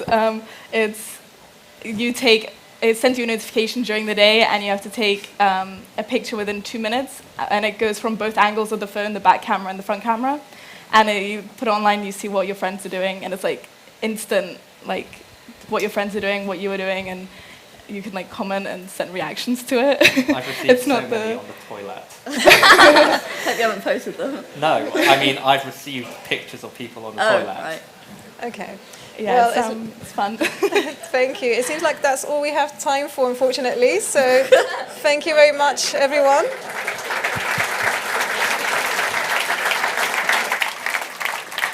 Thank you all so much. We're going to have a break now, just to give you all an update on the schedule. So it's actually a slightly longer break. You've got 45 minutes, just under that now. We'll be back here at 4:30, where we're going to have a decarbonising cities pitching challenge. We're really looking forward to it. It's going to be really interactive, and really hope you'll come back. Grab some coffee and join me one more last time to say thank you to Lucy, Ross, Selena, Sophie, and Peter. Thank you all so much.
Good afternoon and welcome back to the last session here on the Cognition X Festival Stage 2.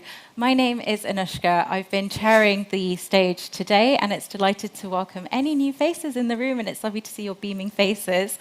We're really excited about this next session as Shell and Cognition X have been partnering on decarbonising cities with this challenge. The innovative technologies such as data science, machine learning, the Internet of Things, blockchain and AI offered up by the startup community are leading the pathway to a cleaner energy future for cities. Startups from around the world have entered, and now the finalists are here to pitch their startup to a jury of experts and investors live on stage. I'm delighted to welcome onto stage Dan Jevons, who's the Vice President of Computational Science and Digital Innovation at Shell. Please give him a lovely warm welcome. Over to you, Dan. Thank you.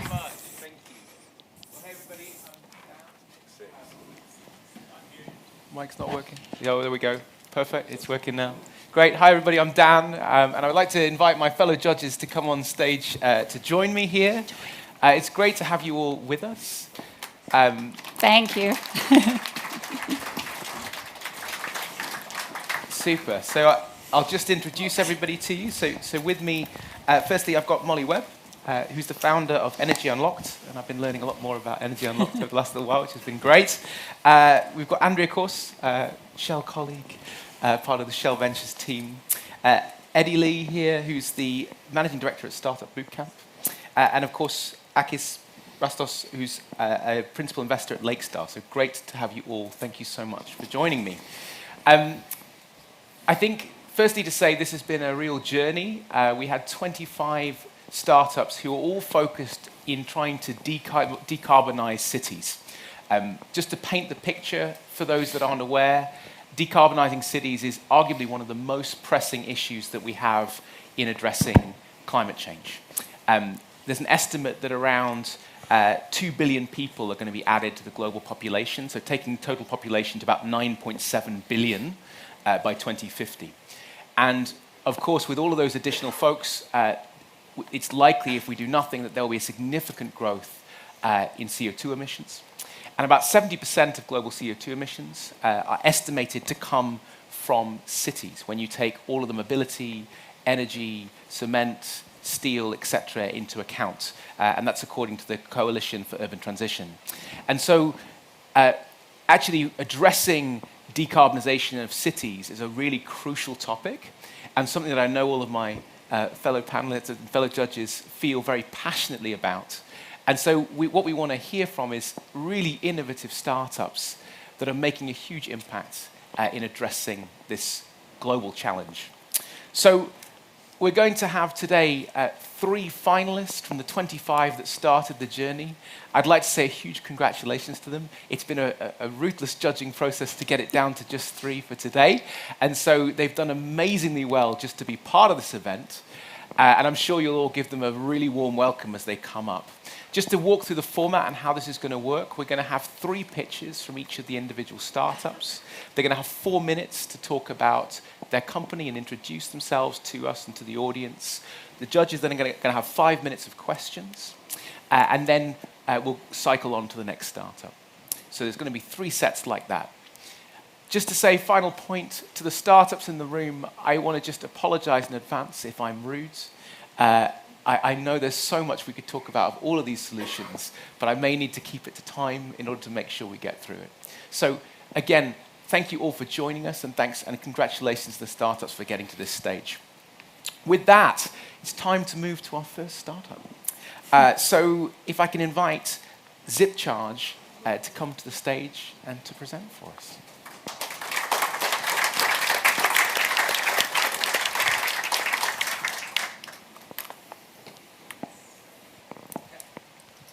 So thank you, everybody. My name is Jonathan Carrier, and I'm the co-founder of ZipCharge. And this is the ZipCharge Go. This is the world's first portable power bank for electric vehicles and will allow anybody to charge their vehicle anywhere they park. However, this is more than just an EV charger. This is a home energy storage device and a smart home device EV charger all rolled into one. And let me explain exactly how we're going to decarbonise cities and drive a step change in providing energy democracy for everyone. Everything has to go electric. Cars, heat pumps, and legislation will drive increased energy use. But at the same time, there's a challenge. The grid has to decarbonise and move towards renewable energy.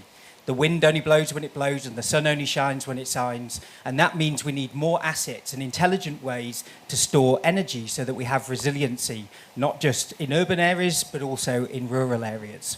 So energy storage like a Tesla gigafarm, great to have such megawatts, but they're actually in rural locations for safety reasons, and they do a great job of providing balancing to the grid, particularly where there are renewables. However, the problem, we need more flexibility for communities and residents. Now, if you're a Tesla driver, this is a typical scenario. You have a driveway, you have a garage, which means you can have a charge point, a Tesla Powerwall, but also a roof for solar. And that means you can take advantage of the energy transition. However, when it comes to that issue, most people live very differently. Whether it's in Madrid, Mumbai or Manila, most people don't have access to that type of technology that can enable them to access low-cost clean energy. And that's because 50% of society is at risk of being left behind in the energy transition, because most people don't live in a detached property, they don't have a driveway, they don't have a garage. So we need to find smarter ways to enable them to take advantage of the energy transition and access clean, low-cost energy anywhere. Now, there's over 150 million EU citizens, 30% of the population that are in energy poverty. And that's critical because we need to find a better way to alleviate that and avoid the inequality gap increasing over time as we decarbonise the grid. So that's why we developed the ZipCharge Go. It's a bi-directional portable power bank, the first in the world that provides flexible power anywhere for everything. So let me explain what that means. It means we can deliver EV charging. It means we can deliver home energy storage, connect it to solar, charge it for free. But also it can power your home, which I'll come on to. But it gives you flexibility for power on the go. So you have access to clean energy anywhere for holidays, camping, even for construction, anything where you need it. So we are a portable, connected, affordable, smart device. It's an IoT device that's got a back end with AI that learns about when you charge and when you use energy. And what that means is we make charging for your car as simple as ABC, always be charging. And in that regard, it's like a power bank for your mobile phone. But more than that, it's a smart home device. It's a personal energy management platform. All it needs is a transfer switch at your consumer unit, and it will be able to power your home. It will provide load balancing, it will provide peak shaving, and it will also provide resiliency in the event of a blackout. So it's all of that combined into a much cheaper device that anybody, no matter where they live, can ultimately use. So we can provide power to home, we can provide power to load, but also we can provide power to grid. So where there is a grid balancing mechanism and there is the ability to send energy back, then this will arbitrage on energy pricing and actually be able to save you a significant amount of money that will pay for your energy for free. So we're building an intelligent energy management platform that provides energy at the lowest possible cost, using AI in the back end to do that constant optimization so that we can deliver energy democracy for everyone. Thank you.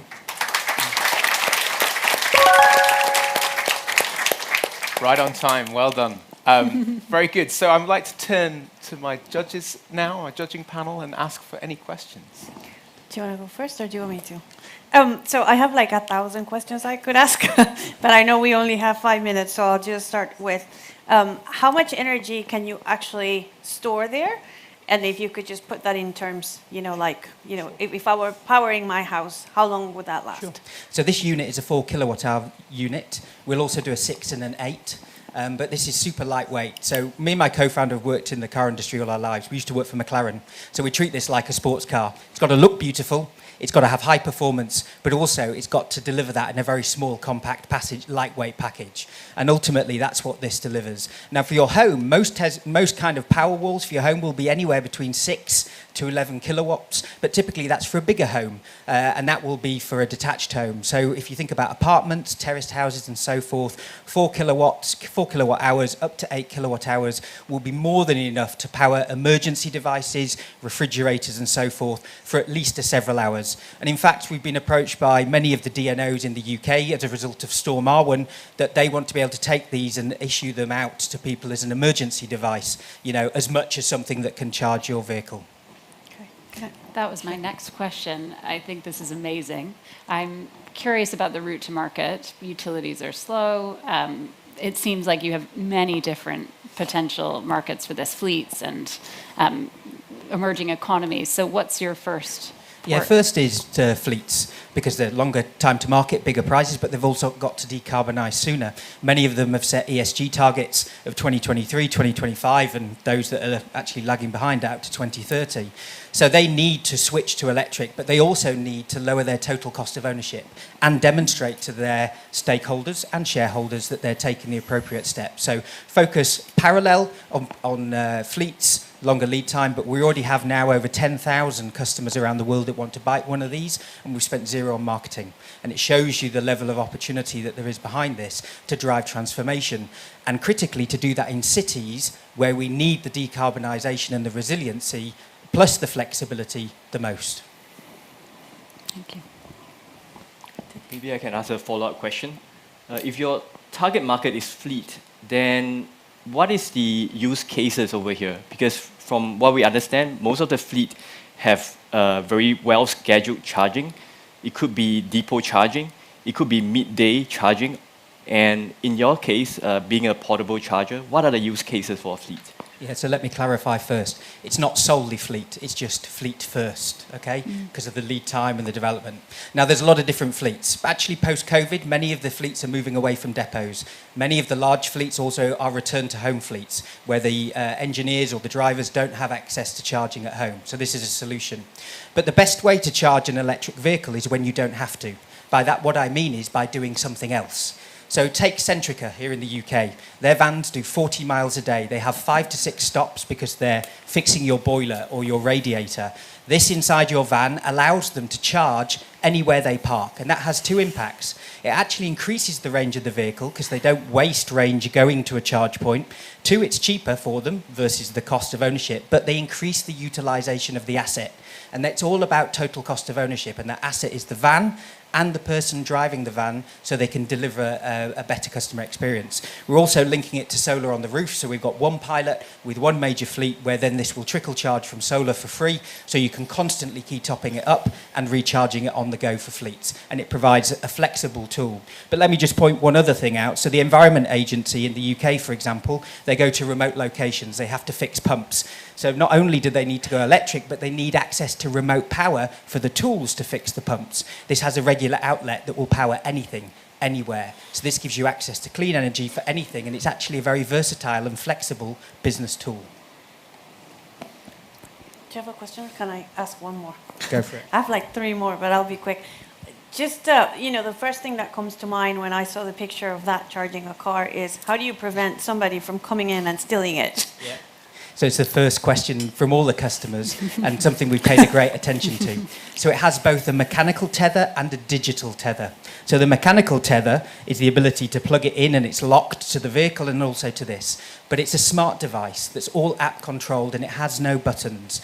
And you have to have the token on your phone in the app that's married to this unit, so only you can use it. You can also geofence its operation, so even outside the geofence, even if you have the token, it won't work. It has an alarm, it has a motion sensor, and it has an automotive-grade tracker, so you can see real-time exactly where it is at any point. And believe me, this is no value to anybody because it's several hundred volts. Thank you. Thank you very much.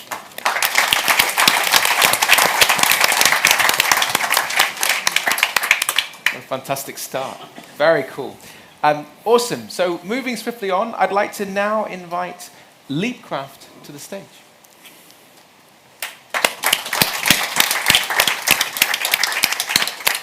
Hi there. My name is Vinay. I'm the founder and CEO of a company called Leapcraft. We're based in Denmark. We are on the pathway on the fastest solution out there to decarbonize existing building stock. And why is that important? Because 95% of all buildings in the EU, at least, are existing old systems that needs to be renovated. So there's a massive renovation opportunity here. And just to get the facts right, typically the indoor climate and air quality inside buildings, like today, is not optimal. And the biggest energy consumer in large commercial buildings is the ventilation plant. There is a big air handler running in this building, somewhere in the basement, that's consuming significant amount of energy right now. And we still don't have an optimal indoor climate. This is the crux of the issue that we are trying to solve. So what we do is that we design and manufacture two components. One is a sensor unit that has a fair bit of intelligence that understands how the room's behaving, how the occupants are using the room. It measures carbon dioxide, it measures noise, it measures occupancy patterns, it measures a whole bunch of stuff, about 14 different parameters. It intelligently deciphers the use of the space, and it preemptively allows for precise exchange of air through the space through a control damper system that we have a patent on. So this is a retrofit solution, that's important to say. So this can work on almost any building out there. And the sensor is fairly simple to install. It's a pity that we haven't installed it right here because I think we would all be in a better shape. So the adaptive algorithms that we deliver proactively control the air exchange rate in a space and heating and cooling loads. So if it was done in this particular space, it would have known that there is going to be this amount of people most probably, because it's going to start seeing the crowd build up, and it'll know the geothermal impact from what's happening outside and the internal physics of the building, and it's going to change that. One thing to clarify is that AI cannot change building physics, and that's what we do here, because we have both parts of the solution here. We have a software platform that sort of manages the whole system as a BIM solution so that you can integrate that directly into large-scale portfolio management approaches. We integrate energy mix data. We combine portfolio management and asset quality data into this. So we basically give the asset managers a full field-wide view to actually run the whole system at scale. And that's important because just doing one building at a time is not going to solve this. And why is this the fastest path? Because in very simplistic terms, we only change about 2 to 3% of the material or the embodied carbon in a building to get a much bigger operational carbon change. So typically we save about 40 to 50% of the energy footprint of a building, and with so little change in components in the building. And that's what's unique about the whole solution. And so talking about numbers, we typically have seen, at least on all the buildings we've done in Denmark, we save about 40% energy. That translates to about 22 kilowatts square meter per year. And the carbon impact is about 2 kilos roughly per square meter per year. And how that translates in Denmark alone with our own market share and penetration is about 19 billion kilos. And this is tiny Denmark, yeah, remember that. If you take the UK, it's a 10 times bigger market than that. So the business model is pretty simple. We offer this as sensing as a service. So basically we deliver it as a subscription model and we take a payback on the energy saved. And so we're basically indirectly financing the model, and that is where it gets really interesting. Our current energy prices are so crazy that right now the payback period is somewhere between 2 to 3 years for new deployments. We've done all kinds of buildings, big, small, medium size. We recently are getting going in London too, so there's an exciting transition starting now. So to summarize, we are a bit like the LED light bulb for the ventilation system, in the sense that our system is a retrofit. It's simple payback and works on available infrastructure. Thank you.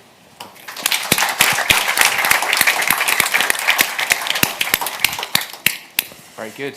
Again, fantastic timekeeping. Well done. Open to the judges. I'm happy to jump in. Thank you. This building efficiency, building retrofit is a huge challenge. I was wondering about integration with other building management system assets, other things. Are you just focused on the HVAC system? Are you linking into that broader?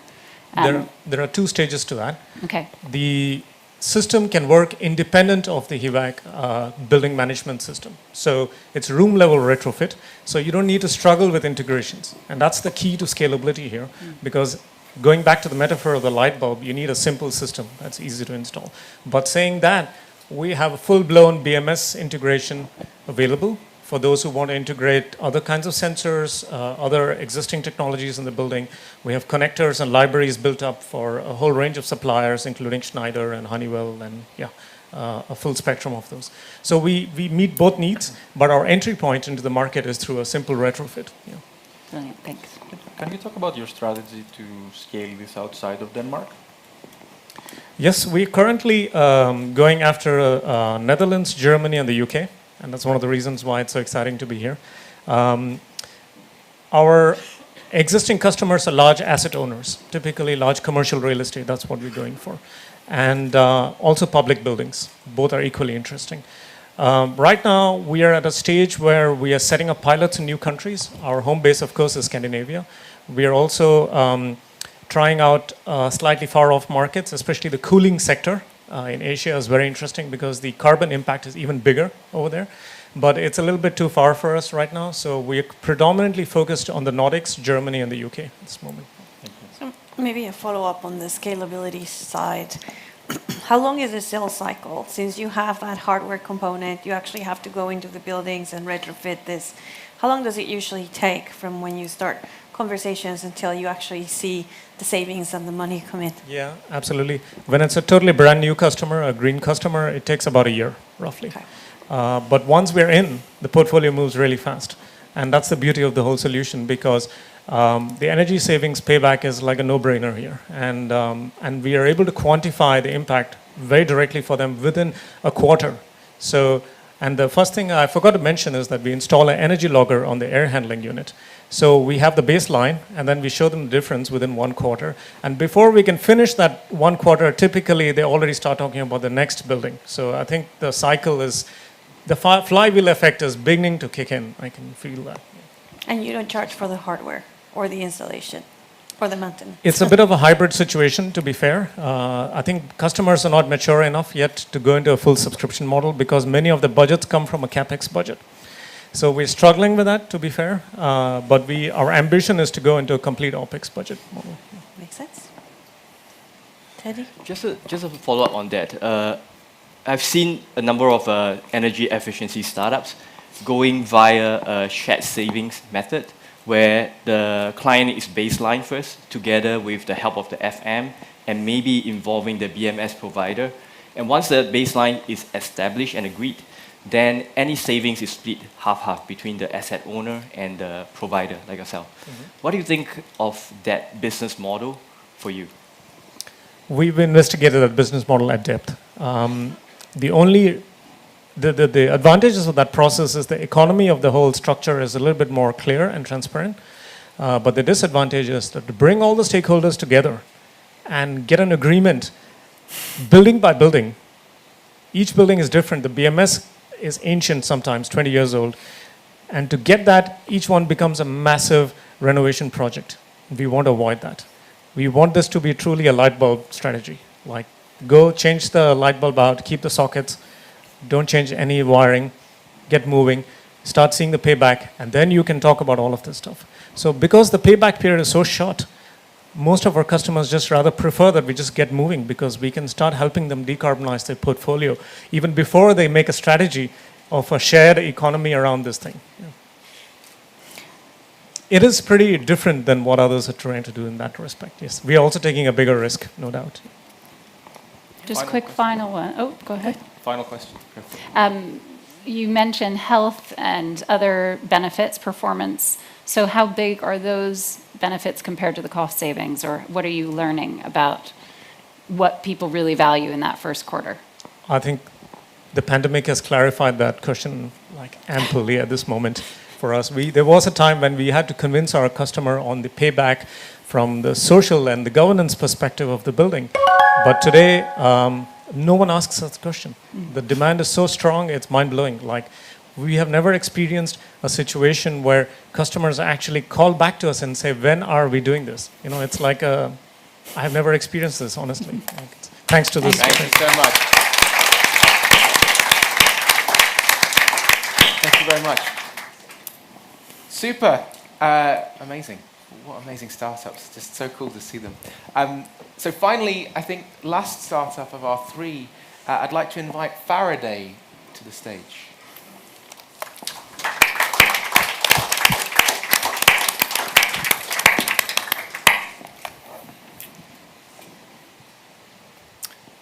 Hello, everyone. We are Faraday, and we are experts in capturing and analysing your carbon emissions data. And we help organisations to gain clarity from the valuable information that exists within their organisation and use this to accelerate the speed at which they can reach net zero. We know many organisations have made bold climate statements, but there are many hurdles to overcome to achieve this. You have site managers wasting time manually collecting data within their buildings. Sustainability teams risking inaccuracy as they collate information via email and make important calculations using spreadsheets. And there are energy managers overwhelmed by the volume of data and struggling to identify trends.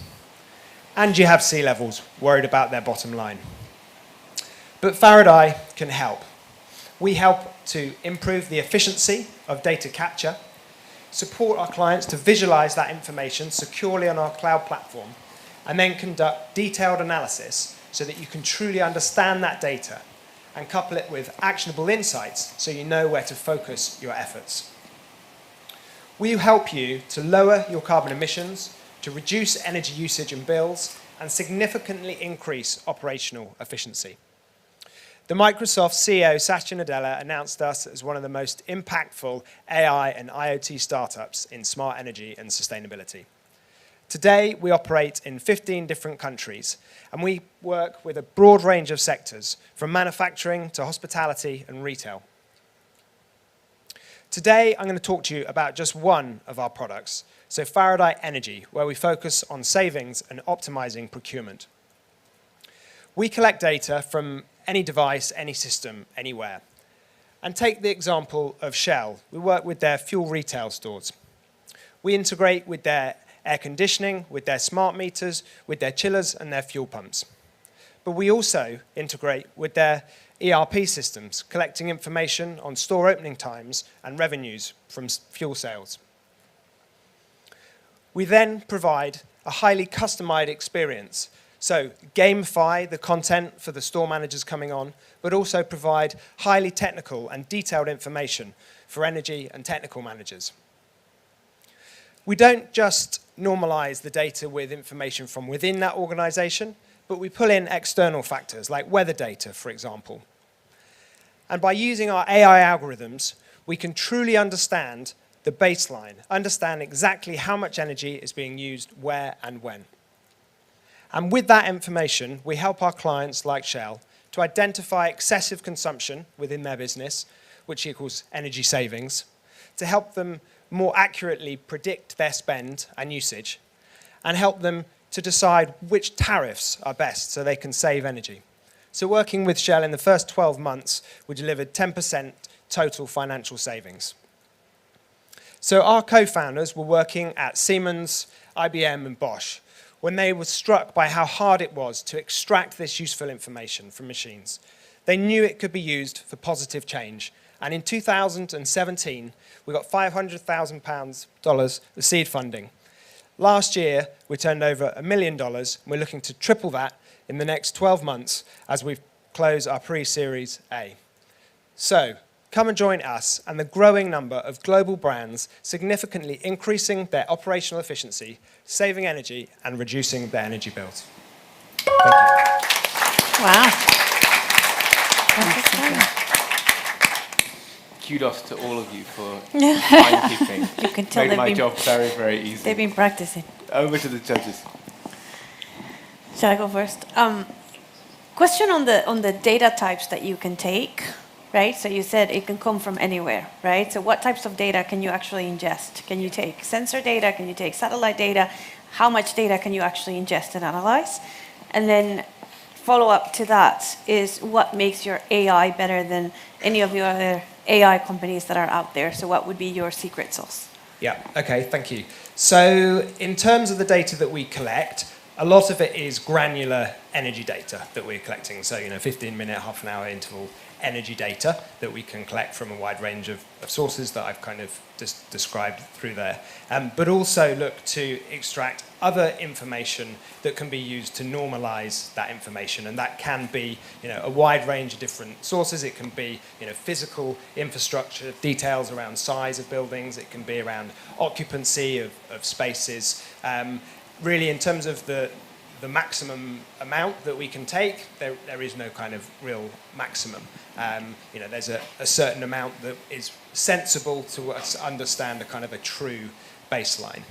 And in terms of what makes us different is we collect data from 12,000 different facilities. So we've kind of really refined our algorithms, and they are particularly strong in areas where you have multi-site facilities. So retail banking, fuel retail is where we're really strong. And there we use the kind of power of peer benchmarking to identify the anomalies and the associated excessive consumption.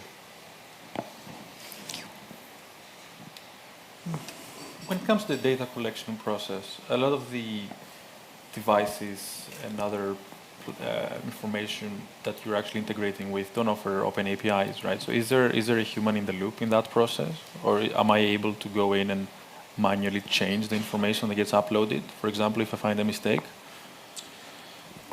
So, yeah, so API data is one part of what we take, but we've kind of built a library, we call it, of predefined plug-in adapters. So we've kind of mapped a whole range of different equipment so that the setup aspect is relatively kind of straightforward and quick in most cases. In terms of changing the data, when we ingest data, there's certain elements of verification that get done instantaneously as information is absorbed. So you can run reports or get notified of any kind of anomalies in real time. I got a question on user journey. Could you walk us through what is a user journey for your clients after they have signed you from signing a contract to getting data insights? Yeah. So we are a software company, so we work with partners in all of our respective countries where we have operations. So upon signing a customer, we kind of source out all the kind of scope of exactly kind of what they're trying to establish. We would then liaise with that partner in the relevant country.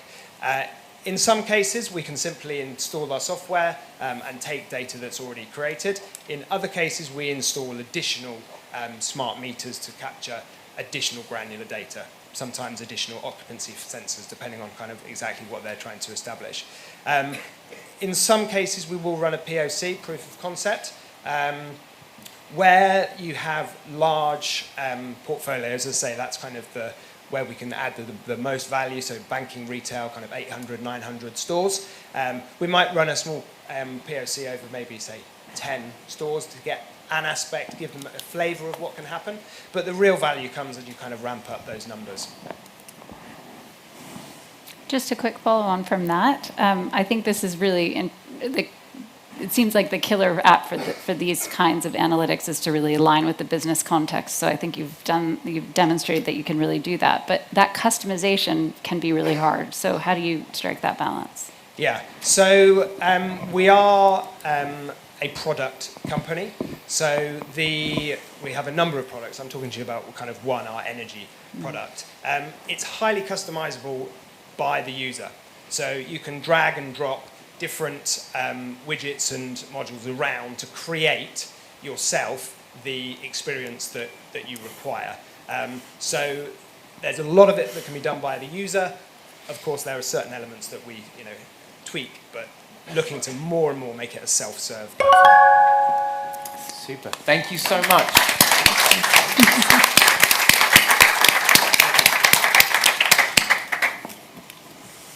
Well, firstly, a huge thank you to all of you. You did an amazing job. Really, really cool. So impressed. I'm going to ask at this point my judging panel to head out and begin your deliberations. So I know you've got a really tough job ahead of you, but we'll leave you to figure out who's going to be the winner. I'm looking forward to welcoming you back to stage very shortly. just to say, whilst they're deliberating, I wanted to start by saying just a huge thank you to our colleagues here at CogX. I think it's been an amazing collaboration. We started this conversation about 12 months ago talking about what we could do here. And it's great for me personally to see this coming together because I think it's such an important problem. As I talked about, 70% of global CO2 being caused by cities. And so to do something in this space is fantastic. And I just want to say, I personally have been amazed reading through the 25 entries, but in particularly with the three of you today, just leading phenomenal companies that are really making a huge impact already with so much more potential.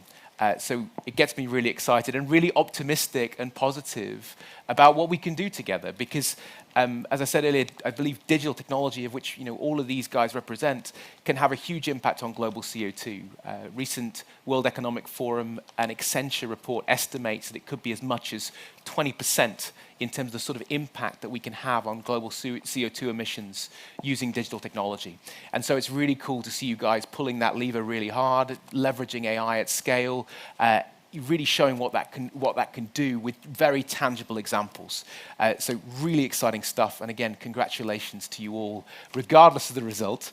But of course, talking about the result, it's probably worth me talking about what they're going to win. So I thought I would do that briefly while we wait for the results.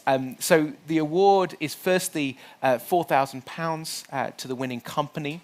But perhaps more importantly, a golden ticket to the Shell Startup Engine program, access to Shell Startup Engine, Microsoft, AVL, and Startup Bootcamp networks, engagements in live pitching competitions, investor meetups, and other interactions with all of these organizations, which I think is fantastic and probably really important for you guys at this stage in your journey.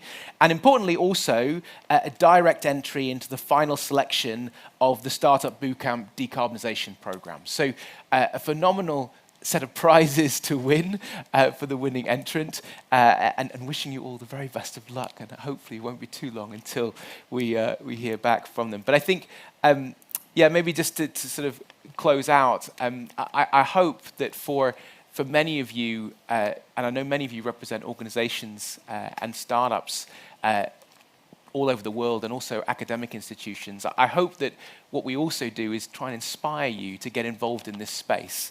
One of the reasons that we come here every year is that we really want to try and engage openly in a dialogue around how we can accelerate decarbonization of society. And I think it's really hard. For anyone working in this space, I'm sure all of you guys know that it's really hard and it's slower progress than we would like. But it's going to take all of us working together in order to make the sort of impact that we need. And so I'm really excited to see this sort of innovative environment coming together to hopefully accelerate the progress that we want to see. Very cool. We're good. Amazing. So I'm like at this point to welcome my fellow judges back to stage. So please welcome them back.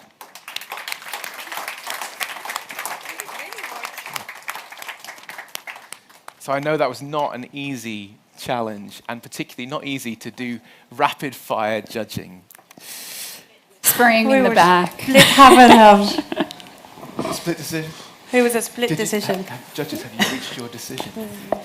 Have we? Yeah, barely, yes. Very good. All right. Cool. Should we stand up, Eddie? And Yeah. So, Eddie, anyone say a few words, give us an insight into the deliberations, and also hopefully you can tell us who the winner's going to be. Yeah. As you guys have seen, I hope you guys were entertained by Daniel while the judges were deliberating behind. And we were truly deliberating because it was hard. It was hard to pick a winner. I think all three startups did very well. They are solving urgent needs in the market. And we definitely need to decarbonize. Energy efficiency and other solutions proposed by each startup are all highly relevant. But the truth is that we have to pick one winner. And the winner that we pick is purely based on the content, the answering of questions, and the delivery. It's by no means a reflection of the potential of the startup or the investability. Right? I encourage all the participants to continue speaking with your customers, any stakeholders, and keep iterating your product. and come and speak with us backstage, right? We'll be happy to continue the conversation with anyone. Yeah. But the truth is, we have to pick one winner, and the winner is Zip Charge.